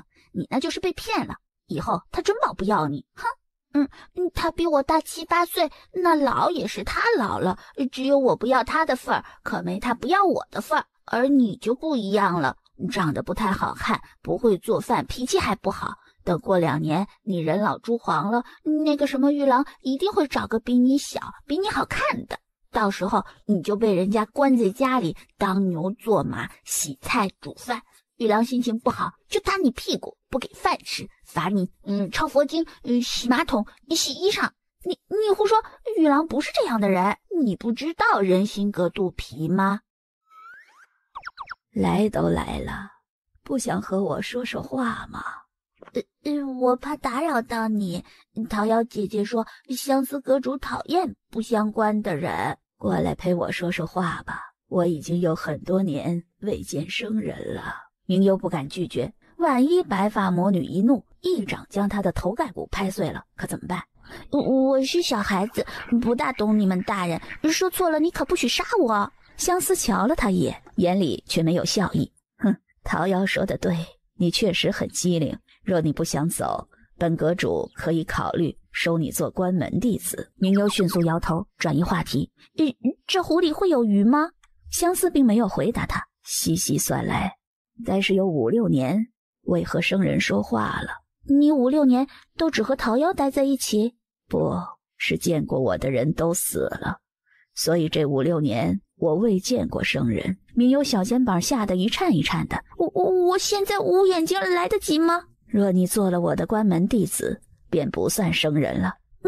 我眼睛不好，没看见阁主，而且我成亲了，3岁成亲的，都娶了童养夫了。明悠可不想和这么一个性情大变的女魔头待在一起，这情爱犹如毒药，你不懂，桃夭更不懂，世人皆不懂。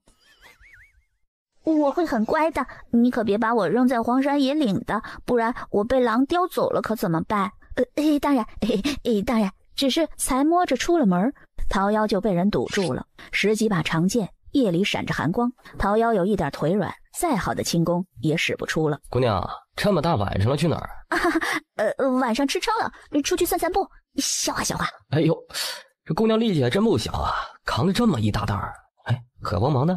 桃夭姑娘不知道这无忧阁的阁主在不在？长风，长风，凤七七来了吗？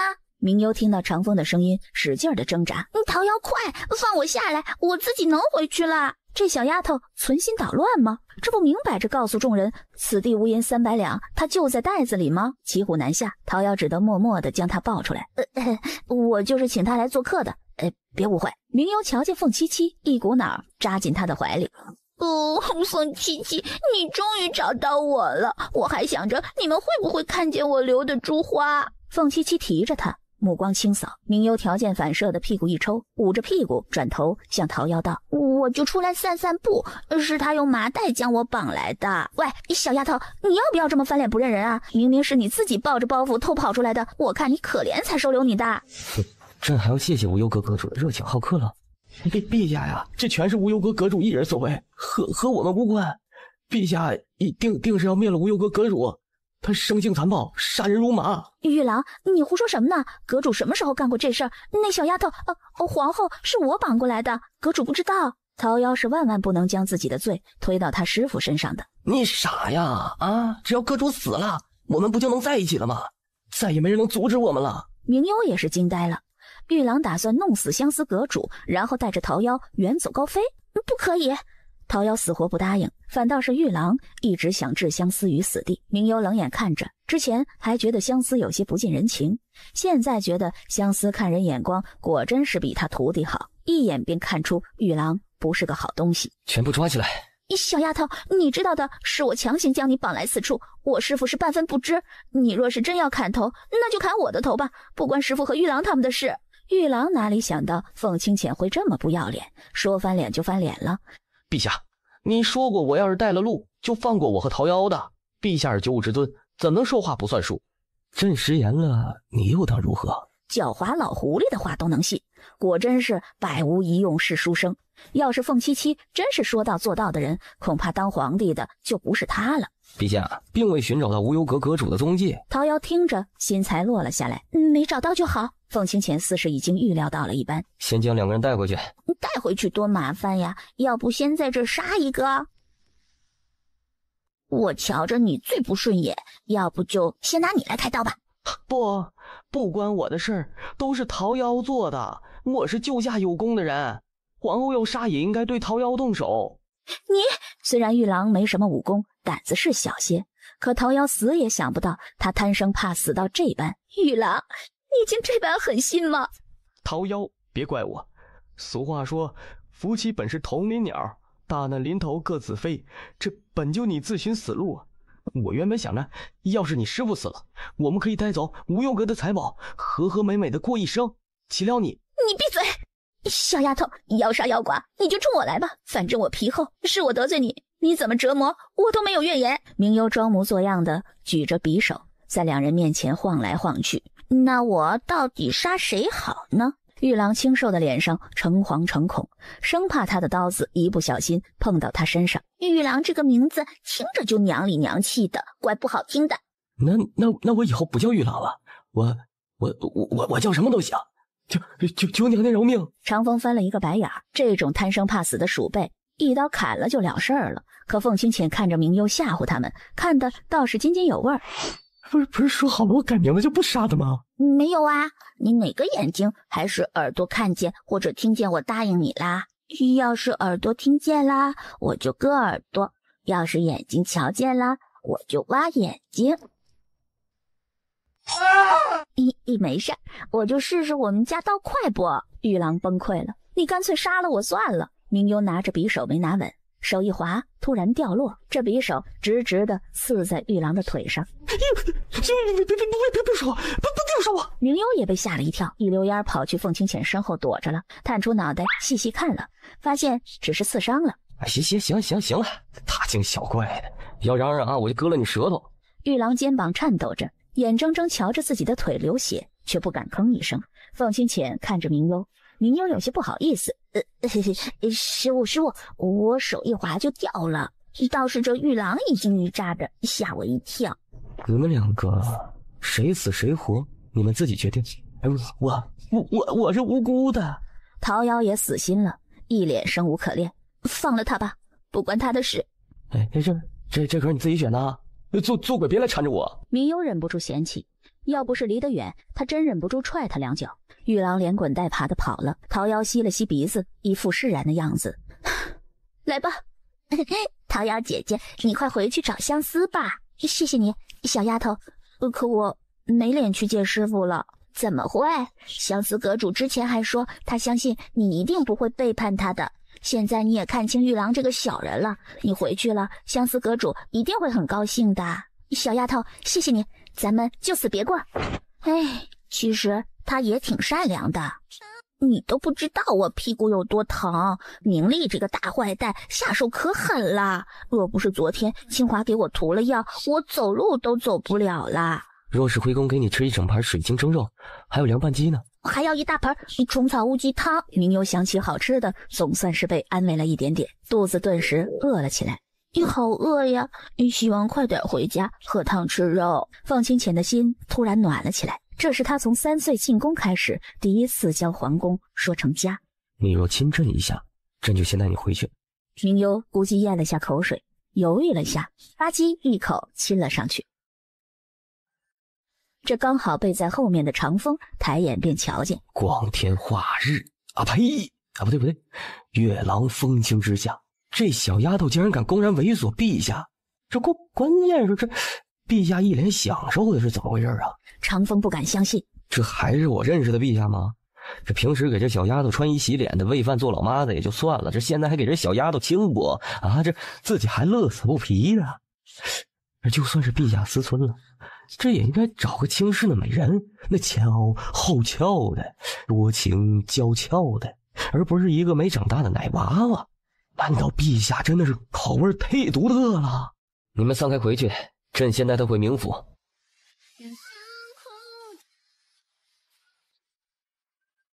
你胆子倒是越发大了，了不得了！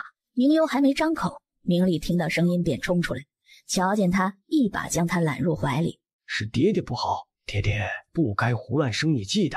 你做什么都好，爹爹以后不生气了。爹爹，父女哪有什么隔夜仇？明优是从小被他放在手心里长大的，哪里真舍得凶半分？当时打了他，明丽就后悔到心肝里去了。明优回到府里，丫鬟小厮们都围着明优转，以后可不敢这么胡来了啊！外面坏人多，我才不怕那些笨蛋呢！淘气鬼，那你又是怎么被人家掳去的？哼，我以后要认真学好绝世武功，谁抓谁还不一定呢。凤清浅进来的时候，明优已经钻进被子里趴着玩了。凤清浅躺下，将被子扯起来，想训斥他睡好，结果被子一扯，露出他白嫩嫩的屁股和腿来。凤清浅低低地看了一眼，你的衣服呢？我刚擦了药，清华说等药干了再穿衣服。打得严重吗？要不要朕帮你瞧瞧？当然狠，和你打我一样。怎么会呢？朕打你可是用手，你爹打你是携带武器的，当然是你爹下手更狠了。明优白了他一眼，你们就是欺负我年纪小，等我长大了，你们老了，我就把你们拐杖给扔掉，看你们怎么走路。哼！等我长大了，你们老了，我就把你们拐杖给扔掉，看你们怎么走路。哼！我只是大你7岁多8岁不到，就算你长大了，朕还是翩翩青年才俊。提起这个话题来，凤清浅倒是有些迫不及待的看他长大了。这小丫头小时候便生得这般好模样，等长开了会不会更好看些呢？晚上小丫头娇嫩的皮肤碰到她时，凤清浅的心底总是忍不住触动一下，悄悄地伸手碰了她滑腻的脸一下，又偷亲了她一下，这才入睡了。小丫头的脸又甜又软的，倒是像一道道甜品，惹人喜爱。早上照例等明优起来的时候，太阳已经能晒到屁股了，凤清浅早朝都上一半了。等温热的水敷到脸上时，明优的迷糊才退散去。原来是在家里呀！他还奇怪怎么院子变小了。洗漱干净，丫鬟给他抹了厚厚的面霜。这时辰刚好能赶上午饭。青花姐姐说小殿下许久未回来了，吃了饭带小殿下出去逛逛，买些新奇的小玩意儿。那怎么不早叫我？我们快去！哇，小姐好漂亮啊，像是仙女穿的。这衣裳合适我现在穿吗？小婢女拿着衣裳给她比了一下，稍微有些大了。小姐估计要过2年才能穿得上，现在估摸着有些大了。不过店里有一件嫣红色的水仙裙，双面绣的料子也是很不错的，奴婢拿来给您瞧瞧。这件也等会儿一起给我拿上。等等，这件衣裳给我试试。等等，这件衣裳给我试试。抱歉了，这位小姐，刚才的客人已经订了，他又没付银子，算什么订了？怎么是看不起本小姐，付不起银子吗？我可是丞相的千金，我们明家还没有买不起的东西。哼，抱歉，奴婢不是这个意思，只是小店有规矩，来这店里的都是贵人，小店都得罪不起。他要就给他吧。明幽听到明早的名字，眼里带着嫌弃。你以为你是什么东西？说给我就给我了，把自己当成宫里的主子了？我们小姐当然是大方好意让给你的，好心当成驴肝肺。哼，我看他就是显摆。你将我明家当成什么了？随意打发的叫花子吗？你说给我们就要啊？明幽白了他一眼，若是长风在，他就叫长风踹死他。你不要就算了，给我们包好。明幽懒得和他废话，起身打算去找清华来付钱。落在明早眼里，这就是明晃晃的挑衅。站住！谁许你这么大声和我说话的？你是谁家的女儿？知不知道我爹是朝中丞相，一品大臣？我长姐可是未来的皇贵妃，我以后也是要入宫成为主子的。你最好给我老实些。你这样讨厌的，进去了就是去刷马桶的。你胡说什么呢？明早气，伸手就要去拽他，一只白皙的素手按住他的手。明三小姐最好是懂规矩些。放手！你们就不怕我爹吗？他可是丞相。我好怕呀，他是老虎变的吗？怎么能吃人吗？你找死！敢说我们明家，我以后可是未来的皇妃。清华一听，哪里还能忍，反手就是一个耳光。明三小姐不知规矩，那么今日我便教训教训，免得以后知道祸从口出。晚了！你敢打我？你什么身份，在我们明将军府面前也敢称皇妃？谁给你的胆子和脸面？就算你是皇妃，那也是妾，妾和奴才没什么两样。你倒是敢在你主子面前张牙舞爪的。今日这一巴掌算是给你的教训。听到清华的话，恍然大悟，明幽带着兴奋和欢快，恨不得当场鼓掌。打得好啊！长得这么丑，还记挂着凤七七。等我去告诉爹，看你怎么办。你是皇后又如何？还不是我堂妹，嚣张什么？哼，你一个庶女，配提什么堂姐堂妹的？是不是我这巴掌打轻了？明早扭头就跑了。怎么还在生明早的气呀？才不呢，我才不会生这个笨蛋的气。我只是生气，怎么谁都打算进宫来抢凤七七呀？你这是吃醋呢？算是吧。要是他们进来宫里了，岂不是要把我现在吃的用的都得分给他们？我的大小姐啊，你能不能争气一点啊？皇后是主子，妃嫔是奴婢，他们自然在你之下，什么好吃好用的都要紧着你来，你放心就是。若这些做奴婢的胆敢抢你的东西，你就往死里打就是。明幽似懂非懂的点点头，反正就是要护食的意思呗，和韩月一样，谁也不能抢走他的肉。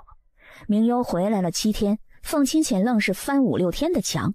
长生偶然发现这个大秘密，愣是守口如瓶在心里，不敢漏一个字。要是天下人知道，堂堂一个帝王翻墙去臣子家偷看自己的童养媳，那绝对是一个重大的八卦。可长生只敢在心里默默八卦。长生哥，你最近怎么一副有话要说的样子？想起月黑风高，凤清浅警告他的那个眼色。小殿下回来了，我知道，是今儿一早还是我跟殿下一起去接的。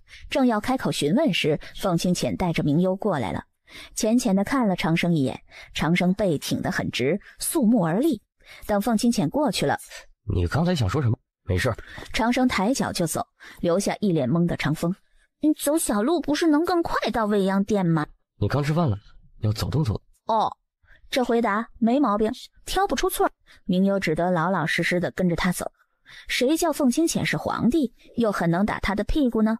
稍稍犯错，便是一顿手心揍屁股。凤七七，今天我在厨房里发现一条很大的鱼，都快有我大了。有你这么大还能吃的吗？那是食人鲨。它快要渴死了，我一直舀水喂它，都喂了一下午。等会儿我吃了饭，带你去看我的大鱼。明幽喝了一口汤，好好喝。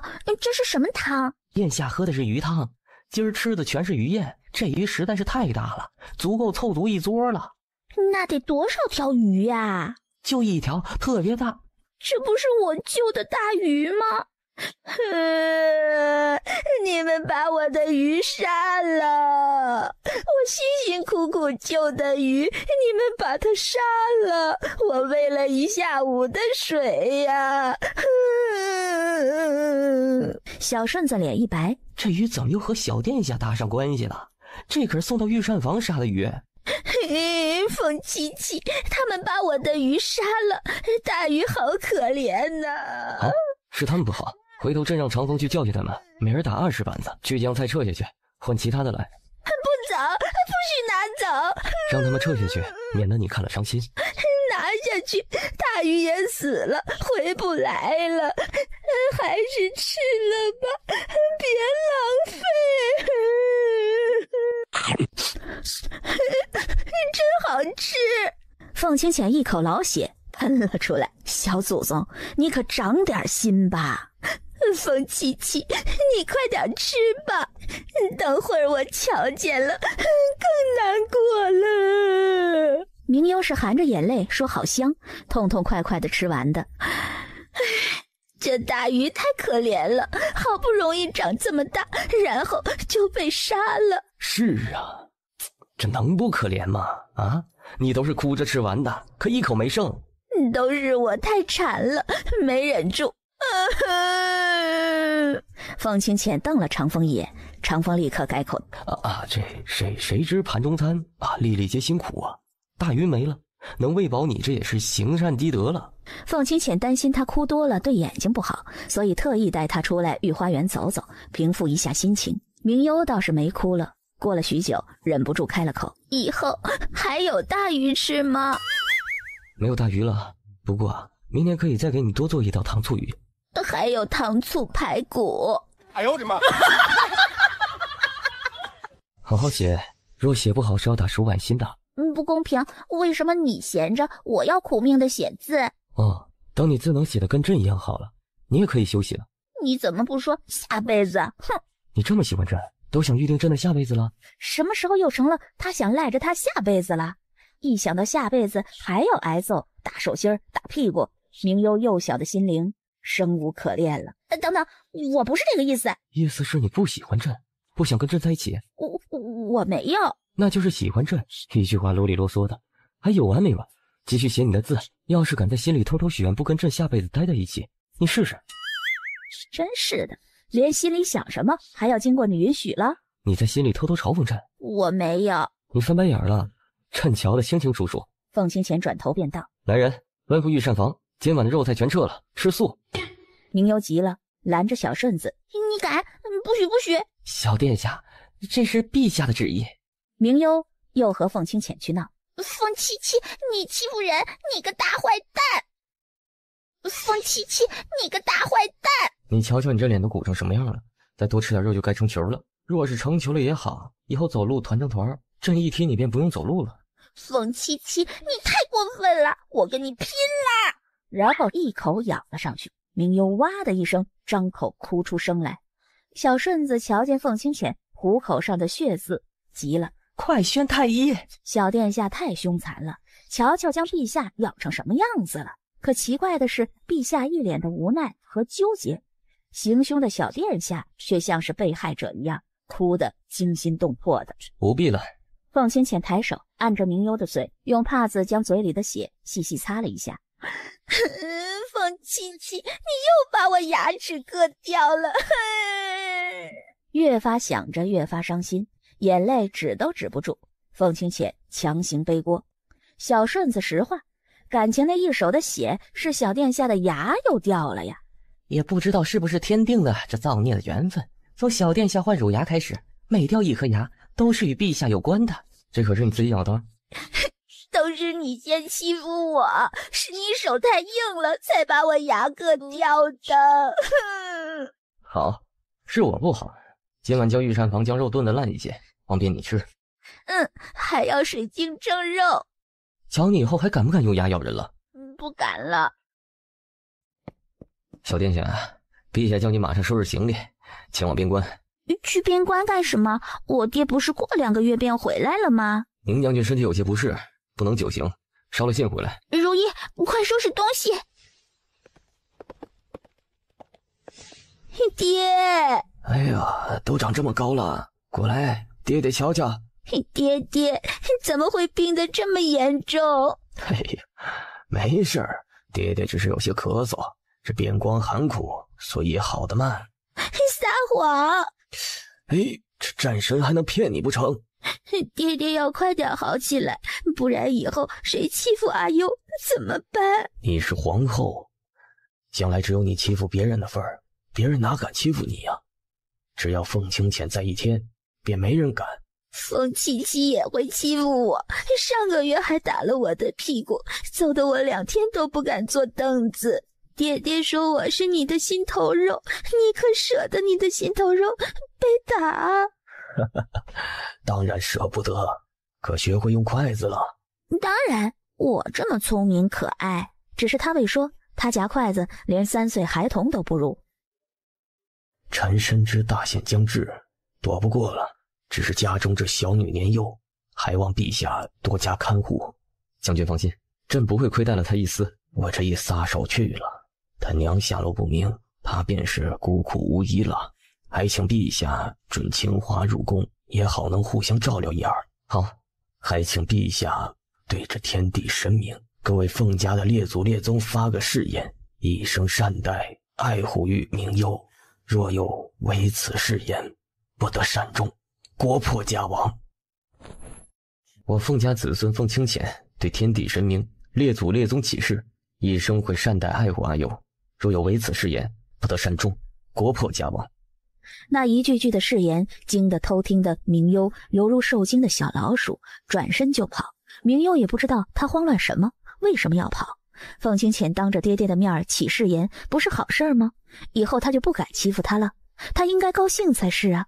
可他就是高兴不起来，因为凤七七对他好，是因为他爹的面子。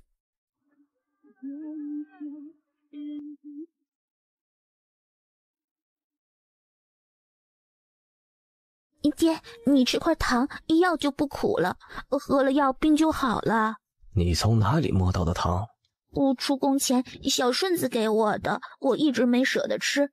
糖甜吗？明幽忍不住咬着下唇舔了舔。明丽看着他那馋巴巴的小模样，眼眶都湿润了。爹吃了糖，很快就会好的。傻丫头，这哪里是灵丹妙药？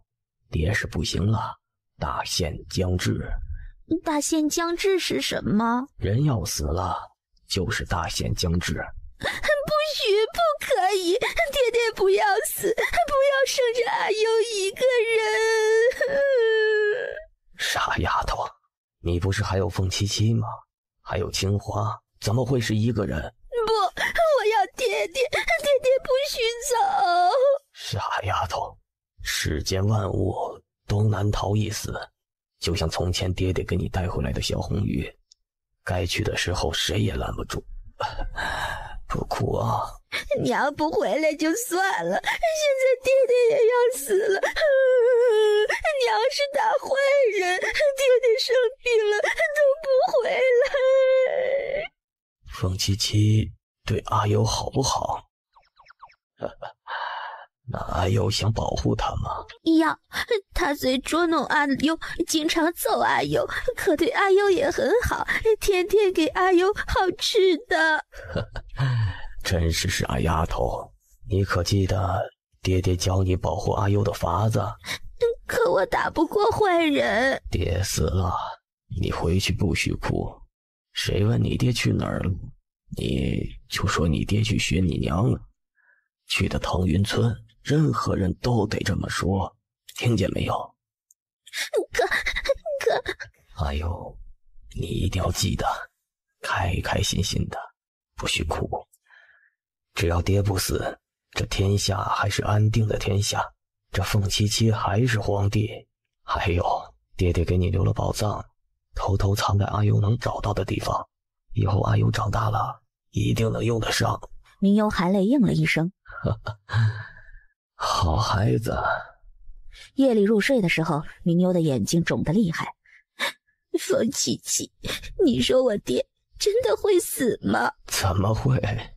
可我爹说他会。明幽说的声音很轻很小，说完钻进被子里躺着了，缩作一小团儿，不吭声，连着服用了2日的补药。明丽早晨起来的时候神清气爽，能下地不说，还能吃下小半碗粥。太好了，能吃饭，爹爹马上就好了。陛下，没救了，让将军交代后事吧。怎么会？昨天我爹爹精神还很好。风七七，你昨天也看见的，对不对？殿下，将军是回光返照。什么是回光返照？就是人临死的时候会突然活蹦乱跳的，精神十足，像是病好了一般。不会的，你骗人！我不信。爹爹，你不要吓我，我以后不敢调皮了。爹爹，不哭啊！生于天地，便化作尘埃归于天地。若你念着，每年3月初3给爹在树上系玉里红丝，爹再远也能知道。另一只手则是颤颤巍巍地伸向凤清浅，明丽咬着牙将他的手放在明幽手上。将军放心，朕知道了。明丽想挤出一个笑容来，可努力了半天也未扬起笑意来。他太累了，这数十年撑起了南幽的大半江山，撑起了家族的责任，视线开始不断地模糊起来，嘴里喃喃自语：如月，你来了。爹！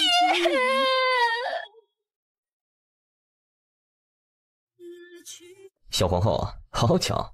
皇叔，你这是干什么去啊？这不给书院送书来了，正好撞见你。听闻太傅说上月不见你踪影，可是躲懒去了？明幽看了看四周，小声道：我跟皇叔说，皇叔不许告诉别人。这是自然。去边关待了几天，去找我爹了。如意神色里有紧张，生怕他胡乱说了。这明将军再过几日便可回朝了，这怎么还让你老远的颠簸一趟？我爹说他去寻娘了，找到了腾云村的位置。皇叔，你可不许告诉别人呢。真的？我为什么要骗皇叔？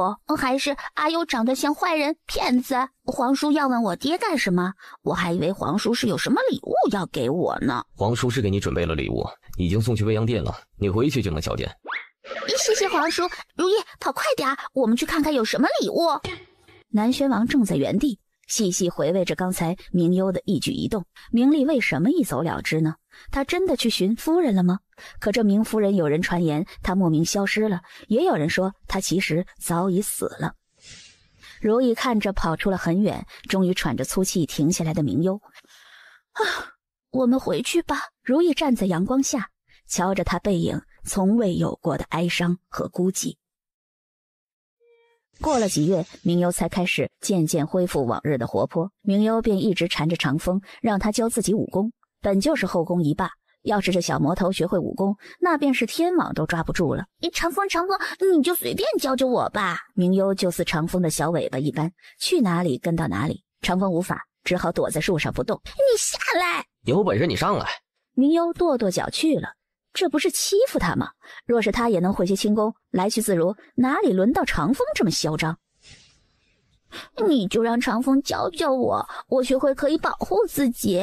顺带溜出宫去？哪有？我像是这样不守规矩的人吗？就是。凤清浅扫了他一眼，从小到大他守过什么规矩了吗？我要是会了武功，我可以保护你。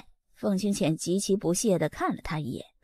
我保护我自己，谁也不敢欺负我。你在这宫里谁敢欺负你？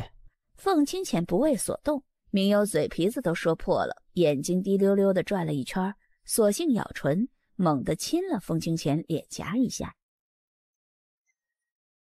凤七七，一副讨巧卖乖的样子。下不为例。明幽欢呼着跑了，明幽前脚走，长风后脚就跟上来。陛下，属下不要教小殿下，您派点其他任务给属下吧，比如说去青楼做卧底，还是去他国去做男宠打听情报啊？这属下觉得教小殿下是个很不错的任务。属下告退。生怕晚了一刻，凤清浅让他去做卧底了。慢，你教基本功就好，比如扎马步。长风一喜，小跑着出去了。果然姜还是老的辣。一回去，长风就带着明幽开始学武了，摆好姿势，端端正正地扎了一个马步。这就是我们入门的基础，等小殿下学好了，我们再教下一步。然后明幽就被带着扎了2天的马步。明幽握着小拳头，如霜打的茄子。我要扎马步到什么时候啊？小殿下呀，小殿下，背打直，马步要稳。估摸着你这么笨的徒弟啊，少说要扎个好几十年吧。啊！你居然敢耍我！属下没有啊，是您自个儿要学的。您天资不好，属下也没法子，只能多锻炼2年马步了。女友晚上躺着的时候，小腿都在打哆嗦。不学了，明儿不学了。才学了2日就打退堂鼓了？你真怀疑是不是长风这个臭狗熊故意捉弄我？这样算，我岂不是到18岁才能学会个扎马步？清华笑笑，他知道这主意恐怕是来自长乐宫那位。练武本就不是一天可速成的，10年寒窗，100年武学，都是日复一日的。那以前相思阁主还说我天资聪明呢。那说的是你的小聪明吧？都是聪明，凭什么他们的就是大智慧，我的就是小聪明？聪明可不分大小。好啦，早些休息吧，你这伶牙俐齿倒是天生的。哼！殿下，福月宫的绿梅姑娘来了。见过殿下。太妃说陛下今年刚满16了，是该挑选些世家样貌好的姑娘进宫学规矩了。太妃恐殿下操持辛苦，可需要太妃帮着操持。明幽年纪小，玩心重，哪里愿意担待这些？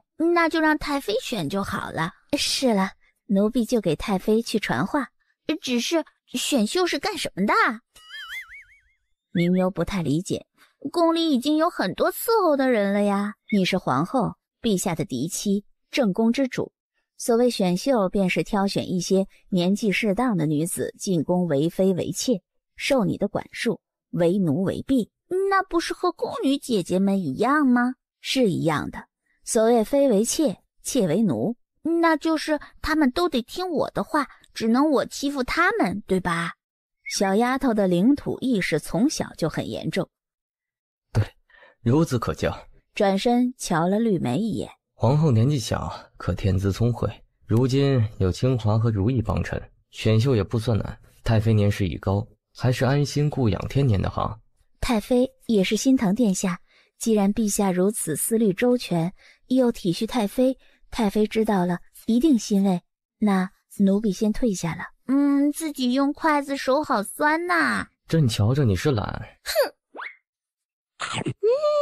真香。你让太妃选不是很好吗？多省心，她高兴我也高兴啊。若是你去选，你只管挑你高兴的就是，你觉得谁顺眼你挑便是。也是。为什么选妃要几年才选一次呢？若是每个月都选，那岂不是天下的宝贝都成我的啦？那以后有你闹心的。我为什么要闹心呢？这么多的宝贝，凤七七说了，谁不听话就打他板子，打到他听话为止。看来我担心是多余的了，估计是后宫嫔妃受他压迫，受他欺负才是。这古往今来，皇后收受贿赂这么明目张胆的，还是头一遭。晚膳的时候，凤清浅过来，瞧见明幽坐在地毯上，手里拿着一幅画像。眼睛都看花了，到底哪个好看呢？我就觉得应该挑些长得不好看的，这样才能衬托咱们殿下。红花还要绿叶衬呢。明幽瞧了一眼，有些从中挑出来扔在一边的。长得辣眼睛，看上几年眼睛都快瞎了。那便挑你顺眼的。如意，你们把东西收起来吧，咱们明儿再看。一到用膳的时辰，你比小猪崽还积极。民以食为天，吃饭当然重要啦。哼！如意，推高点儿。不许推那么高，摔下来估计成小瘸子了。如意一听便不敢用力推了。明幽哼唧了2声，不理会他。你什么时候还会学猪叫了？你才是猪呢，还找了一窝母猪，以后可以给你生一群的猪崽子。明幽还在气恼，凤清浅让明月进宫了。朕跟你说了。我不听。好，那朕不说就是。凤清浅不按套路出牌，明幽心里更恼了，气呼呼的就冲起来，不料自己起身时被秋千绊了一下。凤清浅飞奔过去的时候，已然来不及了。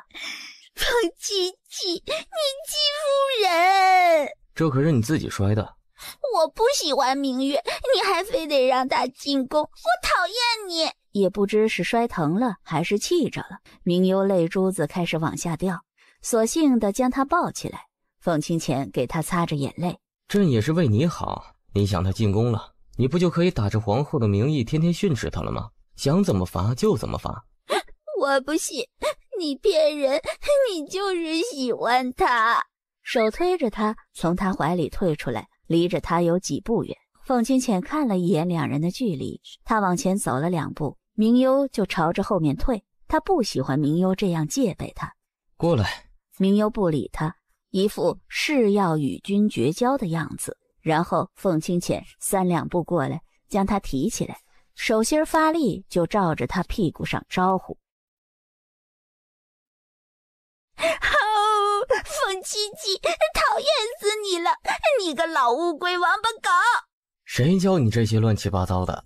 凤清浅的脸色更加不好了，大掌又加重了力道。明幽的腿蹬着，可挣扎了半天，还是抵不过凤清浅的力道，反抗无效，揍得明幽的屁股火辣辣的疼。我错了，别打了。知道错了？错哪儿了？凤清浅可没那么轻易就放过他。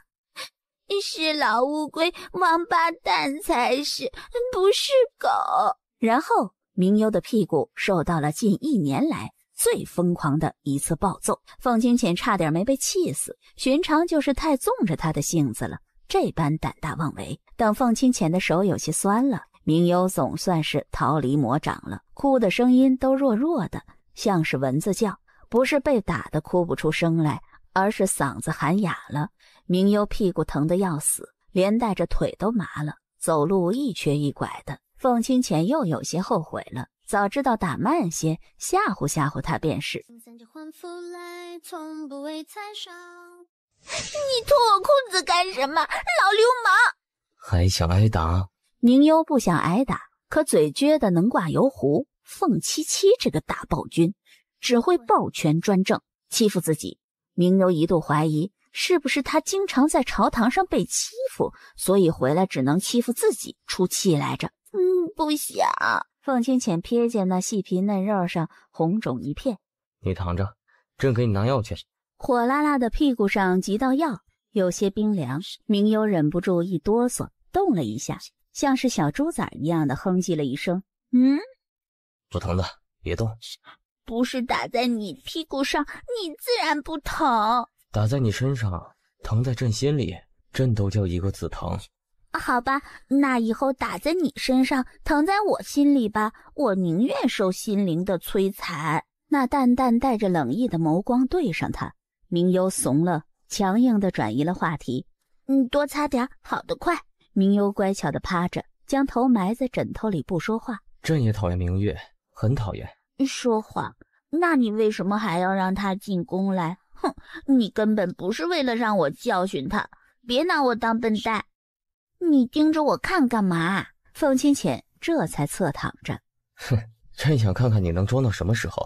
小丫头看了他一眼，将粉嘟嘟的脸转过去，不理会他。我要睡了。你若能睡，早就会周公了，心里偷藏了什么秘密？凤清浅可以说是从小看着他长大的，心里有事儿才会这般郁郁寡欢的。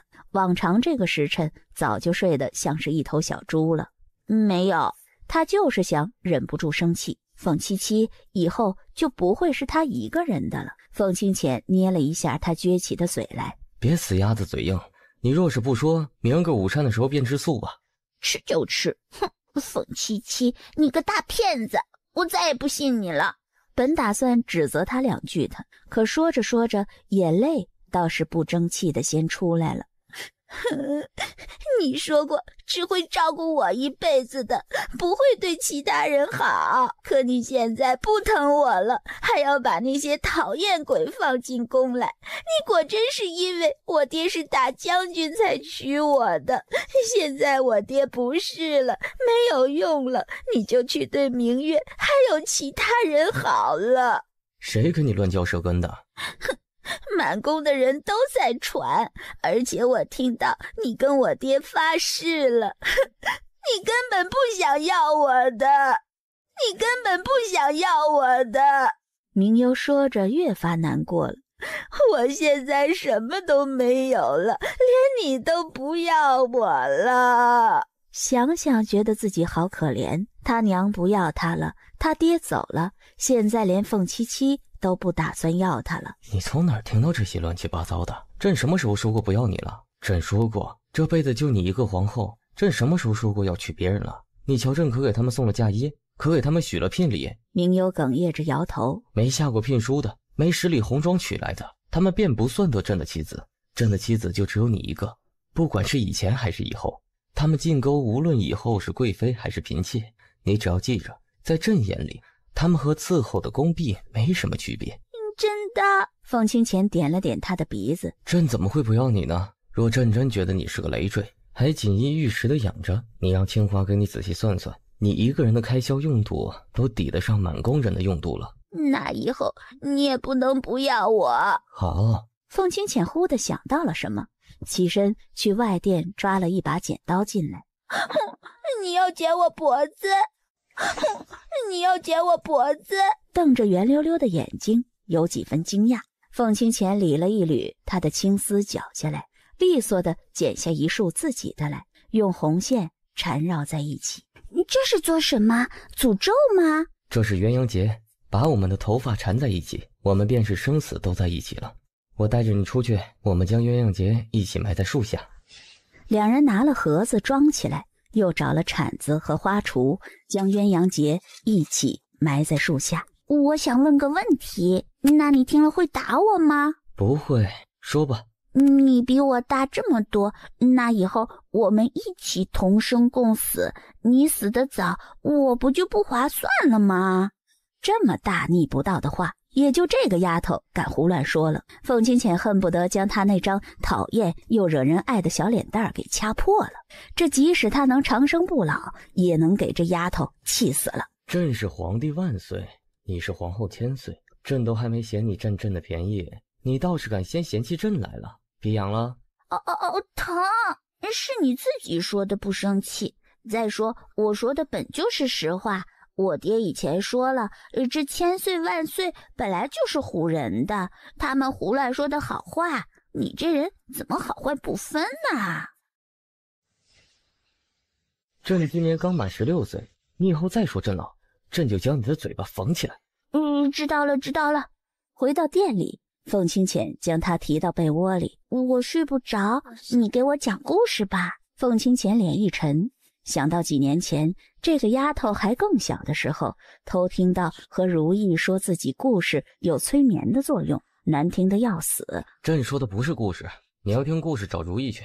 明优不懂他的阴阳怪气，嘀咕了一句小气鬼，便转身去睡了。没多久就听见他熟悉绵长的呼吸声了。真是个小猪嘴，方才说睡不着。心底有些期许，他倒是希望明优一辈子都这样无忧无虑的。想到过2日要进宫来的女人，不由得有些心烦。这天底下最可爱的姑娘，怕就是他养在宫里的这只了。满宫的奴才侍卫严重抗议：陛下，您是瞎吗？还是您口味太变态了？小王后哪儿可爱了？那分明是一只没长大的小魔头。哼！凤七七，你说他们大清早的来我宫门口站着，多可怜呐！要不就免了吧。没事儿，让他们多站会儿，就当着锻炼身体了。凤清浅当然知道他的目的，明优立马来了主意。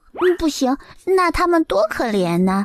这要是到了寒冬腊月，不得冻死啊！说来说去就是他赖床不想起来。他们皮厚，要起早，臣妾做不到啊！这上5天课，好不容易不经受太傅的摧残了，还要我早起。凤七七，你太狠心了！明优抓着他的衣裳，要不你别让我去上学啦？做梦！哼，我还是不是你最心疼的小可爱？不是。凤七七，你真是有了新美人，你就不爱我了。小丫头一脸怨念，是什么都没用。明优爬在她怀里，吧唧亲了一下她的脸。好不好，凤七七？凤清浅心忍不住动了一下，眸光变得深邃起来，几乎是心一软的便要答应了。可转念一想，不成，若每次都被这小丫头吃得准准的，那还了得？哼，凤七七，你白占我便宜。这是你自己亲的，朕还没说你猥琐朕呢。你还要点脸吗？你一个老大男人，说我一个小姑娘家的猥琐你？清冷脸上带着傲娇，明幽磨牙，恨不得咬死他。反正你就是白占了便宜，堂堂帝王还要不要脸？那朕索性给你便是。明幽一懵，立马兴奋起来，水汪汪的眼睛充满期待。凤清浅俯身，重重的在他那粉嫩的樱花唇上亲了一口。好了，扯平了。你怎么亲一下嫌不够？那朕勉为其难的多亲几下，还你便是了。你打住，不用。即使醒了后不思量，那得背到什么时候才是个头啊？太傅，学生挨饿受冻倒是没有什么，只是宫里陛下还等着学生用晚膳呢。这要是迟了，饿坏了身体，可如何是好啊？你只管背你的，便纵是天王老子来了，你也休想提前走。凤清浅故意咳嗽了2声，走了进去。也不知朕的面子有没有这天王老子大。李太傅，朕口无遮拦，还请陛下恕罪。只是小殿下的空课本来就落后许多，如今还一昧的躲懒犯困，正所谓是玉不琢不成器。可朕就是喜欢这未经雕琢的璞玉。话里带着不容拒绝的威严。明幽欢呼着跟凤清浅走的，一路拽着他的袖子。凤七七，你好厉害，做皇帝真好，什么时候我也能体会体会呢？若以后你争气些，说不定就可以训斥皇帝。那要到什么时候呢？是要我读很多书吗？哼，等你长大就明白了。凤清浅看了一眼年幼的小丫头，她说的是皇帝，可没说是这任的还是下任的。等他成年了，多生2个，以后他们的孩子做了皇帝，他当然可以教训了。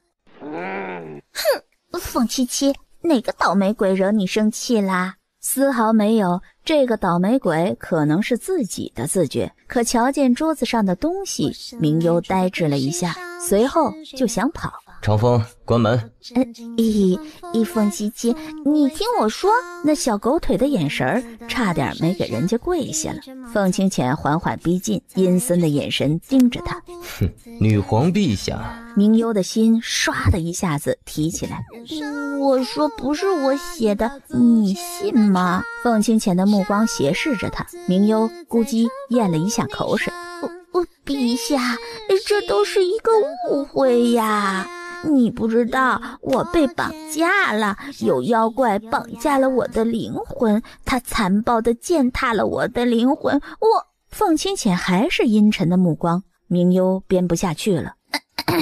凤七七，你听我说，这都是误会呀，天大的误会！我在说反话呢，怎么会忍心让你为我端茶递水、捏腰捶背呢？我就是想体现一下你能文能武，文武双全，长生不老，上得厅堂，下得厨房，还打得了妖怪。明幽已经不知道自己在说什么了。要知道这些个老东西会把试卷拿给凤七七，他真的一定说反话的。朕还真有必要让你知道一下，朕是否是文武双全。菜好吃吗？皇帝的女人真不好当啊，做皇后好难呐。站着多不好吃，不如你坐着吧。明幽差点没被他气死。凤七七，你过分了！正打算怒吼2嗓子控诉他的，瞧见了他那诡异的冷笑。不了，我觉得站着好吃，有助于消化。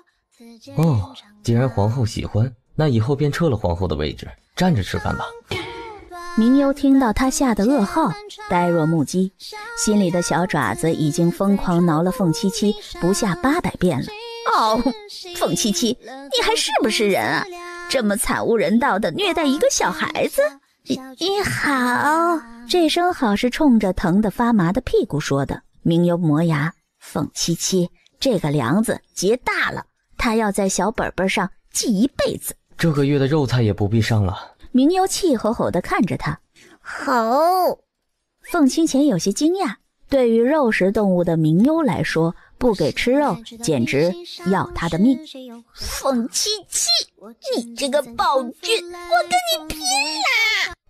你这么狠，竟然用下巴暗算我！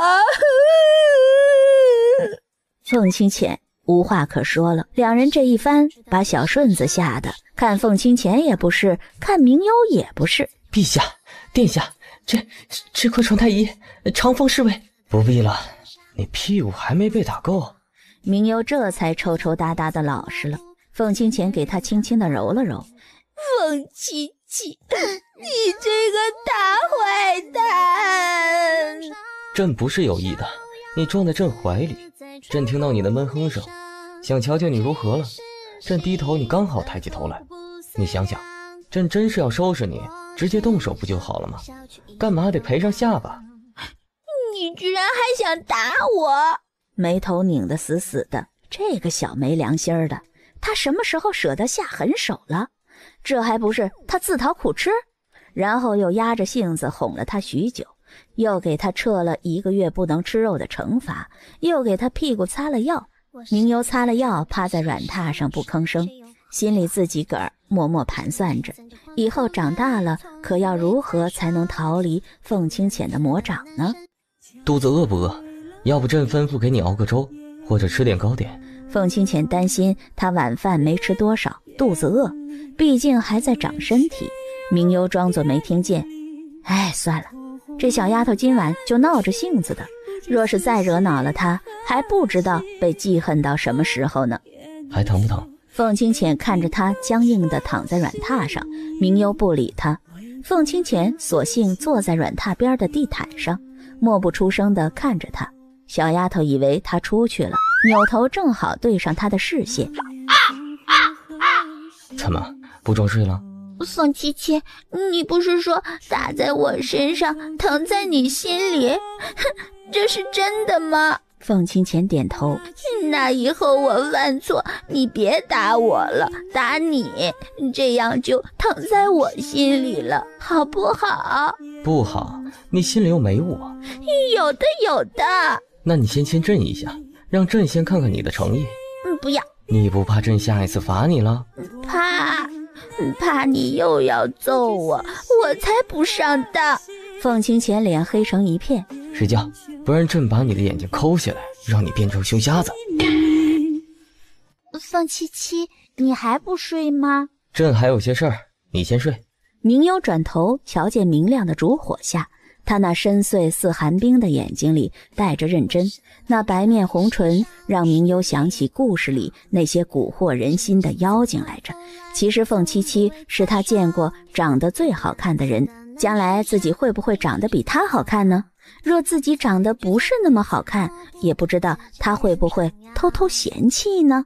想着想着越发不确定了，要不自己对他好一点儿？可是烛火太亮，我睡不着。那朕出去看。不要。明幽立刻阻止。凤清浅盯着他，明幽有些不好意思。我屁股疼。那朕再给你擦点药。凤七七，熬夜了人会老得很快，你要是老了，我可是会有很多法子欺负你的，所以你快点睡吧，早睡晚起就会长生不老啦。我可不是关心你哦，你打我这么狠，我都记着呢。好，朕知道。我看你呀，是好了伤疤忘了疼。要是陛下瞧见你现在生龙活虎的呀，保准把你下午就送书院去。我这是内伤，要真是动都动不了了，那就是死了。凤七七去上朝了，最近忙，他没空管我。说着一溜烟就跑了。韩月见小主子跑了，3两步窜了出去跟上。明幽在花丛里摘着花，韩月则是滚来滚去的压倒了花草。你好大的胆子，竟敢毁坏御花园的花草，不要命了吧？明幽从花丛里抬起头来，他的东西他爱怎么着就怎么着，愣着干什么？见到我们明妃娘娘还不行礼？你这个老乌鸦怎么这么讨厌？你再胡说八道，我对你可不客气了。哼，莫不是说中了事实，皇后生气了？我听闻陛下对你也不怎么样吧？可他忘记了明幽是谁，后宫一霸，向来在宫里都是做螃蟹的，横着走的。哼，我爹说能动手的绝不要嚷嚷这些废话。韩月，咬死这老乌鸦！听到明幽的命令，突然起身窜了出来。救命啊！救命！韩月，他要是跑了，你今晚就别想啃骨头了。哎呦，小殿下，你今儿可闯什么祸？怎么会？我今天很听话。凤七七是要用膳了吗？这货除了吃，还能有点其他的追求吗？别套近乎，朕怎么教你的？好好学习，天天向上。哦，乖乖做淑女，不许闯祸。你做到了吗？看，做到了呀，所以我今天特意去采了好多花，看好看吗？哎呀，看来你脑子有些不好使，让明妃给你回想回想。凤清浅看向殿中跪着的人，明幽装作一脸惊讶。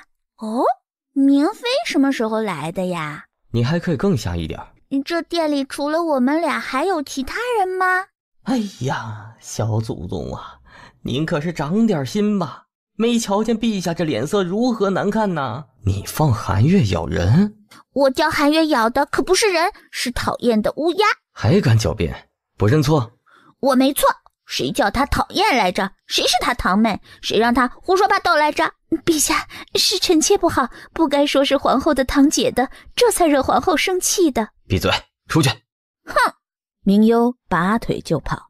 明月看凤清浅凶明幽，简直心花怒放。陛下，皇后妹妹她年纪小，您别……滚！凤清浅瞧了一眼门外，这小丫头跑得倒是快。他又没说他，倒是自己对号入座了。百家未央殿。臭凤七七，你不信我就算了，还凶我！凤清浅过去时，明幽似一只小乌龟趴在床榻上。出去，我不要看见你。朕是帝王，这天下都是朕的，朕喜欢在哪儿就在哪儿。你若是不想瞧见朕，那可得把眼珠子抠了，眼睛才能清净。这话差点没把明幽气疯。这个老流氓以为是皇帝就了不起吗？可事实上做皇帝还真了不起。凤清浅来到他软榻前，伸着脸在他面前晃悠。明幽充满怨气的小眼神恨不得将他千刀万剐，可又不能拿他怎么样，索性闭着眼睛睡了。凤清浅碰了碰他的脸，那绵长稳定的呼吸声还真不是装的，索性将他挪了个地方，自己也合衣躺了下去，看着小丫头暖暖的睡颜，心情也好了起来。眯了一小会儿，便听到小顺子在窗外小声地喊：陛下有要紧事儿。何事？小顺子小声地嘀咕了几句。凤清浅脸色一变：奴才听见这个消息便赶着来了。可送了太医过去？送了，奴才已经悄悄的送宫中2位可靠的太医过去瞧了。你带些可靠的人去，将梁生姑娘接到宫里来诊治一段时间。小皇后怎么来了？不进来坐坐？你怎么知道我是皇后的？明幽胆子很大，说着话就进来了。你这双眸子啊，和你小时候一模一样。你还见过我小时候？你都长这么大了，奴婢初见你的时候啊，你才刚出生呢。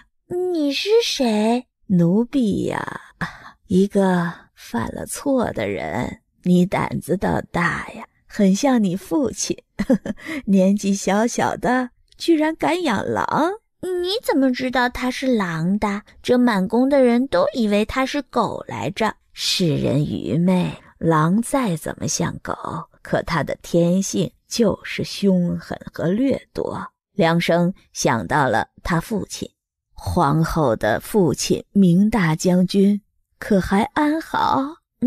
安好。爹爹去巡腾云村了，过几年回来。自从明幽发现了梁生，明幽很乐意和他说话，总是隔三差五的来找他。去哪了？去六郎啊。有理有据，还有物证，可凤清浅还是有些疑惑。凤清浅忍不住捏捏他嫩滑的小脸蛋。不许碰我，我还在生你气呢。不想说话，这嘴巴用来干嘛？不如朕替你给他缝起来。陛下，这玉绣坊的绣娘针法都很好，活儿也细致，铁定能缝的就像原来没长嘴巴。凤七七，你好无人性，大变态！我嘴巴要是缝起来了，那吃什么？不得饿死吗？明幽也不敢捂着嘴巴了，老老实实的吃饭，只是死活不要凤清浅喂。好酸。凤清浅有些心软，夹起一个圆子到他嘴边。明幽不领情，躲开了。我自己有手。小顺子算是见识了，什么才叫真正的热脸贴在冷屁股上。无论凤清浅怎么样，明幽就是不领情。手好酸，我休息会儿。凤清浅倒是无所谓，反正你今晚写不完事，别想睡觉。明幽立刻老老实实的写字了。现在手不酸了？明幽撅着嘴，这凤七七讨厌起来要人命，若不是冲着他这张忒好看的脸，他一定将他揍成猪头，让他跪着叫女王陛下。瞧了他一眼，好吧，他就是因为怂，打不过凤七七，所以才这般百般忍受的。凤清浅出其意外的耐性好，一直等他写完了，凤清浅起身走了出去。你要去哪？汤泉沐浴。我也要去。想到那温暖带着芬香的汤泉，自己也忍不住有些心动。你不怕水淹了？想起上次扑通滑下水来，有些害怕的，可想到是凤清浅将他捉起来的。那你会拉着我吗？你若好好的给朕擦背，定不会落入水里。明幽屁颠屁颠的跟着去了。过来。凤清浅青丝垂落，站在水里。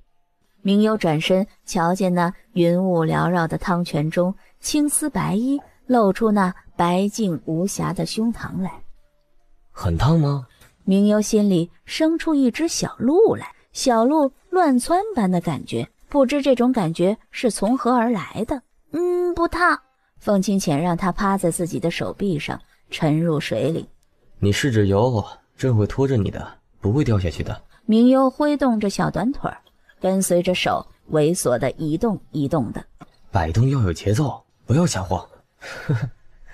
狗刨都比你好。明幽扑腾了老半天，像是狗刨一样。只要凤清浅松手，他准要沉入水中，自己亲身示范给他看。手臂同时划水，抬头吸气，紧随着啊。收腿，翻脚，蹬夹水，吐气在水中，用鼻嘴。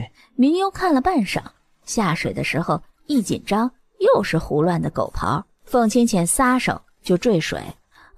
好累呀，怎么还没学会呀？你还是做一只旱鸭子算了。明幽无语了。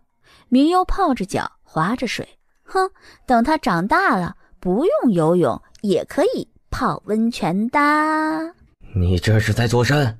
在参悟人生的道理。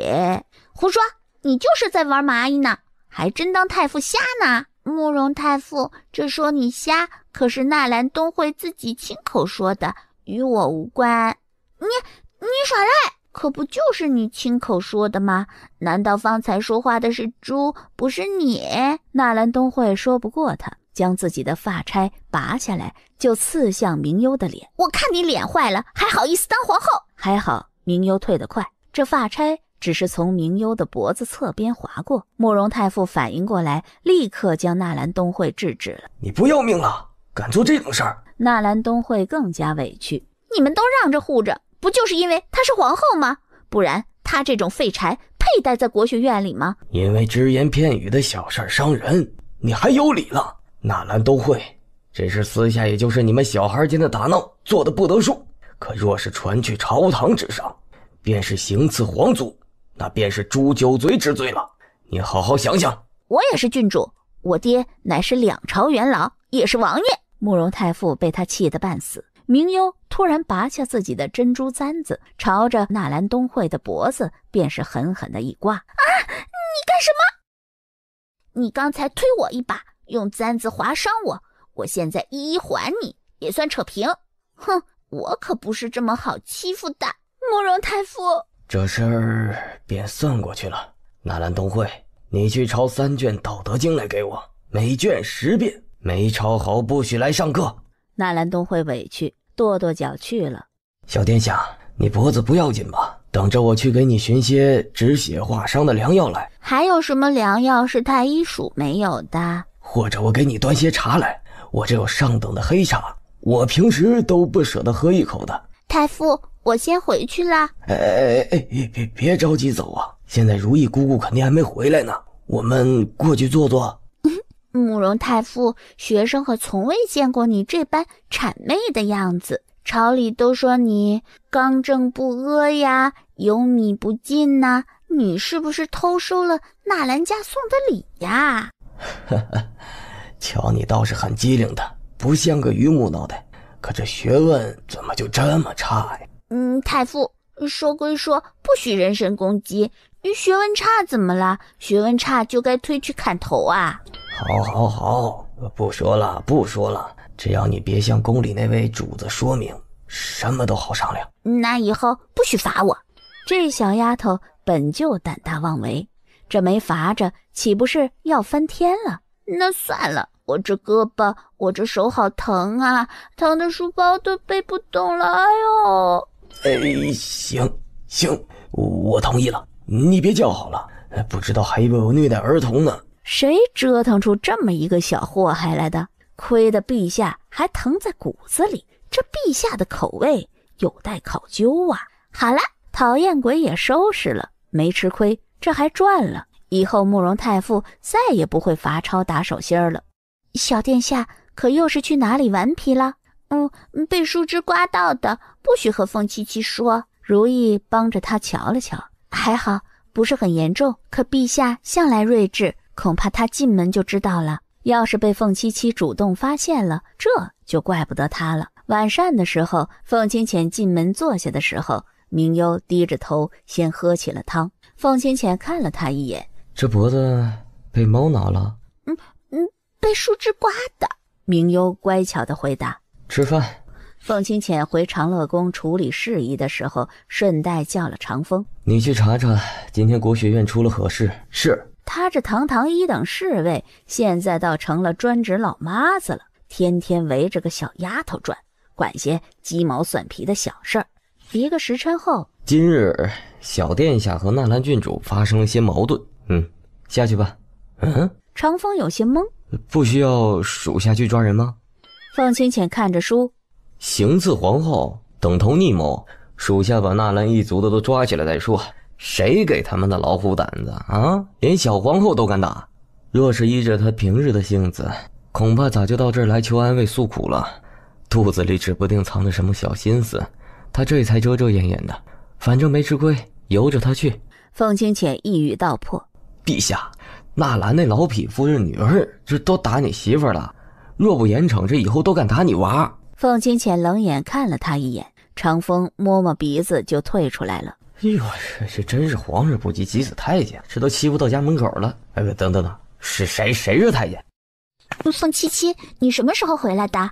昨天下半夜，你睡得和猪一样的时候。才没有呢，昨天忙了大半个下午，直到很晚才休息的。你不知道，昨天我狠狠地吓唬了嘉贵太妃一次。朕听长风说了，做得很好，很像皇后。明幽被这一顿夸打心底里美起来了。那当然了，我可是最聪明的皇后。将脑袋伸到他面前，撒娇卖萌道：那有什么奖励呀？眼里小星星疯狂涌动。糖葫芦，一束的糖葫芦。奖励便是朕亲你一口。明幽将脑袋缩了回去。这算什么奖励呀？那你亲朕一口。不要。是了，那朕给了你奖励，你不要，便是怨不得朕小气了。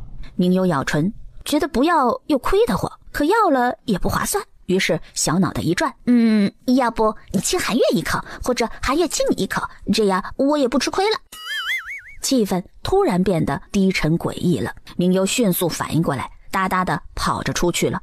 算了，不要了。先溜为快，按着往常，指不定又多挨一顿揍。凤清浅想到这小丫头清奇的脑回路，古灵精怪的性子，头都有些大了，想拐骗过来亲亲抱抱也没办法。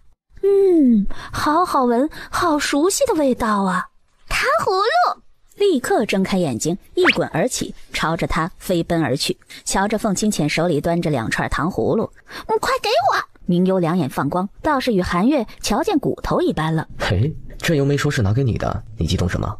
明幽就馋巴巴地看着他，死死地盯着他盘子里的糖葫芦。你若是哄朕高兴了，便是你的。武皇万岁万岁万万岁啊！明幽眨着水汪汪的大眼睛，里面尽数是真诚，无比的真诚。若不是从小和他在一起，凤清浅还指不定真会被他给骗了。这不算，天天听，朕都腻了。凤七七是整个天下最好看的人，比神仙还好看。明幽喂着糖葫芦，努力地拍着马屁。换一个。凤七七你最好了，给我吃嘛！明幽抓着他的袖子，像只撒娇讨好主人的小狗崽子。哼，你这简简单单的2句便想吃糖葫芦？哼，你这简简单单的2句便想吃糖葫芦？你乖乖亲朕一口，朕就给你吃。明幽吧唧亲了一下，立刻伸手过去拿糖葫芦。凤清浅早就料到一般，将糖葫芦一挪，眼里假装带着不高兴。哪里有这般敷衍的？明幽又不情不愿地亲了一口，这弄得朕一脸口水。吧唧又亲了一口。可以了吗？凤清浅怕真的将他惹恼了，眼看便宜也占得差不多了，于是将糖葫芦递了过去。吃吧，小馋猫。明幽缩着小脖子，一口一个，吃得心满意足的。吃慢些。当他吃到第2串时，凤清浅又起了逗弄他的念头。给朕吃一个。明幽端着糖葫芦往后挪了一步，皱着小眉头想了一下，这万一拒绝了凤七七，以后凤七七不给自己吃，那可怎么办呢？那好，只能吃一个哦。凤清浅张口咬了一个。凤清浅印象中，糖葫芦从未有过这般可口愉悦的味道。看着他一点点的将糖葫芦啃干净，咂咂嘴。有这么好吃吗？当然啦，糖葫芦的快乐不是你们这些凡人可以理解的。胡说八道的歪理念。你看以前那个大憨傻子，傻的什么都不知道了，但一说糖葫芦就不傻啦。理直气壮的嘴馋。陛下，小殿下出事了。凤清浅从睡梦中惊醒，鞋袜外衫都顾不得穿，赤脚奔向未央殿。凤清浅进去的时候，青丝半散着。如意见他过来，立刻劝阻道：“陛下，您先别过来。长风说可能小殿下得的是疫病，与之前的三王妃相似。”顾不得这许多，凤清浅冲过来，坐在榻边，眼里尽是惊惧与担忧。明幽小脸通红，嘴里胡说着梦话。凤清浅又是心疼又是无奈，拿着令牌出宫，连夜将许太医和当时诊治三王妃的太医接进宫。迫不及待的神色显示着他的焦虑与不安。到了下半夜时，明幽的身上已经不烫了，却冰冷了起来，眼角带着泪，一会儿叫着他爹，一会儿又叫凤七七快跑，有人要杀你。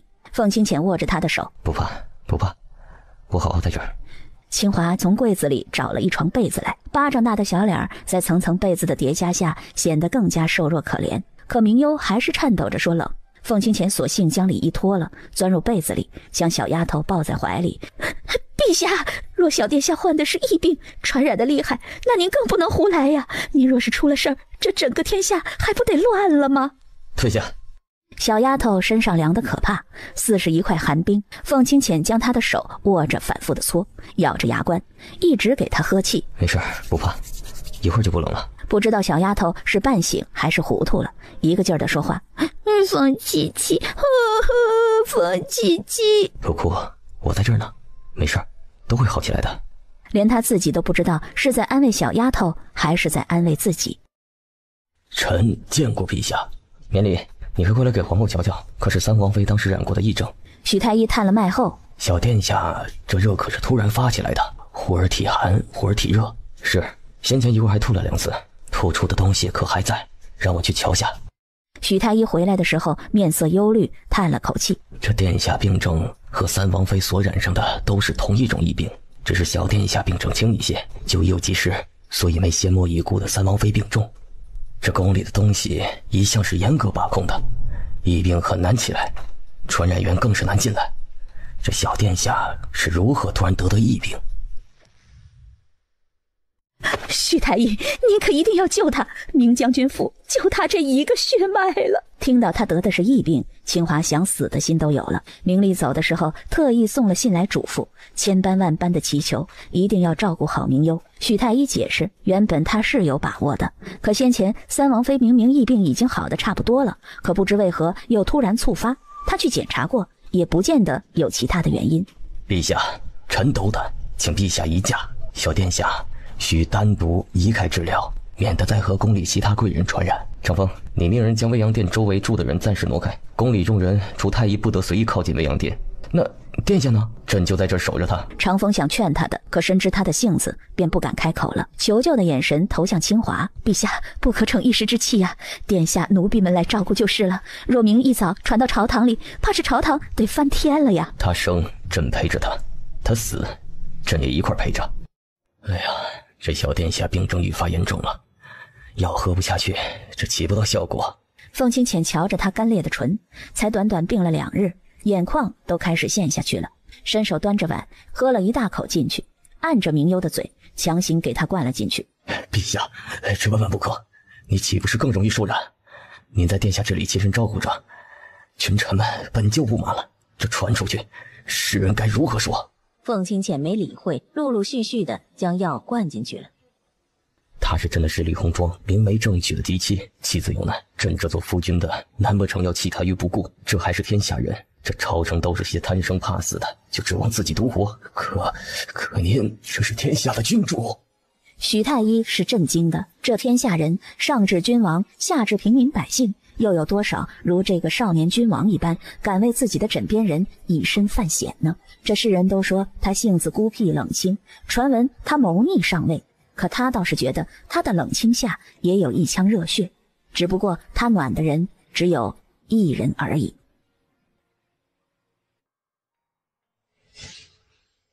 爹爹！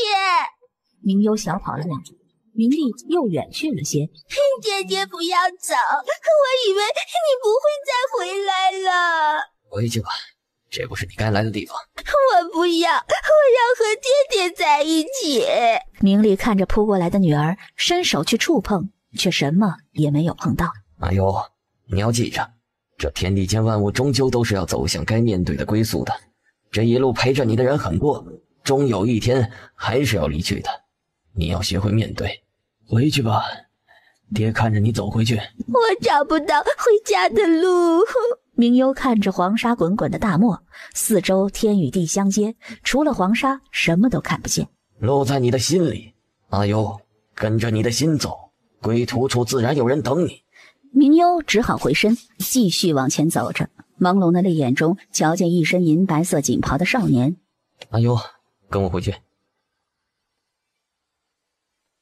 我梦见爹爹，梦见边关处，后来瞧见是你，我只好跟着你回来了。傻丫头，朕是你的夫君，你不许跟着别人。就算是你爹不行，这皇权碧落，你也只能跟着朕。凤清浅心里是惧怕的，若当时小丫头梦里跟着他爹去了，是不是此刻就醒不过来了？小殿下的疫病是好转了，殿下的饮食务必控制在流食，少量食用即可。疫病就是三王妃得的那种吗？许太医点头也不是，摇头也不是。明优突然似受惊的小鹿，用脚踢坐在软榻边的凤清浅。你快出去，你们快出去，不许待在屋子里。凤清浅企图俯身安慰他，明优挣扎得更厉害了。明优哭着，一个劲儿的想将凤清浅推出去。许太医得了疫病要死人的，你快点跟凤七七出去。凤清浅按着他乱蹬的小腿。傻瓜，你不是还好好活着吗？再说，朕是天子，怕什么疫病？三王妃都说好了，可他还是死了。凤七七，你出去吧，我不想你死。来人，叫太医！太医！凤清浅刚准备过来瞧他，嘴边和胸口处还有血迹。这是怎么了？陛下，这梅子有毒。许太医喘着粗气进来的，也顾不得规矩，直接诊脉了。越诊脸色越发难看。小殿下这是中毒了，食物相冲中毒。他可吃过什么？方才就吃了一颗梅子，还没全数吃完，他就说梅子有毒。将清华交到自己手中的青梅拿着，许太医拿到门口仔细看了看，这梅子应该没毒啊。似乎是怕诊断有误，许太医只得收起来，回去研究了半日，差人来告诉凤清浅，这梅子真没毒。此刻刚醒过来不久的明幽听到这个消息，看向凤清浅，我哪知道啊，我吃了梅子就吐血，就以为梅子有毒。凤清浅却望着床榻上的小人发呆，这人是从何处下毒的，又是怎么带进来的？难道未央殿里有内奸？等毒解了，是得好好查查。皇后不用给朕行此大礼。明幽小脸爆红，垂地，恨不得找条裂缝钻进去，绝望地从地上爬起来。殿下怎么会从门口摔进来？大概是晕头转向，有些迷糊了。本宫还以为是本宫住的地方，正要推门进去。明幽十分牵强的解释，总不能告诉他自己是跟着来偷听的吧？将他提出去。还没等明幽反应过来，长风不知从何处窜出来，提着他便出去了。我不要出去！凤七七，你个乌龟老王八蛋，你变心了！负心汉，以前有秘密都会让我听了，你果真是有了新欢忘了旧爱。长风，捂住他的嘴，若再敢胡说，把嘴缝起来。长风伸手捂住他的嘴，明幽口齿不清，没人听得清他说什么，但凤清浅可以肯定，这绝对不是什么好话。这缝起来以后吃饭可怎么办？吃饭的时候拆了就是，吃了再缝起来。明幽就被捂嘴提出去了。老王八蛋，乌龟王八蛋，太坏了，竟然打算把他的嘴巴缝起来。清华说的对，无毒不丈夫，男人心海底针呢。小丫头，恶人自有天收，听说你都被毒死了。几年不见，你越来越老，越来越丑了。哎呦，你这胆子倒是越发的大了，惹到老子不高兴了，就不给你配药了。反正我死了，你也跑不了。你说你这么些年，你心思怎么还这么恶毒？对你这种毒王，用什么都算是善良的。怎么想念老鼠夹子啦？南天莫名其妙的手一抖，想起上次这小丫头怎么对付自己的，心里更加不愿意给她医治了。哎呀，你说你怎么长这么讨厌呢？一肚子坏主意，小年纪不学好。那你还将我毒成丑八怪了呢？哎呀，这不给你解毒了吗？哼，还有脸说呢？那是我们千辛万苦拿回来的洗眼草，腿都跑断了。现在想起这事儿来，明幽还有怨念，都是这祸害的，还有脸说？那你这折腾我一套，嗨，算是扯平了。明幽瞪了他一眼，却不太想和他说话。他可是非常记仇的，之所以不将他往死里整，只不过是因为顾及这货用毒厉害，自己防不住。这不是你家的毒吗？你还不知道怎么解？这毒就算是传到我师尊一脉，后来我师尊干脆不练了，就没教授我师傅他们。想必我师叔也是在秘籍上偷偷学的。明幽觉得自己真是倒霉透了，这好不容易找到什么毒了，可却找不到解药。哼，原来逍遥派真是用毒高手，高到只会下毒，不会解毒。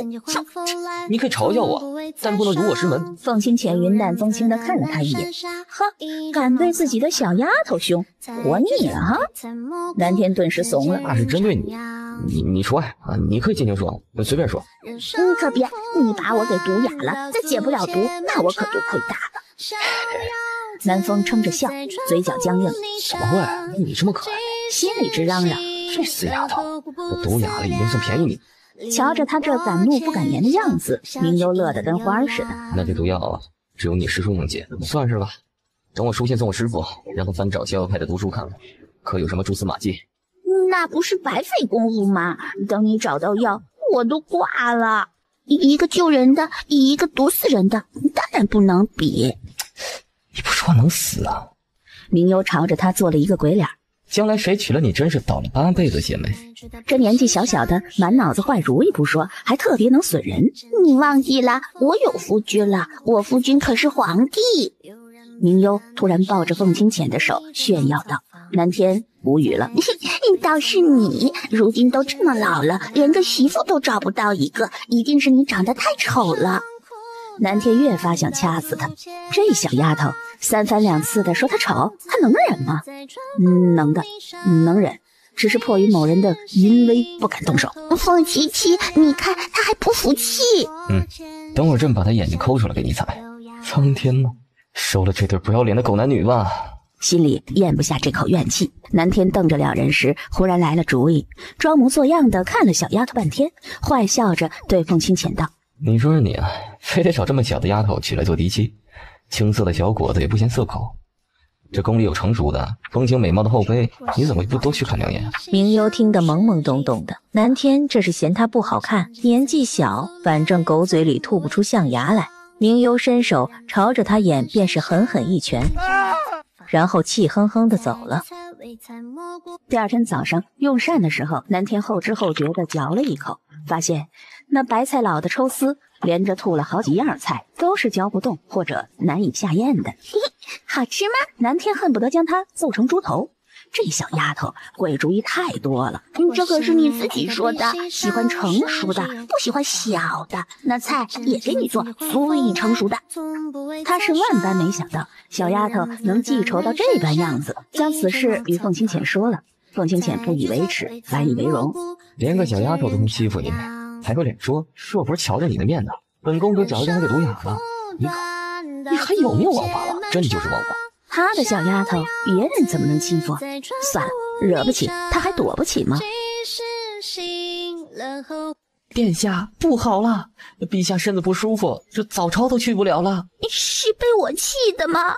也顾不得听小顺子说话了，明幽撒腿就跑。如意，等会儿我会把小殿下送回来的，你们忙。这话一出口，如意便知道是小顺子故意而为了。连小殿下你也敢骗，闹着不要了。陛下这2天别扭的，屋子都快拆了，可小殿下也是倔的，也不肯低头。这长乐宫都成冷宫了，这快冻死人了。如意挤出一个僵硬的笑容。小顺子，你可真是深明大义。所谓你不入地狱谁入地狱？去吧，陛下不会记住你的。等会儿小殿下和陛下和好了，就是你倒霉的时候啦。似乎想到了什么，小顺子忍不住腿一哆嗦，慌了，大步向外跑。小殿下，你快回来，你听我说，我后悔了。明幽推门进去，瞧见软榻上的男子一身白衣，凤眸紧闭，明幽一下子就慌了，哇的一声哭出来。凤七七，是我不好，不该气你的，都把你气死了。明幽的眼泪刷刷的，你不要死。明幽六神无主的，只知道一个劲儿的哭。长风听到他的哭声冲进来，便看见凤清浅无奈的睁着眸子，看着一个劲儿依着自己胸口哭的小丫子。她哭得太专心了，根本没发现自己醒了。凤七七，你别死，你死了我就一个人了，没人要我了。我以后不说你坏话了，也不做皇帝了，你快点活过来吧。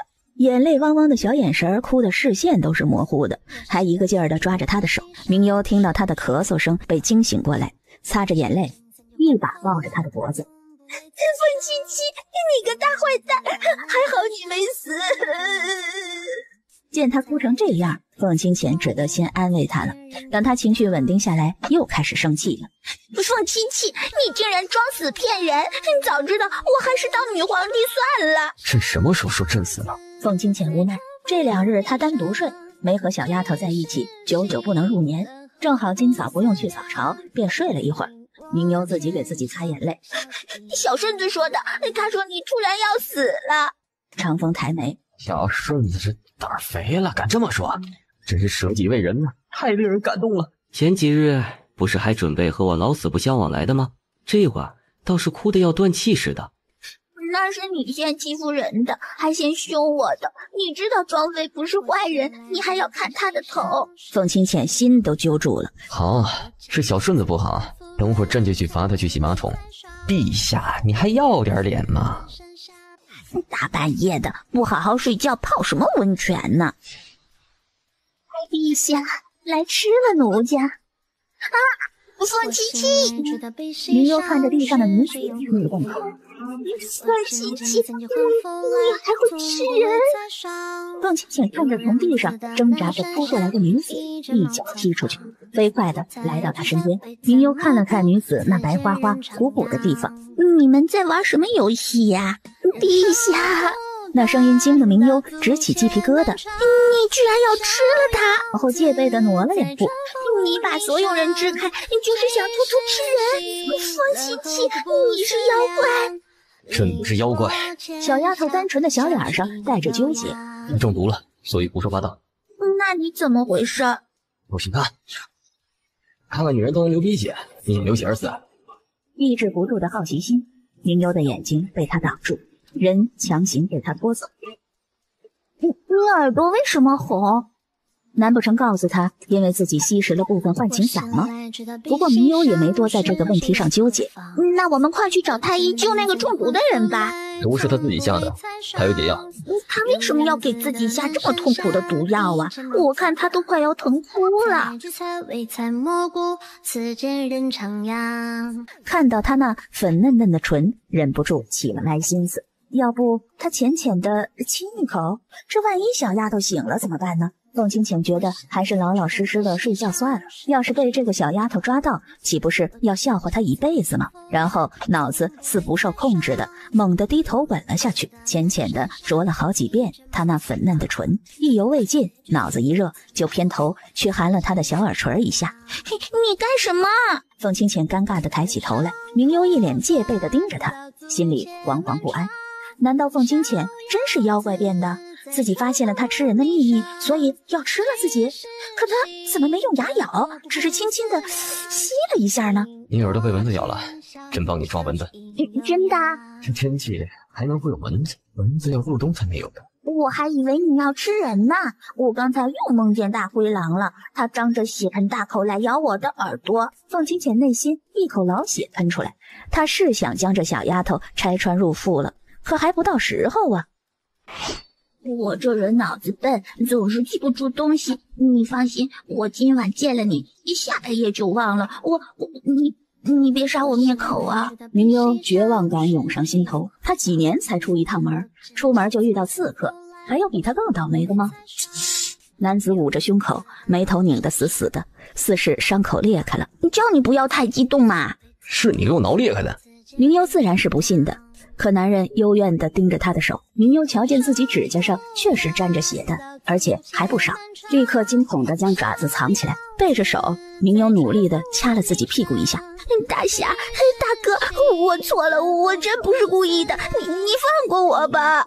我家还有痴傻的姐姐，双目失明的哥哥，瘸腿的叔叔，疯癫的妹妹还等着我照顾呢。你再大点声啊，把刚才那人都引过来。可怜巴巴的忍住泪意，不敢说话。男子见他安静了，这才将剑放着桌子上，扯开胸口的衣裳。明幽发现这变态真是能忍，胸口血都流了一胸口，居然一声不吭。我有药，要不我帮你包扎吧。男子半信半疑地看了他一眼。你要知道，你血流成这样，不包扎挺不过今晚的。若等会儿有人来了，你跑都跑不掉。那你来，要是敢耍花招，我就挖了你眼睛。明幽十分配合的点头，却在心里翻了一个白眼。你想干什么？自然是给你包扎伤口，难不成我还会占你一个大男人的便宜不成？明幽嘀咕着给他伤口撒药包扎，一气呵成，动作熟练无比。你长得这么丑，我才不想占你便宜呢。明幽拿着小袋子使劲的往他伤口上撒药。男子看他动作熟练，原以为他是大夫。那衣裳款式极简单，料子用的却是蚕丝和银线混织而成，这么1寸料子足够皇城中普通人家吃小半辈子了。你是谁？大侠饶命，我叫阿花，就是这城中的人，家里有痴傻的姐姐，双目失明的哥哥，瘸腿的叔叔，疯癫的妹。剑不留情地逼近他的喉咙。我叫琪琪。张口胡诌了一句熟悉的，见男子的神情少了一丝戒备，明幽不动声色地挪了2下步子，企图离着剑远一些。我认识你吗？明幽的眼里带着迷离，嫩白的指尖碰了一下他的眉心，片刻一惊，自己又缩回来。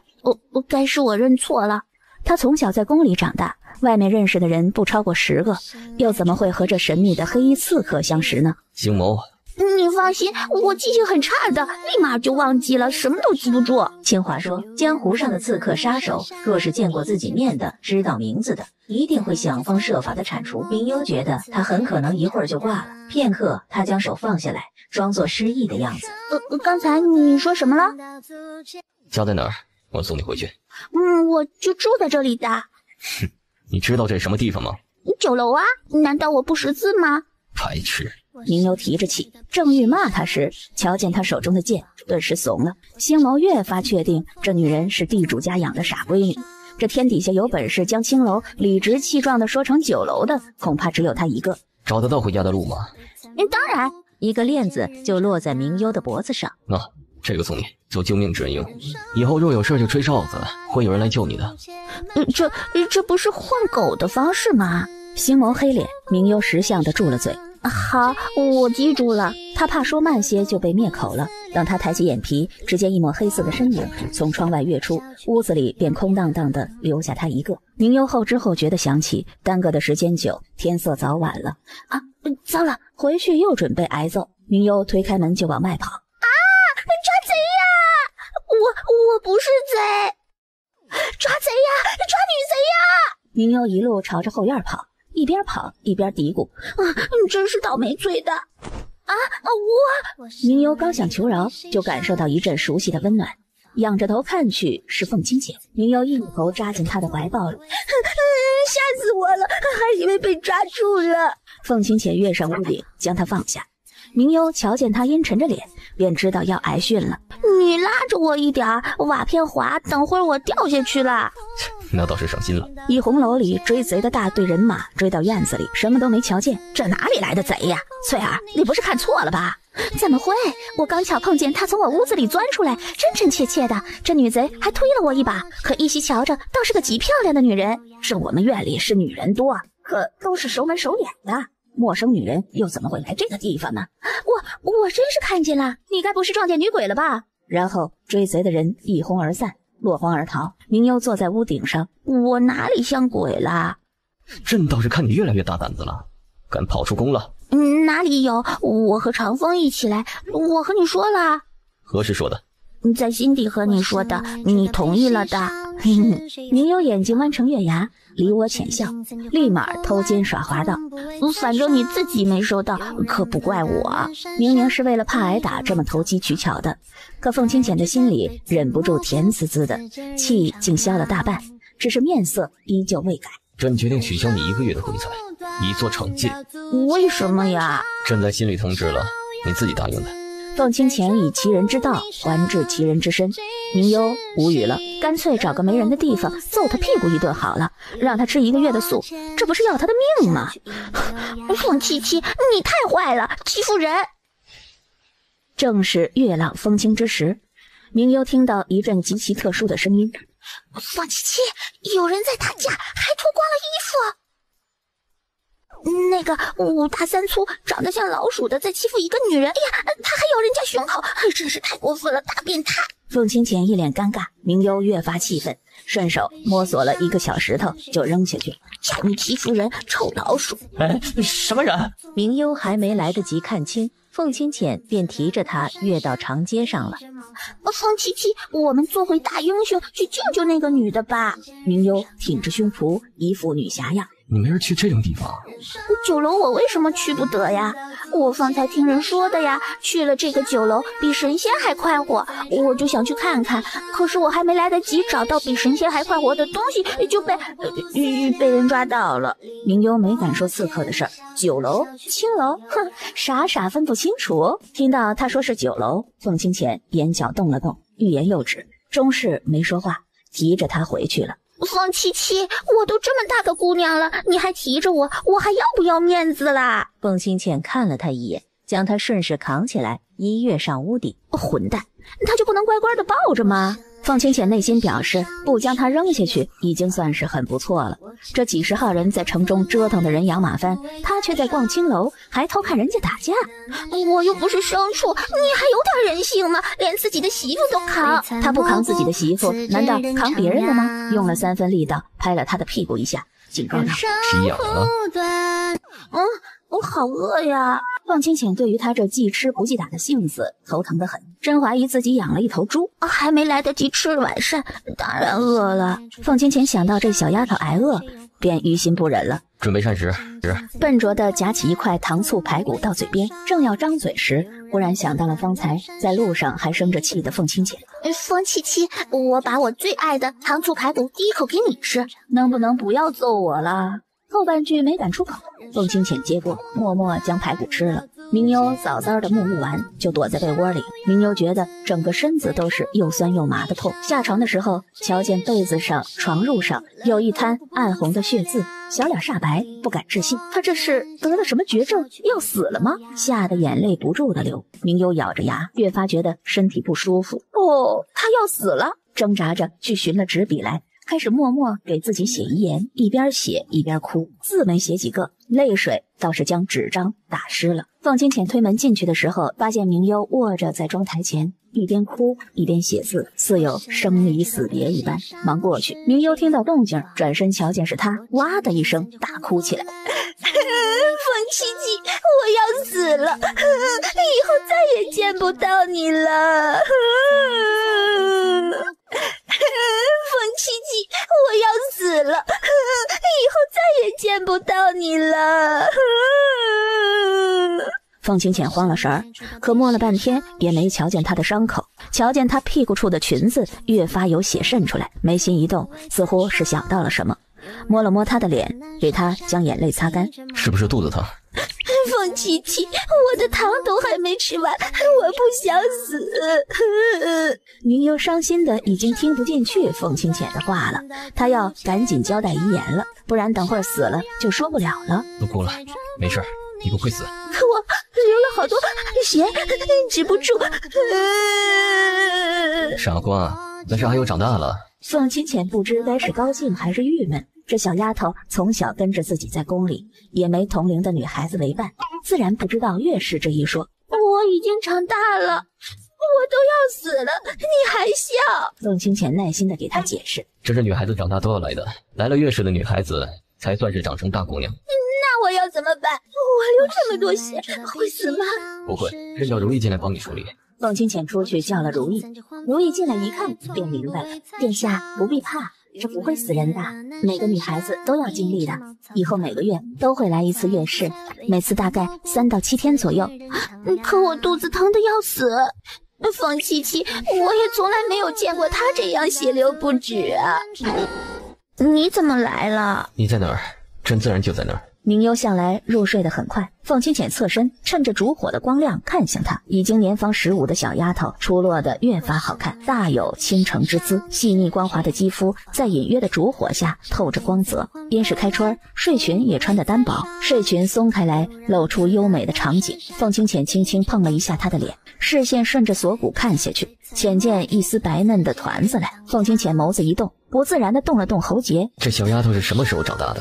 以前还和干瘪的四季豆差不多，想着身子不禁有些热了起来。凤清浅强迫自己将视线转移开，明优睡觉不老实，凤清浅的视线刚挪开，他便动了动，朝着他的方向挪过来，伸手不经意碰上他侧躺着的露出来的胸口。凤清浅觉得身子越发烫起来，可偏粘人的小妖精似乎并没有发觉有什么不对，梦里嘟嘟嘴吹了一个泡泡，继续睡熟了。默默将他手移开，凤清浅默念了10几遍的色即是空，空即是色，半点睡意也没有。瞥了一眼那熟睡的小丫头，凤清浅在心里决定，若她再敢扑过来骚扰自己，那就怪不得她了，是她主动勾引自己的。只是天不遂人愿，屏气凝神的等了好久，小丫头偏不见有什么动静。凤清浅全身燥热的像是点了火，明目张胆的直接靠过去。明优似乎感受到异动，微微挪了一下，不经意碰上凤清浅的手臂。是你先动手的，就怪不得朕了。眸里带着暗暗的欲火，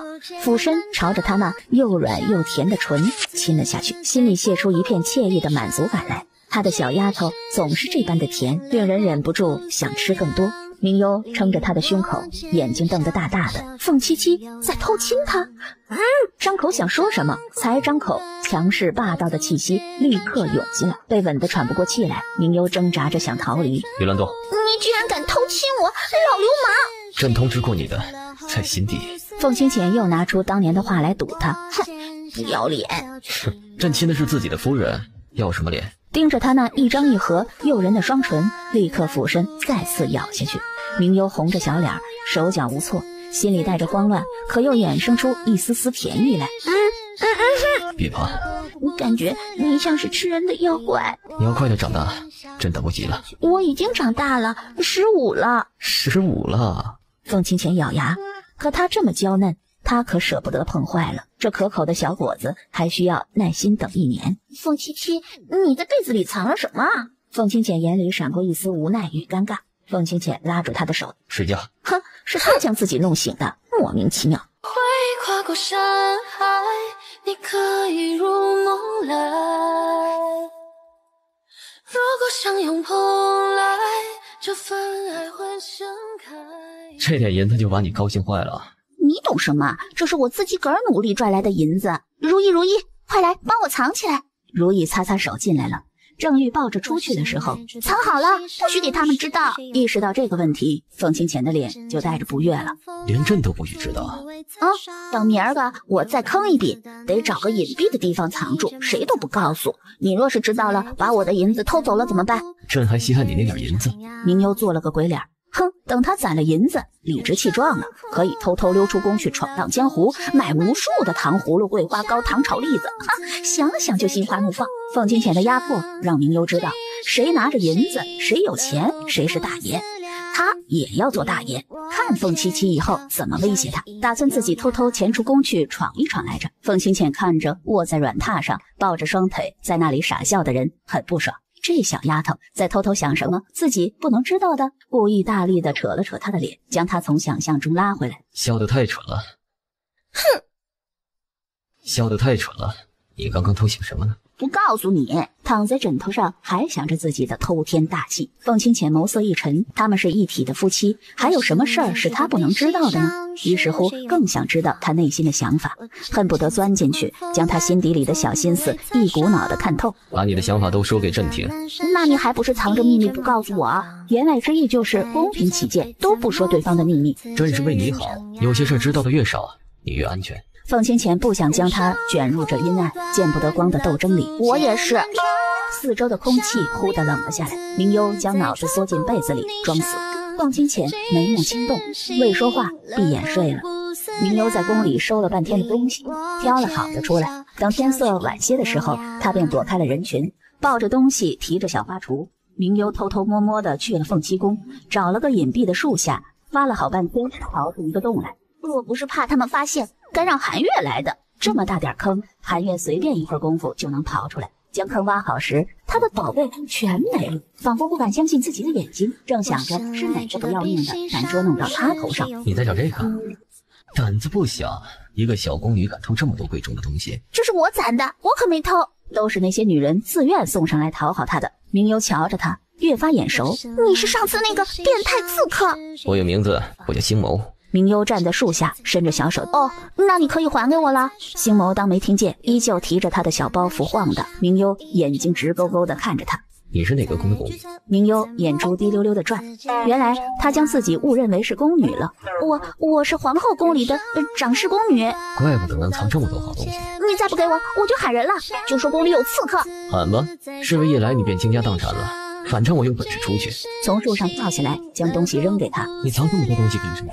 明幽俯身将小包袱一股脑塞在罐子里，将土掩埋了。喂，你装作没看见，不然我真的对你不客气了。哼，你很缺银子。废话，谁会跟银子过不去啊？要不你跟着我好了，要什么我都会给你。瞧了他一眼，猛摇头。我可不想有银子没命花，你一个刺客要什么人伺候啊？明幽埋了东西，想走又不敢走。喂，你来宫里干什么？随便转转。明幽警戒地看着他，这货该不会是来杀人的吧？默默往后退了几步。来人呐！刺客进宫了，快来人呐！这长乐宫你倒是比朕熟。说说今日去那凤栖宫附近干嘛？本是打算找明月，可听到附近的动静，便循着过去了。正巧碰见从树上窜下来的黑衣人。你不认识他？凤清浅听长生说了，带着些疑惑。我要是认识，干嘛还叫人来抓他呀？以后少到处野，出去带着个人。凤清浅别的都不怕，只是怕那种人是冲着明幽来的。知道了，这宫里又不是天天来刺客。再说了，我穿成这样，他指不定以为我是宫女。一个普通的小宫女，她抓我干什么啊？瞧着凤清浅没追究了，明幽暗自松了一口气。还好凤七七没抓到他的把柄，若知道他私藏私房钱，还与其他刺客是老相识，估计今晚被挨揍。星谋趁着夜黑风高的时候又来了一趟，将明幽埋东西的地方摸了个遍，发现东西早就被挖走了。这死女人怪聪明了，没机会回来抢东西，挪了位置。本打算将东西拿走了，狠狠收拾这死女人一顿的，竟然这般不厚道。怎么说他们也是共患难的，竟然叫人来抓他。韩月喜欢跟着明幽，有样学样的，嚎叫着就俯冲过来，想扑凤清浅。你敢扑上来，朕就打断你的狗腿！韩月在贵妃榻旁识相的急刹住，榔头则是顶着明幽身上，默默地看了一眼凤清浅，略带无辜和惧怕。凤清浅盯着他的榔头，把你的狗头拿下去。韩月默默地挪开来，哼唧了2声，自己寻个阴凉的地方卧着了。韩月可是最聪明的狼了。韩月似乎能听懂明幽夸他，听见了这一句，呲牙露出笑容来。是啊，一只狼硬是给你教成一只狗。明幽忍不住伸脚踢他一下，狗怎么啦？多可爱呀！这一踢，凤清浅猝不及防，扑通一声便落地了，小顺子惊掉了下巴。明幽立马闭眼装死，我睡着了，我什么都不知道。在远处乘凉的长风忍不住笑出声来。然后长风成功的倒霉了。长风围着皇宫跑10圈。凤清浅舍不得折腾自己的小媳妇，只能将火将气甩在某些倒霉蛋身上。长风笑容扭曲，不公平啊！这是殿下闯的祸，怎么到他头上来了呢？陛下，这可不是我踢的您呐！再加10拳。我不是故意的，许是我长大了，力气大了控制不住，或者是你老了力气。感受到周围的气息冷了下来，明幽识相的住嘴了。凤七七最忌讳自己说他老，朕今年才20有余。是啊，凤七七是天底下最好看、最年轻的君主，怎么会老呢？说你老的一定是胡说八道。明幽识相的转了话题，生怕惹恼了他。凤清浅阴沉的看了他一眼，意味深长的道：老不老，等你16就知道了。为什么要等到16岁？16岁和15岁不是一样的吗？就差着1年。凤清浅半眯着眸子，暗暗想：是，就1年，该死的1年。晚些的时候，可明幽心里烦躁，索性出来走走。只是没走出多远，就瞧见那抹熟悉的黑影。明幽转头就跑，星眸一闪，堵在他前面。你不要过来，这可是宫里，上次抓你的人可还在附近。哼，你以为本公子会怕？哎，我说你怎么隔三差五的就来宫里晃悠啊？这外面天高地阔的，不好玩吗？明幽怎么也想不到，不过几天的功夫又碰上这货了，心里悔不当初，正应了那句不是冤家不聚头。我是来找你的。明幽心一虚，有些懊悔，早知道该带着长风出来的，看他还怎么张狂，装出小无辜样来。大侠，小女子上次也是为了自保啊，不是故意的。星眸其实未生气，只是上次一见便有些念念不忘，一直还记着这个女人还欠着自己一个说法，于是便每日偷偷的来宫里寻她了。你上次招呼人来抓我的时候，可是利索的很，没有半分的犹豫。我不是害怕吗？自我保护的本能吗？别人要杀你难不成还将脖子主动洗白白递过去吗？星眸听着，倒是有2分道理。想了想，于是便表明了态度：我不是来找你寻仇的，不杀你。那你一身黑衣到处瞎溜达干什么？听他这么一说，明幽顿时来了气了。不杀他，杀别人也不行啊！他在皇宫长大，也算是这皇宫的一份子，保卫皇宫，人人有责呀。看见星眸的脸色，顿时意识到现在自己处于弱势，说话不能这么冲。不好意思，我太激动了没什么恶意的。我的意思是，外面多好玩啊，自由自在的，你为什么偏想不通要来宫里呢？你还去过外面？很小的时候出去过2次，如果不算皇城的话。星眸看着他这样子，突然觉得有些可怜，像是一只翅膀被折断的小鸟，一辈子待在笼子里。要不你跟着我偷偷带你去闯荡江湖吧。明幽眸子一亮，生出一丝向往来，随后想到凤清浅，眼神暗了下来。若他走了，偌大的皇宫，凤七七岂不是真的孤单一人了吗？摇摇头，我不想去了。星眸有些看不懂这女人，刚才还心生向往的，下一刻又如霜打的茄子了。你大晚上的去干什么？该不是你们那个小皇后虐待你了？明幽闪了他一个白眼，什么叫虐待他了啊？呸，应该是说他什么时候又虐待人了？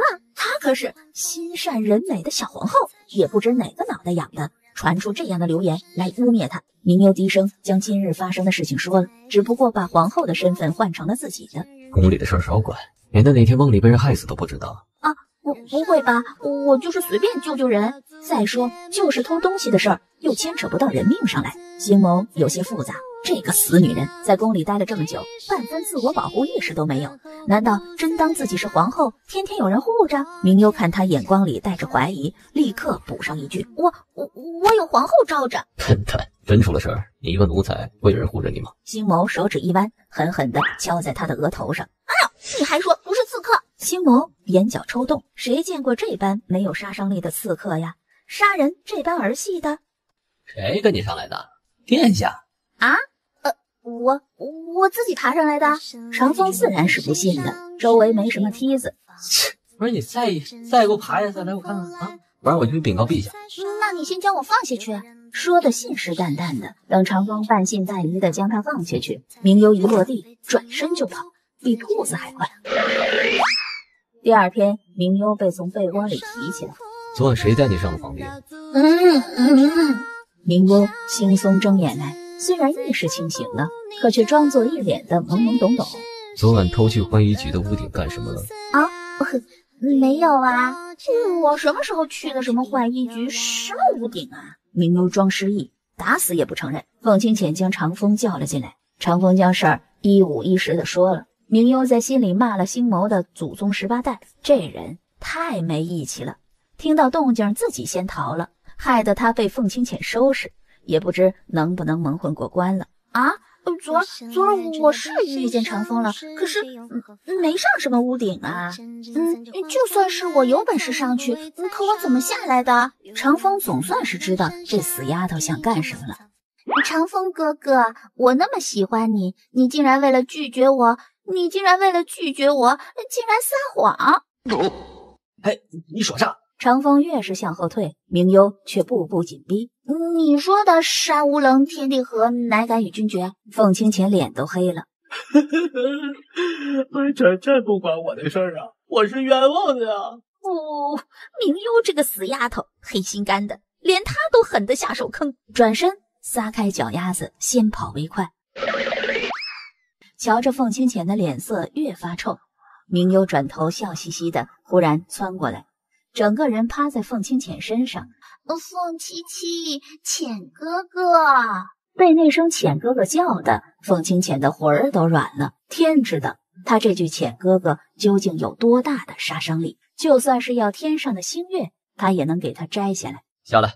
不下，除非你不生气了。凤清浅觉得他再这么下去，他会瞬间化身为腹黑的野狼，将他吃干抹净的。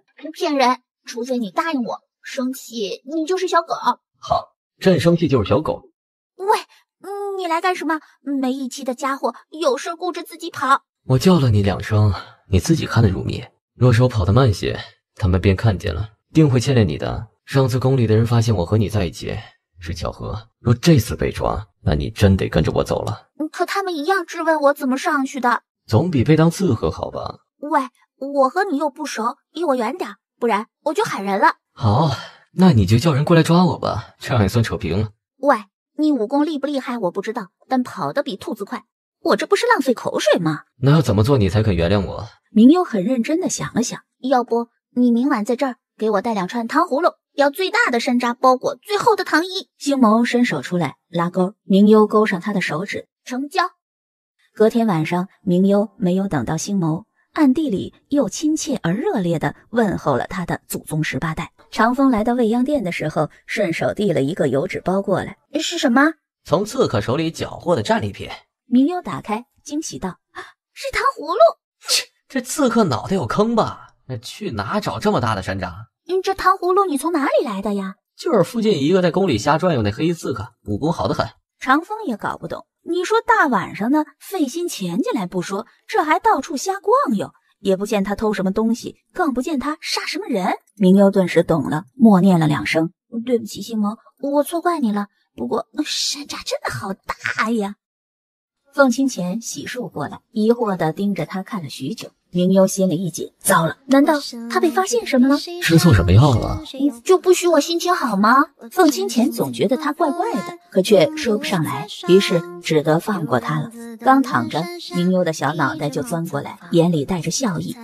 楚空想都别想。你怎么知道我说的是这个啊？除了惦记这个，你还会惦记什么？哼，这宫里无聊透了，我就想出去外面见识见识。想吃什么，朕让长风出去买；想听说书的，唱戏的朕明个请来。凤清浅是不会轻易放他出去的，丫头性子野得很，若是去惯了，便不会真的想在这里待一辈子了。喂，这是什么意思啊？我就是想看看外面的繁华热闹。朕命人在宫墙附近修建了一条长街，就和皇城里的闹市一样，应有尽有。你想看什么新鲜都有。明幽转头缩回被子里，不要。凤清浅看着他不高兴，心也沉了下去，却死活没松口答应他。他的小丫头一辈子都只能跟着他，说他自私也好，专制也罢，他什么都可以退让，只有这小丫头一丝一毫都让不得。你看我亲手做的，好看吗？凤清浅实在无脸告诉他好看。你这石头为什么要绣得五彩斑斓的？这是凤凰！什么叫无形的打击最为致命啊？任凭凤清浅眼神再好，也瞧不出这石头有半分凤凰的形状。明幽见他不信，还很认真地指给他看。No， 这是凤凰的头冠，这是它的翅膀，这是……说着说着，明幽自己也蹙眉了。不对，这才是它的尾巴。凤清浅一脸怀疑，他自己绣得乱七八糟的，连他自己都认不出了。好，我还是拿回去吧。明幽自己都没脸说下去了。凤清浅伸手一把夺过。送出去的东西哪里还有要回来的规矩？等我重新给你绣一个吧。凤清浅比明幽更了解他自己，他这耐心呢，等他再绣一个出来，估计他们的孩子都会满地跑了。果断地将荷包带在自己的身上，等你绣好了再说。长风外出回来，瞧见凤清浅身上的荷包，细细地瞅了一眼。陛下，你这身上丑东西是什么？明幽磨牙，长风这眼睛是白长的吗？真讨厌。朕书房有封信，你送出去一趟。陛下，属下刚回来。凤清浅冷清的目光看着他，长风摸摸头，小跑着去，生怕慢了一步，凤清浅就打断他的腿。你拿下来吧。朕觉得好看就行。你怎么来了？还好没掉下去。凤清浅深深吸了一口气，强迫自己收回目光来。喂，你走路怎么不带声音的？凤清浅脱了外衫，跟着他钻入水中，默默地挤了过来。你不去你的大池子，来我这干什么？这里水烫。胡说，这水都是一样的。不信你可以过去看看。不去。明幽觉得他靠得太近了，近的他呼吸都有些小心翼翼的紧张。你推开，别凑这么近。凤清浅身上的热度源源不断的传过来，惊得明幽心里似出了一只小鹿。近吗？凤清浅俯身离着他更近了一步，明幽有些涌热起来，鬼使神差的就碰了他胸口的肌肤一下。手感如何？我不是我摸的，我不知道。明幽慌了神，这还是自己吗？天哪，他一定是入魔成色狼了吧？竟然会去占凤七七的便宜。那朕许你再摸一次。说着，将他的小手按在自己的胸口处。我没什么感觉。这件奸夫淫妇就在里面，快去将他拿下！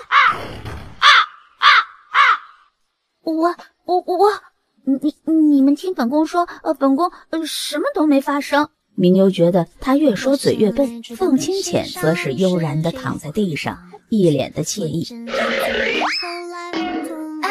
你们别走啊，听本宫说。明幽欲哭无泪，他这下真的说不清了。全天下的人都会觉得他明幽，南幽国的小皇后，如狼似虎地扑倒了南幽国的国君，强行占了这个君主的便宜。他跳水里都洗不清了，故意的。故意什么？怎么能说是朕故意的？朕可没叫他们闯进来。你故意让我再一次摔倒在你身上的，不然他们也不会瞧见。那是朕手滑了。明幽连着跺了好几下脚，却又拿他无可奈何，打又打不过，骂又骂不得，只得咬牙去了。在干什么？走过来，瞥见书名“皇后在上，皇帝在下”，这是什么？哦，今日抢回来的书。见风清浅过来了，明幽将书挪给他看。这些人胡说八道也就算了，还敢胡话！我就只是扑在你身上，什么时候脱你衣裳了？然后又翻开另一页道：为什么画上的人都在做一些奇奇怪怪的动作呢？凤清浅定睛一看，不淡定了。这都什么乱七八糟的？这根本就是春宫图，只不过是换了个名字而已。我也不知道，从小贩子手里抢来的。明幽看了几页，可都是一男一女相拥，或者奇奇怪怪的。以后这些乱七八糟的东西不需要。哦，无意瞥见凤清浅耳根子有些红。哎，你耳朵怎么红了？刚才沐浴水有些烫。他总不能说是因为瞧见那小册子忍不住浮想联翩吧？算了，自己辛苦养大的小白菜，还是让他多单纯2年吧。明幽在屋子里小憩，远远地听到如意说话的声音，另一个声音也十分熟悉，吓得他瞌睡都醒了。你还真在睡觉啊？这辈子我只见过一个比你能睡的。谁？猪？凤七七？哎，我错了，别喊了。明幽转了转身子，打了个哈欠。小皇后，你这么瞌睡，不是怀孕了吧？怀孕？对呀，你们都在一起睡了这么多年了，有孩子也不奇怪呀。明幽疑惑地捂着肚子，睡在一起就会有小孩子？你除了还能睡，能吃吗？那喜欢吃酸的吗？我去给你找太医。店内的气氛很诡异，许太医一脸尴尬。许太医，你确定小皇后真的没有怀孕？她怎么是睡是吃，而且喜欢吃酸的呢？她从小都是能吃能睡的，喜欢吃酸的。凤皎月知道自己闯祸了，心虚的摸摸鼻子，迈着心虚的步子跑了。明幽对上凤清浅的眸子，我不是故意的，谁知道四公主说的跟真的似的。她说我们睡在一起就会有小孩子的。凤清浅差点没吐血，她该如何解释此睡非彼睡呢？没事，以后少听她不说。阿优也想要个孩子吗？听清华说生小孩很疼的，会死人的。他也没想过有孩子到底好不好。你想要吗？想，可朕却不想你生。朕的母后就是为了生朕死的。凤清浅怕他出事儿，也熬不过这般，只是因为怕，所以不敢轻易要。要不让宫里的妃子生一打，想要什么的都有。凤清浅皱眉，这小丫头还想将自己推给别人？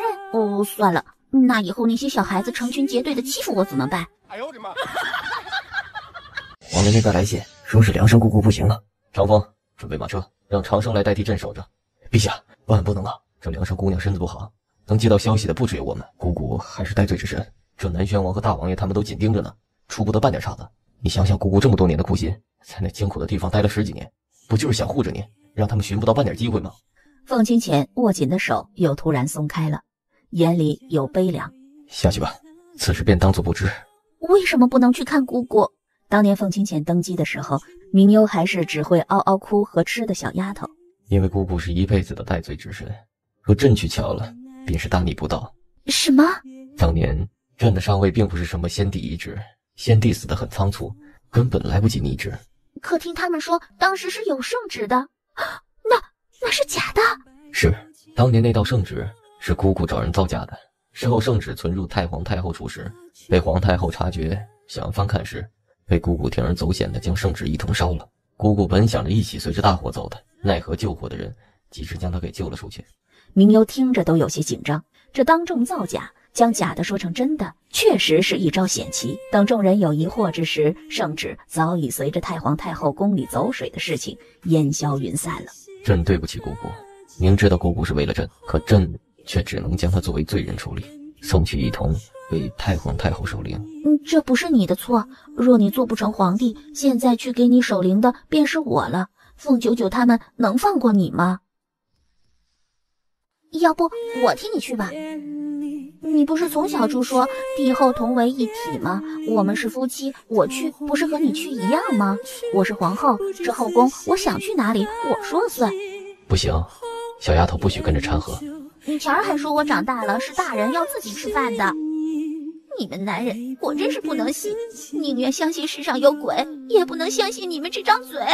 你乖乖的在宫里，不许掺和这些事。那你当时不娶我不是更好？你3岁就将我拖入这场斗争里了，现在能让我置身事外吗？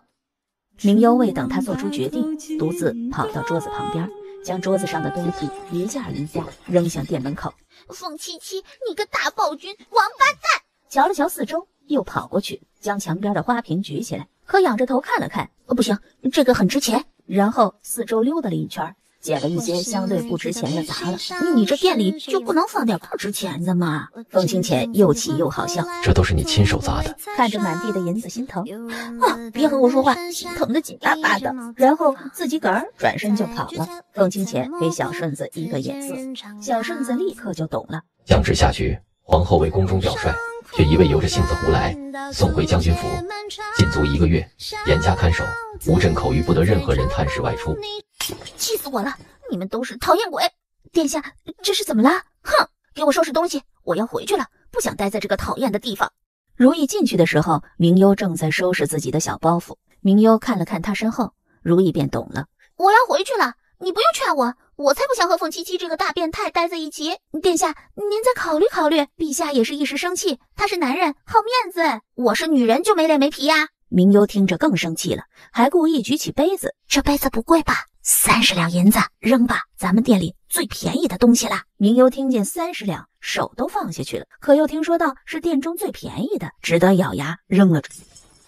殿下，您可别成一时之气呀！您走了，这满宫的老妖精都等着抢陛下呢。我不听，你给本宫滚出去！明幽一边拨着刚才端进来的荔枝，塞得满口，说话都不清楚了，戏演的差不多了。殿下，这好端端的是干什么呀？有事儿，偷偷出去2天，不许对别人说。您真要去将军府啊？反正这清华前不久回将军府住几天了，刚好，快点去给我找马车，务必要满宫的人都知道我是连夜出宫的，而且与凤七七吵得很凶，差点动手的那种。虽是晚上，可一辆马车还是吱呀吱呀的浩浩荡荡的从宫门口出去了。快走进门口的时候，明幽伸出脑袋，对着身后大吼了一句：凤七七，你个乌龟王八蛋，让你以后再欺负我，让你做孤家寡人！哎呦我的妈！马车在门口停住，明幽看了一眼将军府的牌匾，有些伤感，默默地在心里说了一句：爹，阿优回来了。这字当初还是搬新家，他爹爹亲手写的。明幽像小时候回来一样，一脚将人踹开，冲了进去。小姐，您回来了！丫鬟将水盆一扔，立刻飞奔着朝后院去了。青花姐姐，管家，快来！大小姐回来了！大小姐回来了！大伙儿将明幽围着，一个劲儿地问：大小姐在宫里好不好？陛下有没有欺负大小姐呀？哎呀，这将军长久不回来，连带着大小姐也不常回来，这将军府都冷清了。管家抹着眼泪，一干丫鬟小厮则是跟在他旁边猛点头。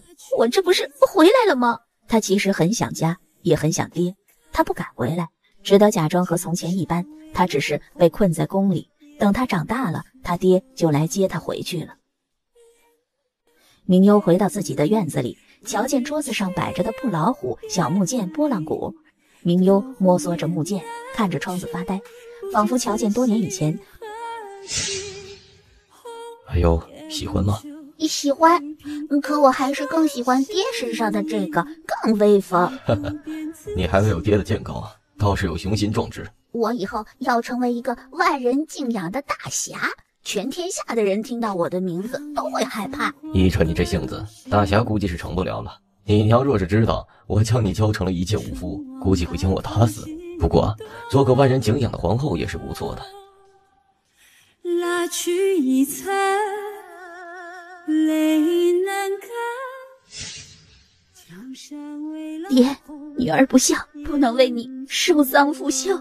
清华在很远的地方站着。阿优啊，过来吃宵夜。好。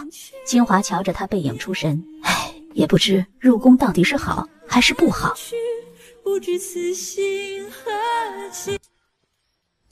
陛下放心，殿下在冥府很好，属下差人悄悄去看了，连殿下也没发觉。谁说朕要说这个？自作主张。长风摸了摸鼻子，他可有想朕？长风看向他，不是刚才说好他不听这些的吗？瞧见长风没出声，凤清浅将书砸向他。属下不是殿下肚子里蛔虫吗？哎，这确实便不知道了。找2个轻功不错的，画工又好的，悄悄藏在明镜乐府，将殿下的一举一动每日画下来汇报，告诉他们不该看的、不该画的不许看，否则朕活剜了他们眼睛。若画的不传神，那就废了他们的手。长风听到这差事的时候，吓得一趔趄，差点摔倒。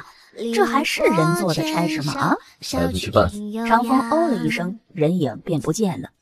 陛下这是疯了还是走火入魔了？这一举一动都要画下来，这岂不是累死画画的兄弟啊？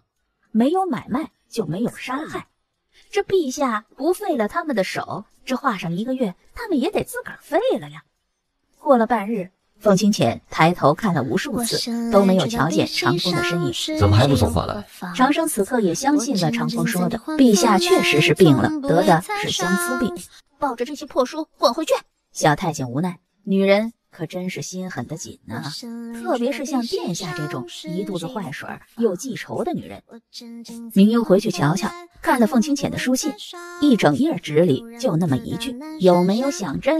明幽默默地翻了一个白眼，想了想，舍不得丢，又摊开，却放在软榻上了。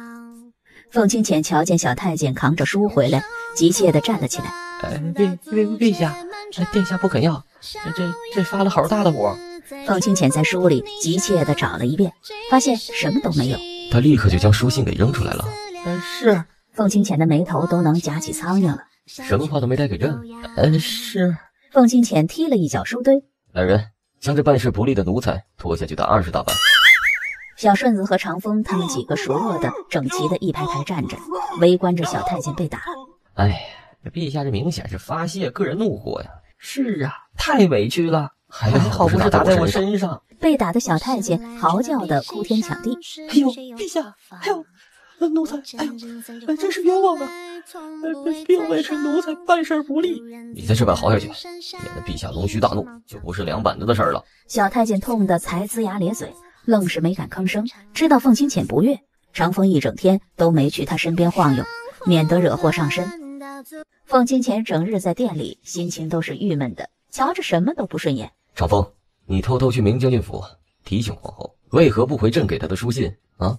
是不是那狗奴才将书信弄丢了，他没瞧见？陛下，您可真会给自己找台阶下的。哎，得嘞，属下这就去。还在啃鸡腿的明幽突然被闯进来的长风吓了一跳。你倒是听见。你来干什么？吃你的鸡腿便是。片刻之后，长风啃着鸡腿点头。啊，你家这厨子手艺没得说，这快赶上御厨了。连着吃了5个鸡腿，3个鸡翅膀，伸手又去盘子里拿。喂，你不是说不是来吃鸡腿的吗？瞧你这小鸡劲儿，我们这么铁的交情，这吃2口鸡腿怎么了啊？你忘了你小时候调皮惹祸，我帮你背锅多少次了？这还有韩月呢。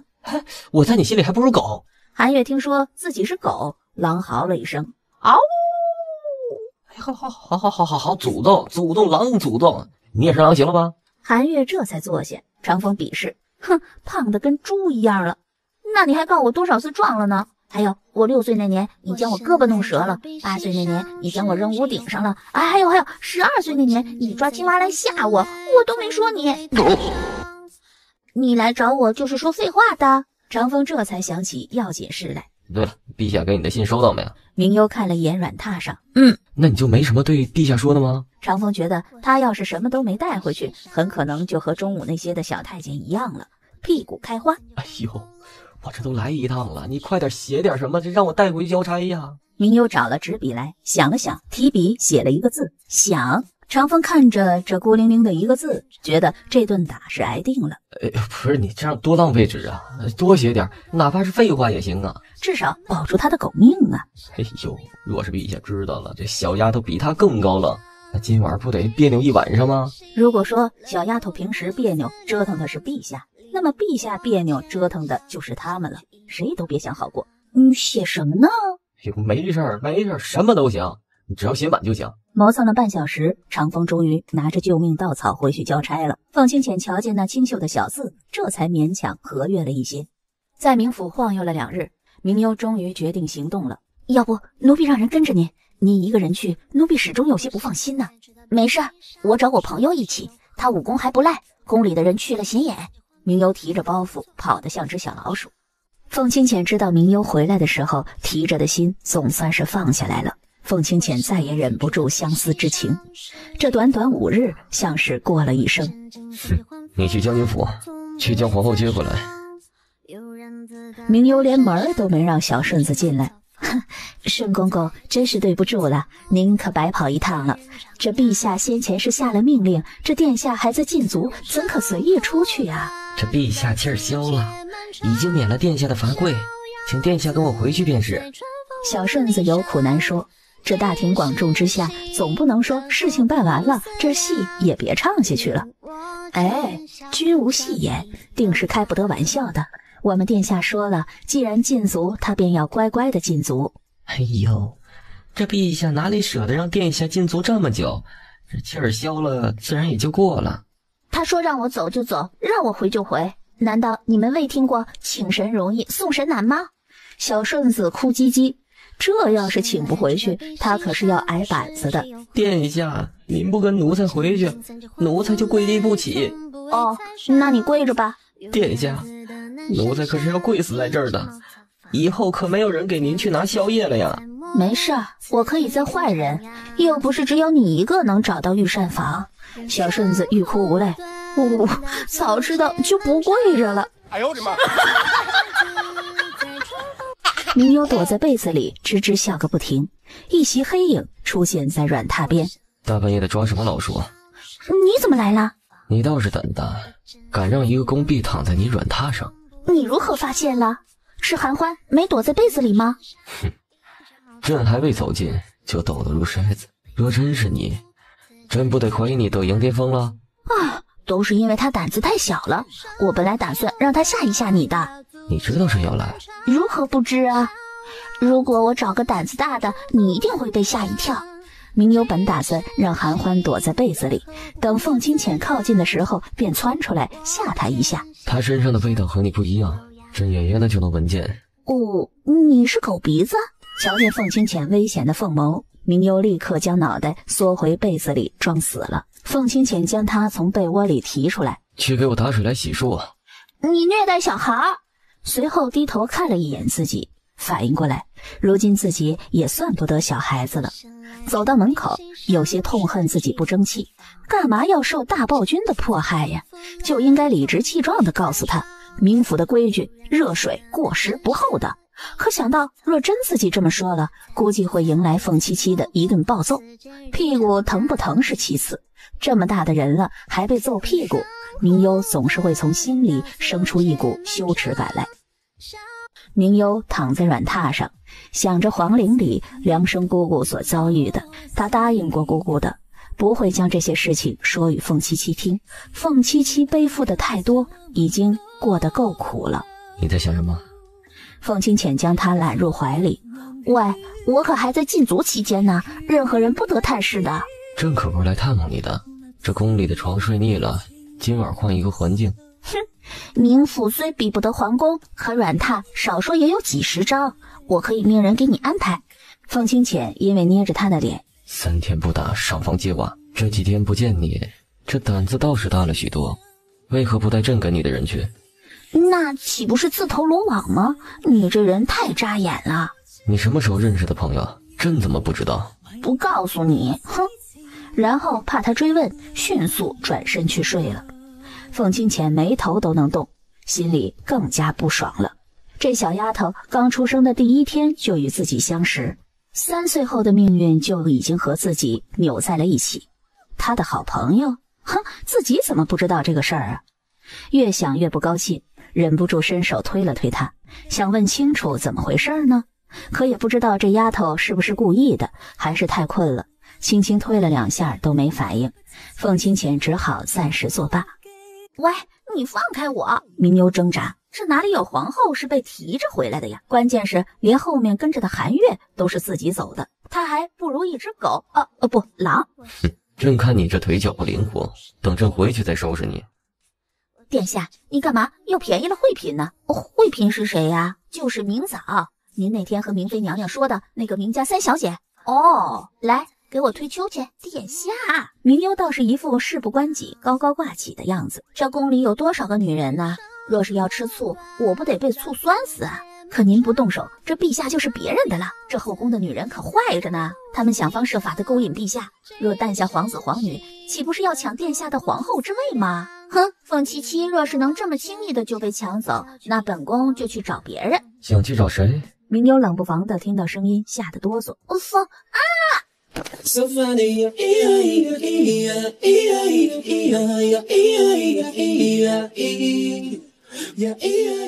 打算赖朕身上？你怎么来了？不来朕还不知道，你还有胆子和别人私奔？明幽心一虚，怎么好巧不巧的让他听到了这句呢？我这不是胡说两句玩笑话吗？我这么能吃，除了你，谁愿意养我呀？跟着朕干什么？不是要和别人私奔吗？可我就想和你私奔呐！明幽脸上笑嘻嘻，心里却翻了100个白眼。哼，傲娇鬼，这么老了还这么幼稚。我就是随口一说你就生气了，你后宫那么多小妾我都没生气。胡说八道，朕就只有你一个妻子，哪里来的什么妻妾啊？哼，还说没有，这满宫的不都是吗？在朕眼里，他们只不过是些侍候你的奴婢罢了，可不是朕自己的女人。明幽翻了一个白眼，他可不想要这么多每天花枝招展、香氛扑鼻的人来伺候，一个两个的比他还娇气。你抱我出去晒晒太阳吧，趁着现在日头不毒。凤清浅十分乐意他的亲近，伸手将他揽住抱了出去。去提一串玛瑙葡萄过来。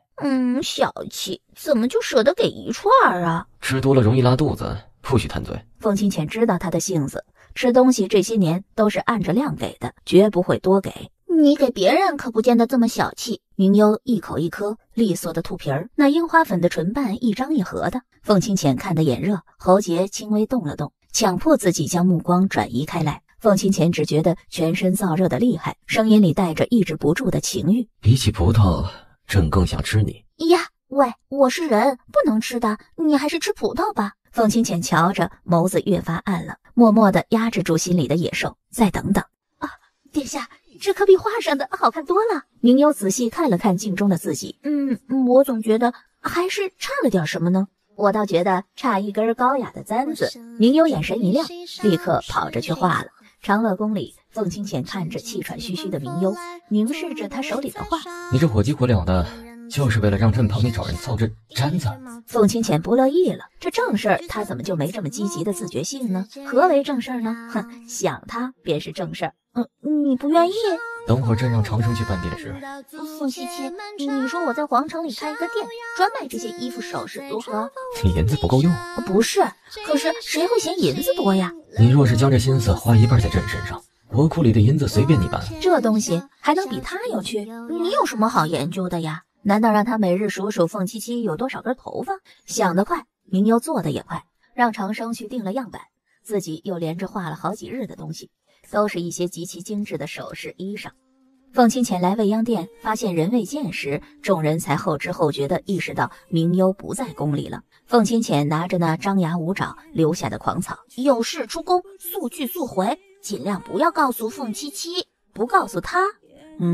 人不见了，你们都发现不了。陛下也无需过于忧虑了，殿下长大了，有自己的主意，想去外面的天高地阔看看也正常。这才是让凤清浅觉得最糟心的。明幽越长大，越发不受他的控制，鬼主意一日比一日多。凤清浅害怕他有一日如手心攥着的水，无论如何都是要流逝的，这才是他不能忍受的。还知道回来。七七哥哥，这可是我特意给你带的梅子哦。你还记得我小时候，你总是揍我屁股，欺负我，每到我回家的时候，你便拿着梅子糖来贿赂我，让我说你的好话。一句七七哥哥让凤清浅的心都酥了，这一句软绵绵娇滴滴的话，似乎寒月里的温泉，让人四肢发麻，哪里还有半分怒意？你快尝尝，是不是我们小时候吃的味道？凤清浅心里生出一份期待来，简单的2个字，我们，包含着多少曾经的过往。明幽积极地拿起一颗就往他嘴里塞去，下一颗则是急不可耐地塞自己嘴里。好好吃啊，就像小时候一样。我今天出去晃悠的时候，正好看见卖梅子糖的大伯。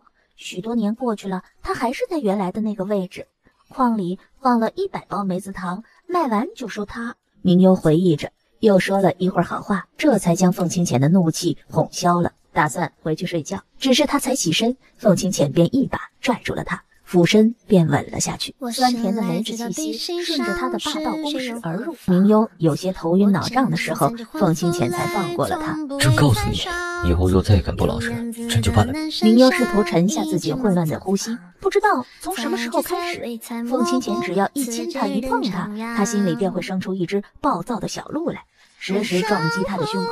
你终于下朝了，等了你好久，脚都蹲麻了。想干什么？哼，我不就来接你吗？当然是想你了。凤清浅他深邃的眸子睨了他一眼，这早朝不过才1个半时辰。眼见被拆穿，明幽只得老实承认了。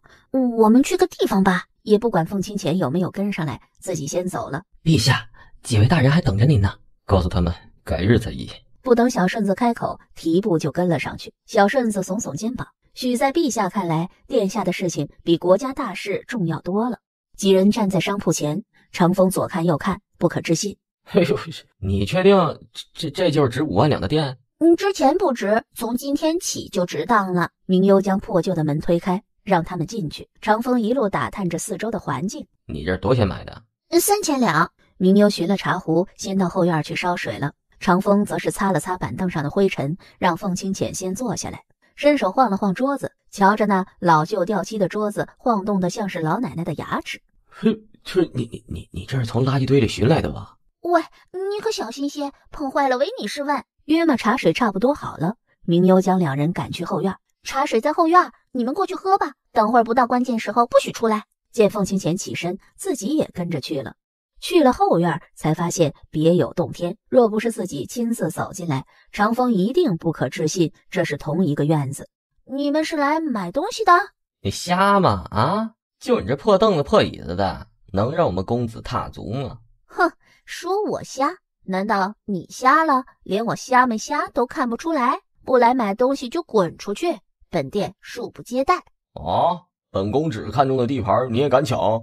哦，这店房契地契都在我手里，我倒是不知什么时候成了你的东西。哼，我看你给人找屎，给我砸，统统砸！我倒是看看啊，谁敢动我看中的东西？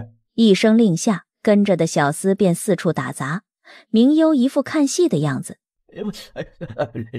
连着娘娘桥一起的，给我打，往死里打！只是那面目狰狞的小厮还没冲过来，就被一道黑影踢翻了。长生一袭黑衣，抱着长剑而立，霸气侧漏。哇，长生，你实在是太帅了！凤清浅听着那甜美的小嗓音，毫无保留地夸奖着另外一个男人。冷漠的眸子出现在明幽身后。谁帅气？明幽瞧见他那黑云压过的脸色，小心肝一颤，这货耳朵怎么这么好啊？这什么都能听得见呢。什么时候你和他们倒是比朕熟了？虽然知道长风和长生对他的爱护不过是出于主子和从小看他长大的，可他心里就是不舒服。哪有？这明明是我和你最熟。这个长生呢，就是个木头人，除了你，谁和他能熟得起来呀？这长风更不用说了，长得猥琐就不说了，办事还抽风，比姑娘家的还八卦，总爱欺负弱小，全身没一个优点，也就武功能过得去。那朕呢？朕和他们比呢？明幽知道，只要他敢说他半个不好，估计天都要塌了。你当然是天底下最好的啦！全天下长得最好看的人，武功又厉害又聪明，这整个皇城的女子有谁不喜欢你的呀？那你呢？凤清浅俯身逼近他，明幽吓得往后一退。我啊，我也喜欢呐。明幽感受到他灼热的呼吸，让身上的肌肤有些滚烫，胸口的小鹿似乎又在寻死觅活了。凤清浅听到这句时，眼里的冷意这才退下，俯身轻轻啄了他的唇一下，这才起身。你记着，生生世世你都只能喜欢朕一个人，只能亲近朕一个。若让朕发现你敢有其他的心思，装了别人，朕就把你的心剜出来。这话吓得明幽一哆嗦。你又不是吃人的老妖怪，要人心干嘛呀？凤七七，醒醒！轻轻碰了碰凤清浅的手，发现凤清浅依旧沉浸在噩梦里。明幽有些急了，到底是可怕成什么样，以至于强大到无所畏惧的凤清浅也会害怕？凤七七，你醒醒！反复2、3下之后，凤清浅终于浅浅地睁开了眼睛，伸手碰了碰他的脸。明幽发现他手心里尽数是冷汗。凤七七，你做噩梦了吗？凤清浅微微点头。你做什么噩梦了？忘记了。明幽的手在他肩膀上轻轻拍着。我爹说做了噩梦拍拍就不害怕了。凤清浅的心暖成一团。原来当年许多时间他入睡的时候总需要被人拍一会儿背，是因为害怕、不安和惶恐。他这辈子最大的意外便是15年前那个中秋，他从明丽的手中接过了一个小粉团子。可也是这个意外让他冰冷的人生里多了一团温暖。以后你做噩梦了呢，就一直想着我吧，我一定会赶来梦里救你的。极其认真地盯着他的眸子道，我会保护你的，这样你就不用害怕了。小时候我爹就这样，有坏人妖怪来我梦里的时候，我爹一定会将他们打跑的。好。凤清浅的心思和身体都不安分起来，只能默默地将自己的火压下去。明幽感觉到温度的变化。真奇怪，你这身子一会儿冷得像是冰，一会儿又热得像是火。凤清浅当作没听见的样子，轻轻啄了一下他的脸颊，带着柔情蜜意。难道你亲朕一下了？还有这样的说法？礼尚往来，懂不懂？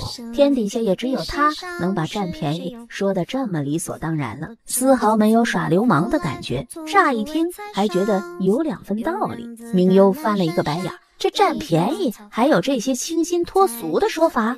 不过单凭凤清浅这样摄人心魄的脸，明幽也是想占一点便宜的。凤清浅不经意间低头便吻了上去，似樱花般的唇瓣轻轻地碰了碰他的薄唇，浅碰之后便仰头迅速离开。凤清浅眸子里忽明忽暗的，伸手按住他的头，朕好好教教你什么是吻。樱花般的唇瓣再次印上来，凤清浅贪婪地含住他的唇，由浅入深，霸道而浓烈。明幽脑子一片浆糊，只得被迫承受他的缠绵。凤清浅的呼吸越发急促起来。这是什么稀奇古怪的花？倒是未见过。三生花，我在古书里发现的，这花我都画了好几稿了，这幅才稍微有些许的灵异。早些睡觉，若不老实，朕便将你这东西没收了。这可是我的心肝宝贝，大意不得。凤清浅看着他满心满脑扑在这三生花上，挑眉，醋意漫了出来。心肝宝贝儿？什么时候一个破画也能成心肝宝贝了？他的心肝宝贝不应该是自己吗？凤清浅的眸子里带着醋意，气氛低沉了下来。当然，这天下最宝贝的东西当属我们陛下。朕可不稀罕什么全天下的人。当然，也是我最宝贝的东西。东西？朕是东西？凤清浅显然对他的敷衍不太满意。当然，你不是东西，你不是东西，这话也怪怪的呀。像是在骂人。若他开口了，凤清浅会不会将他揍得屁股开花呀？不是全天下人的，是我一个人的。凤清浅这才满意了。睡觉吧。明幽立刻钻到被子里，松了一口气。他现在还指望无限搬用太医署的药材，若是凤七七恼了，他单独去找这些东西成本高不说，而且还找不全。现在凤七七就是他发财的大金主，凤七七说什么就是什么，凤七七做什么都是对的。小手扒拉上凤清浅的胳膊，凤清浅一把将他勾入怀里。睡觉。吃慢些，又没人跟你抢。吃的差不多了，明幽这才慢悠悠的喝汤。明日我店铺便开张了，城中的店铺开张都兴送一些贺礼，图个好意头。不如朕送你一副木宝。明幽立刻摇头，朕的木宝不好。小顺子立刻心领神会。殿下，这您可能就有所不知了，这陛下的墨宝才是真正算得上是价值连城的，这可不是什么俗物能比的。哼，马屁精。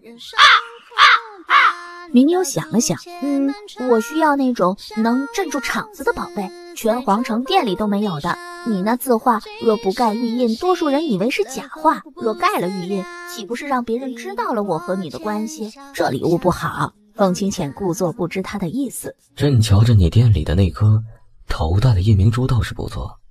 不行，拿去被偷了怎么办？明幽立刻摇头。这怎么能拿自己的东西撑场子呢？哎，我瞧着你宫里那株玉树兰枝倒是很好。朕瞧着你啊，就是想寻这个理由从朕这儿骗些东西去。难道七七哥哥不愿意给了吗？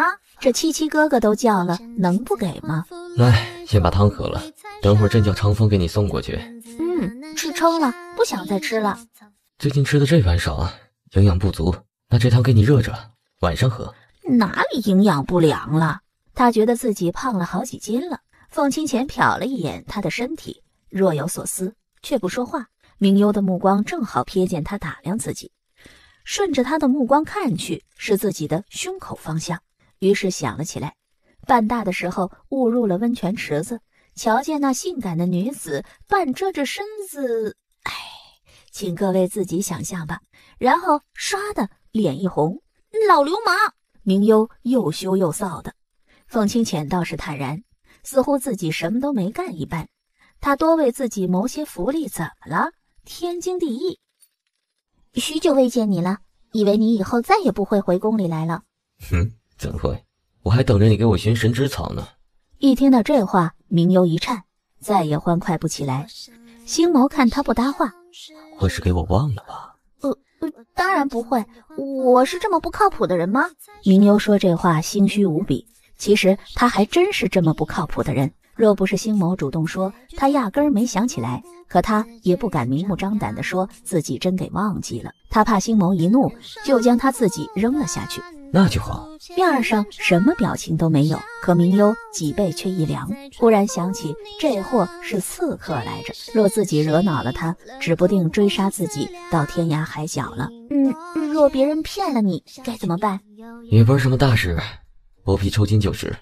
明幽吓得被自己口中的糖葫芦呛到了，伸手给他拍了拍背。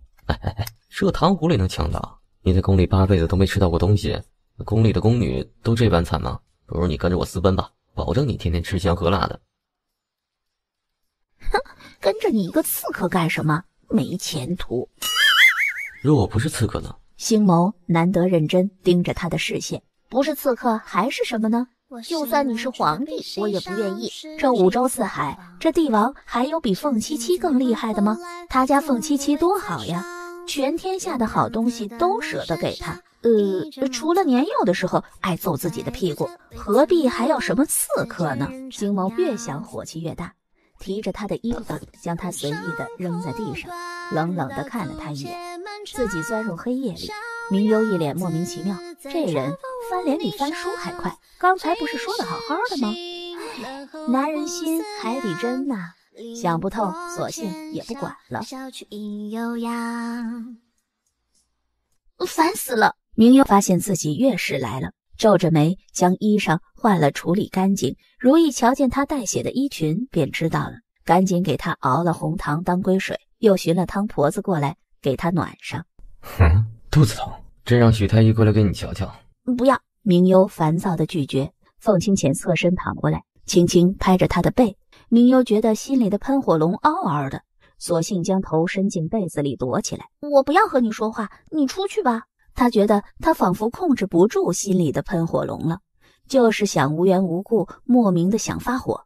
手还未碰到，明幽便伸着脖子怒吼道：不要碰我！片刻后，明幽又恢复了平静，意识到自己的错误，低着头不说话，心底里越发压抑难过了。他不想吼人的。凤七七，你出去吧。我爱，朕陪着你。你若觉得想发火，便朝着朕发就是。明幽只觉得更委屈了，想哭的同时伴随着怒火。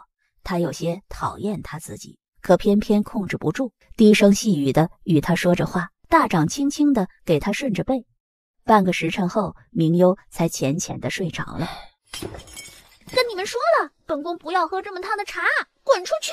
接着接二连三的宫女都退了出来，跪在殿外。殿下息怒！如意疾步走过去，瞧见满屋子的狼藉。殿下火气可消了些了，要不奴婢再搬些东西过来给殿下砸。只是殿下不要随意走动，免得瓷器割到您啊！明幽似乎没听见一般，看着满地的东西，眼里闪过一丝迷茫和疑惑，怔了许久，直接坐在地毯上。殿下怎么坐地上了？仔细被瓷片割到，这都是我砸的吗？如意点头不是，摇头也不是，将他扶着出去了，让一干宫女尽快打扫干净了。明幽走到店门口，瞧见自己最爱的白玉花瓶都碎了。啊！我居然把小白都砸了，这可是8000两银子呢！殿下这是不是魔怔了，还是脑子磕了呀？这刚才都是他砸的，这会儿倒是心疼起来了。喂，不想活了！这话要是传到陛下耳朵里，你有几个脑袋被砍呢？连着几日，明幽的性子没有好转，反而变本加厉了。凤清浅看着他发怒后，又彷徨无措，心疼的厉害，召了太医过来看，太医都说他没什么不妥，脉息都很正常。无奈之下，凤清浅只得吩咐未央殿的工人看顾好他，尽量少惹他不开心。我睡得很久吗？他记得他清醒的时候是正午。不久，几个时辰。你离我远点，我怕我失去理智伤害你。凤七七，你把我绑起来吧，这样我就不会忍不住发脾气了。不怕，朕心甘情愿被你伤害。过来。明幽并未挪过去。凤七七，我感觉心里住了一只老妖怪，它仿佛要占据我的整个思想，我总是不住的想生气，想发火。我知道不对，可我忍不住。说着，明幽眼眶里的泪夺眶而出。没事儿，就砸几个花瓶，等砸完了，朕再送新的来。凤清浅何尝不知道他的异样，可他舍不得别人说他半句不是。再差还能比他小时候差吗？吃饭要喂，睡觉要哄，稍有不慎就哭鼻子。未央殿里，凤清浅坐在铜镜前，用玉梳给他梳着青丝。明幽忽然猛地蹿起来，手里的簪子突然刺向他。凤清浅不设防，还是被他划到了肩膀。明幽未停手，继续刺去。凤清浅立刻挡住他的手，将他簪子撤了，按住他的手，却舍不得用力，生怕他疼了。明幽似一只张牙舞爪的小兽。长风冲进来的时候，瞧见凤清浅的白衫上沾染着鲜红的血迹。陛下，退出去，别吓到他。用力地抱紧他，单手抚摸着他的脑袋。哎呦，是我，别怕。明幽不住地挣扎着，双手无神。凤清浅越发用力，感受着他的挣扎和颤抖，心都快碎了。哎呦，是我，我是凤七七。一句又一句地重复着。许久，明幽开始平静了下来。凤清浅感受到温热的泪从他眼角划过，这才将他松开来。对不起，凤七七，我不是故意的。我知道，你就破了点皮，你表现得很好，这次控制住了情绪。明幽没敢去看他的伤口，凤清浅也刻意避开了他。许太医将伤口做了简单消毒之后，上了药，细细的包扎起来。陛下，这几日这伤口绝不能碰水，太过辛辣的食物啊，需要忌口。朕受伤这事绝不能传出去。如皇后问起，便说是蹭破了皮。许太爷，这小殿下最近的病情越发严重了，起初还只是易怒暴躁，现如今都开始自己人都分不清了，都不知道自己在干什么。殿下这是得了失心疯，这病情也不罕见。臣奇怪的是，一般这种病大多是带着遗传或者是受外界因素使其性情大变，情绪失控的。可小殿下一向是活泼的，这宫里也未曾发生过什么大事儿。敢问陛下，殿下祖上几代可有这种失心疯的病症？啊，不可能！这明将军府上往前数3、4代，那都是南游朝中重臣，人人皆知的，从未听说过有什么隐秘病似的。至于明夫人那一脉，之前京华也说了，从未出现过此等怪异现象。徐太医思量了许久，那便还请陛下让小殿下再睡个半个时辰，待微臣仔细再检查检查，可能是中了什么毒。还未等凤清浅发话，长风便心领神会的去准备了。陛下您放心，这次不会有偏差了。长风将分量严格分好，将水掺入，摇晃摇晃杯子。你在干什么？长风心一虚，他要怎么解释？他不会都看见了吧？我这给您晾茶呢。我怎么不认识你？神色戒备，仿佛长风只要一个轻微的动作，他手里的银壶就会毫不留情地砸死他。淡定啊，风青松，我们可是好朋友，都认识10几年了。你忘了你小时候我是如何费心费力地保护你吗？明幽看了看这茶，你刚才往里面放什么了？没有啊。你把它喝下去。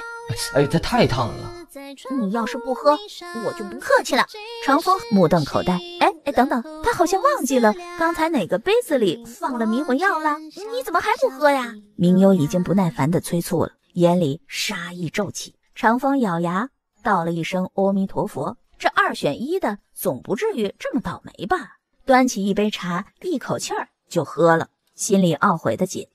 早知道就不作死了，非得多倒一杯茶做下对比。现在好了，也不知道这满天的神佛会不会保佑我。见无碍，明幽这才端起另一杯茶喝了。你说你认识我，可我似乎不太认识你。你不会是这宫里的太监吧？凤清浅过来的时候，看见五花大绑挂在树上的长风，脸色冷了下来。殿下，您就把长风放下来吧，他真的不是坏人。不是坏人，还敢往茶水里放脏东西。明幽不信，如意瞧见凤清浅，只好去找救兵了。陛下，你和他是一伙的。明幽不知从哪里找了一把长剑来，指了指树上的长风，仿佛凤清浅只要敢说一个是字或者点头，他立刻也会进入警戒状态，和对长风一样的对他。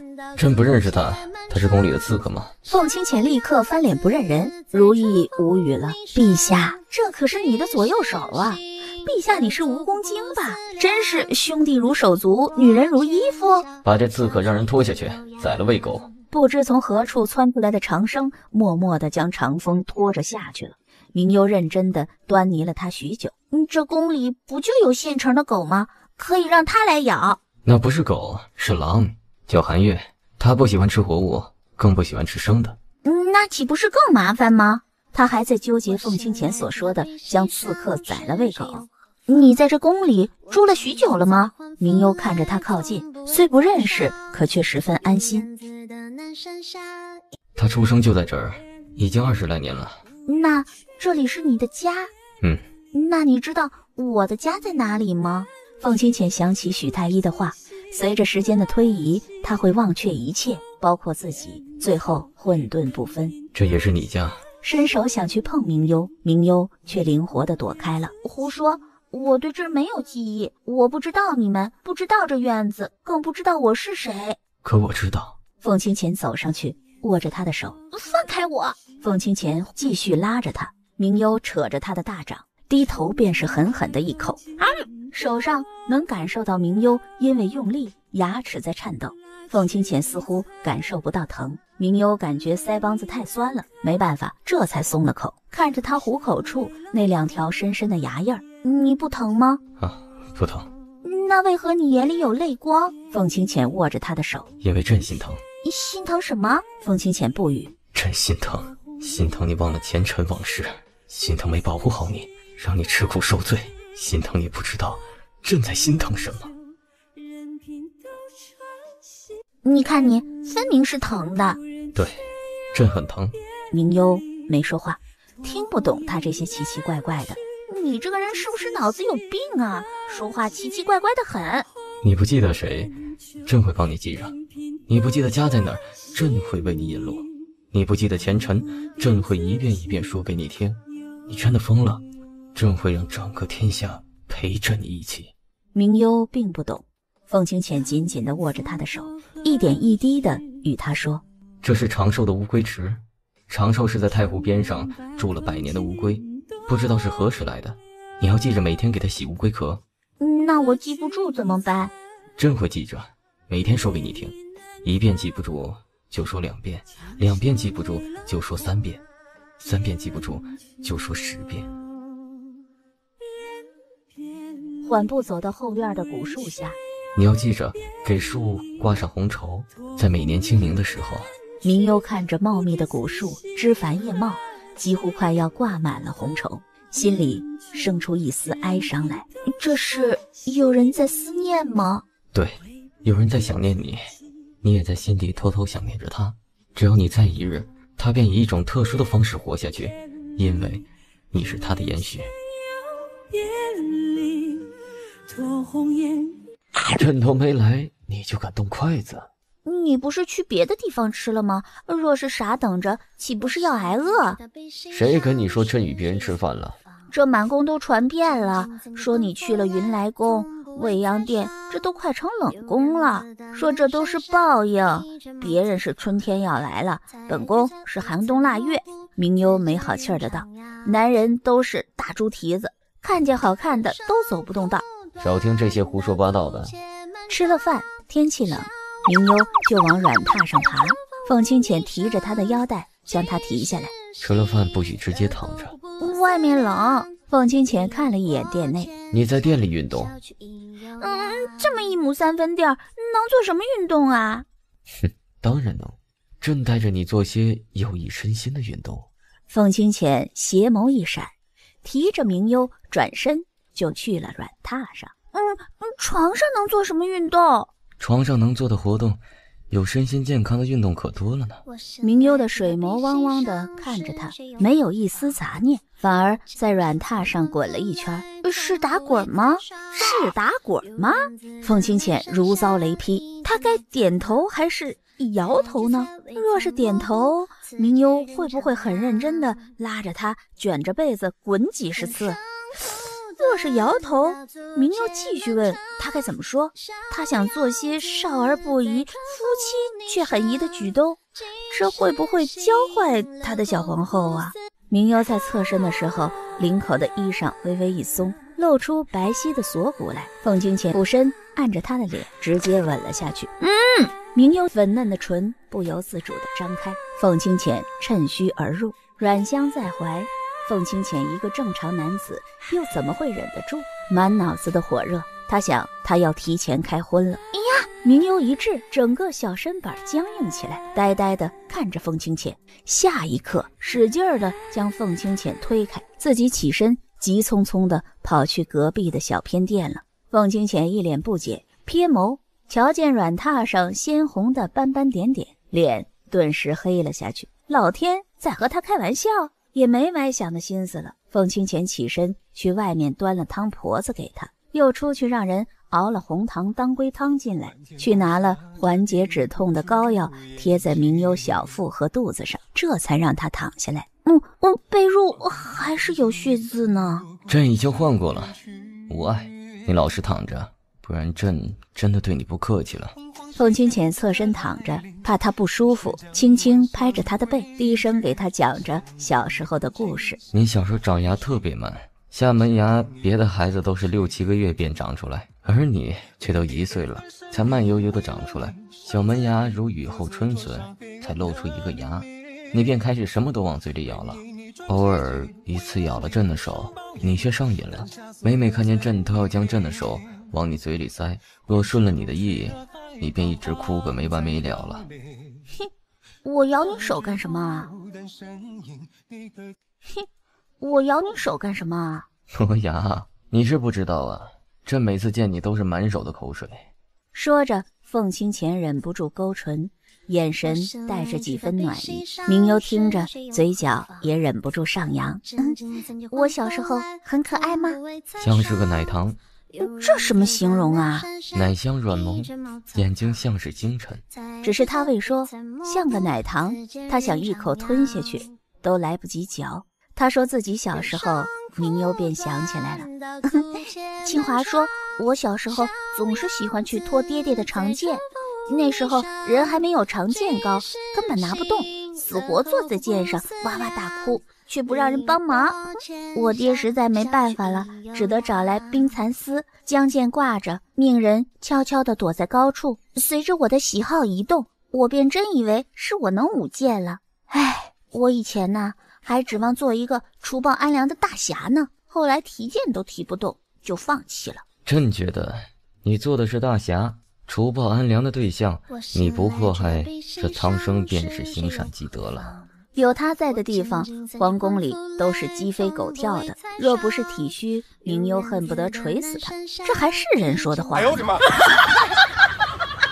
哇，凤七七真的没有骗我，都是些好东西哎。手拿着一只透明的水晶杯，右手拿着七彩琉璃盏，忍不住亲了一口水晶杯。都是我一个人的了。凤清浅眉头动了动，将它从礼物堆里提了出来，你是从银子嘴里生出来的啊，财迷！喂，你可小心些啊，别将我的心肝宝贝给摔了。凤清浅瞧着他那紧张兮兮的样子，心里不爽。什么时候这些破玩意成了你心肝宝贝了？他的心肝宝贝不应该是自己吗？哼，果然女人都是很善变的东西。明幽拿着水晶杯，将热水倒在里面，透明色的水晶杯竟开始浮现出浅浅的粉色来。哇，看，这就是水晶杯的神奇之处哦，是不是很漂亮？凤清浅看了一地的狼藉，将这些东西都收了。哎，我还没看完呢。凤清浅说话，谁也不敢不听。小顺子招呼着将东西送进了库房。啊，你今日不是召见梅妃了吗？怎么有空过来了？听他这么说，凤清浅的眼里闪过一丝喜意。这个小丫头才关心她是否和别的女人有关。你在吃醋？我今天没吃过酸的，她早膳午膳都没有吃过跟醋有关的菜，为什么要说她吃醋了呢？低头闻了闻自己身上的味道，难道我身上有酸酸的醋啊？没有啊！凤清浅差点一口老血喷上来，他该怎么告诉她这个吃醋并非真正意义上的吃醋呢？为了让小丫头不继续揪住这个吃醋的问题，凤清浅先转移了话题。再有7日便是年节了，你可还有什么想要的？要不我们将晚宴的时间提前一点，吃了晚膳偷溜出宫外看天灯吧。这宫里看天灯不是看得更清楚吗？不一样，外面更热闹。南幽的风俗，每年的年节当晚，全城老小都会出动，可谓是人山人海。凤清浅未回答他，吩咐下去，今年年节的晚宴时间提前2个时辰。明幽激动，跳起来就整个人的挂在凤清浅身上。凤七七，还是你最好。腊月30，一年里的最后一天，正好是年节。由于今年的晚宴提前了，天色才刚刚暗下来，宫里各处的宫灯也亮了起来。站在高处，远远看着像是一片红色的星辰瀚海。明幽站在高台上，看着满目繁华的宫殿，黑夜红烛竟然生出一丝凄凉来。回想起10几年前，他早已有些模糊的印象。当时觉得这皇宫一城一墙，一砖一瓦，高的越不过去。长大了才知道，这皇宫一城一墙，一砖一瓦，不只是高，更是孤冷无际。手里的红丝被风一卷，便随着风飘飘扬扬去了。伸手去碰，终只碰到红绸的边角，无法抓住。瞧见一缕红丝飘在漆黑的夜空里，他忘不掉，这是他爹走的第7个年头。好甜，你尝尝。凤清浅眸色一动，伸手勾着他的细腰，将他勾到自己面前，俯身便擒住他的唇。确实很甜。明幽白皙的脸上出现了一抹可疑的红晕。凤七七，看来你真的是如传说中一样变态，喜欢吃别人的口水。这就喜欢你一个人的口水。明幽只觉得胸口寻死觅活的小鹿又出现了，不只是心跳过快，更是双腿发软，变得不像是自己的。唇瓣动了动，正欲开口说话，凤清浅又俯身吻住了他。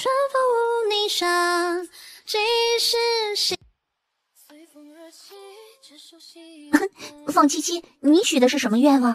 随后便想起了什么，立刻伸手捂住他的嘴。嘘，不要说，说了就不灵了。虽然我很好奇你会许什么愿望，可是我希望你所想的都能成真。以后你便知道了。将他提到阁楼上，明幽站着，似乎伸手就能碰到满目的天灯。哇，真美呀！要是每天都可以放天灯就好了。凤清浅伸手揽住他的细腰，带着他跃上半空，穿梭在天灯里。凤清浅带着他将城中的想吃的零食小吃吃了个遍，直到夜深了才带着他翻墙而回。凤清浅早上起来一直未见明幽进来，每年初一他总会早早的来找凤清浅，给凤清浅拿一个东西。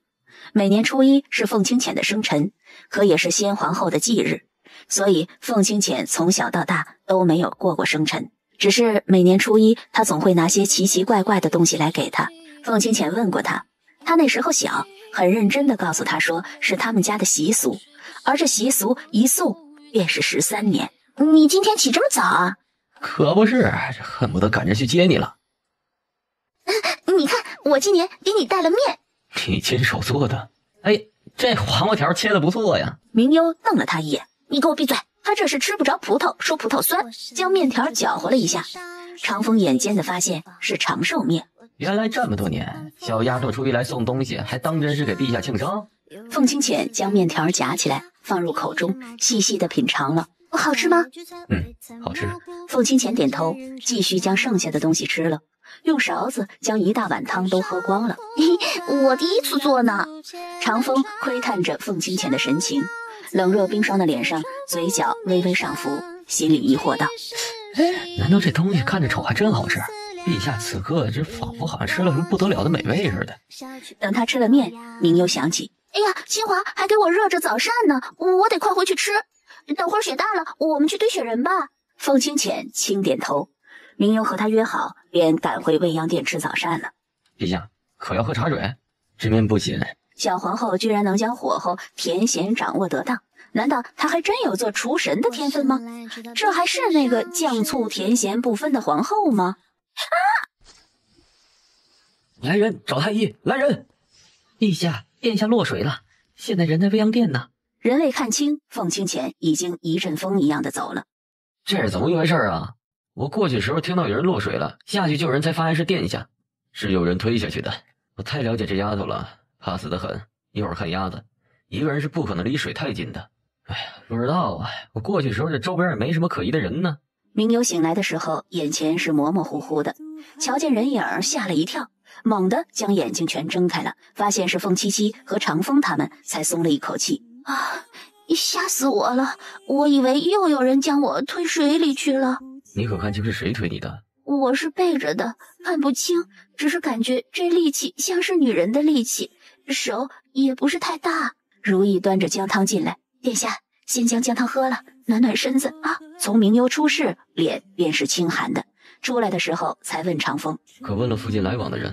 问了，可太湖前面就2条道，来往的工人不算少，一时半会儿也查不清啊。继续查，蛛丝马迹都不许放过。大约傍晚的时候，明优发了低烧。明优梦里又梦见自己坠湖的事情，凤清浅抬眸，这丫头在梦里游泳，轻轻将她拍醒。做噩梦吗？我梦见在水底坠了好久，一直没人来救我。明优将脑袋依偎在他的怀里，朕在，不怕。我刚才做梦游来着啊，还看到了长风。凤清浅轻眸看着他，不说话。明优的心里开始打小鼓，啊呜一声，立刻钻到某人怀里。你这眼神像是要吃人，可怕！还做出一副瑟瑟发抖的样子来。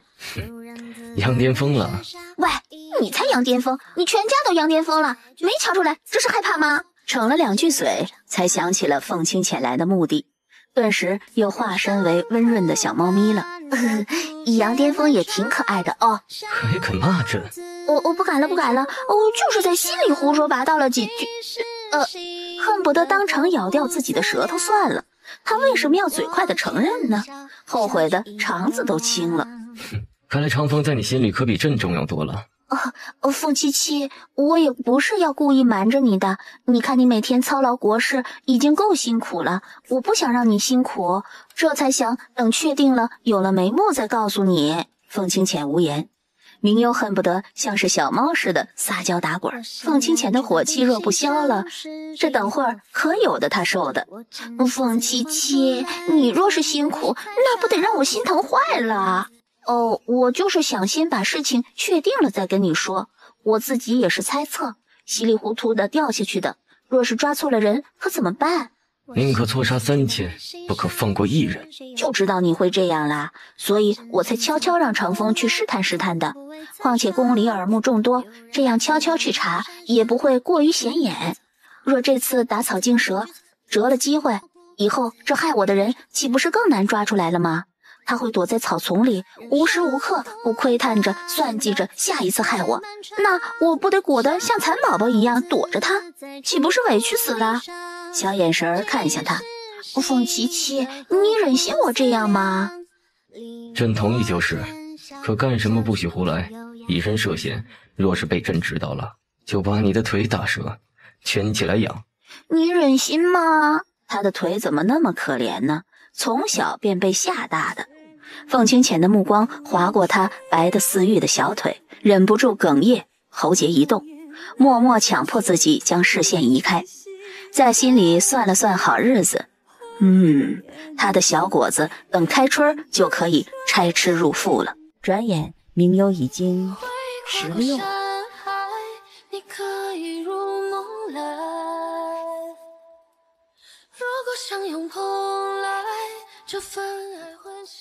朕奉清浅来迎娶皇后明幽，愿执子之手，与子偕老。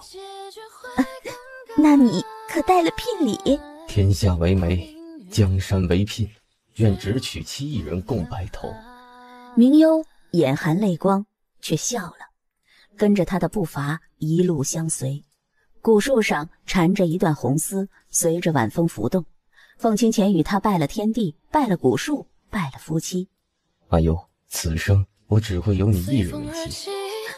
我亦是如此，此生嫁你一人。划过泪滴，长睡不息，我能否遇见你？如梦里来，和你相遇。准备好了吗，朕的皇后？我们不是常常都同榻而眠吗？明幽不懂为什么要问他准备好了没有。红榻软帐内人影交缠，明幽的声音连带慌乱。等等，你为什么要脱衣服，还要脱我的？接下来的话被凤清浅一同噙入口中，化身为轻微的低喃声。一夜良宵，芙蓉春暖。明幽连睁眼皮的力气都没了，伸手只觉得四肢酸麻的厉害，全身就一个念头，腰都断了。瞧见他的小怂样，凤清浅勾唇轻笑：哼，你还有脸笑？是我不好，让朕的小媳妇受累了。随后摸了摸他的肚子，你说里面会不会有个小豆芽了？你怎么能这么快就有啦？哦，是吗？看来夫人对为夫昨晚的作为还不够满意。然后迅速打横抱起。明幽慌了，腰越发酸了。没有，我不是，我没说，你听我说，凤七七，你要冷静，保重身体。阿幽，就这么不看好为夫吗？那为夫得好好的用实力说话了。这一压便是连着压了3天，不分白天黑夜，颠鸾倒凤。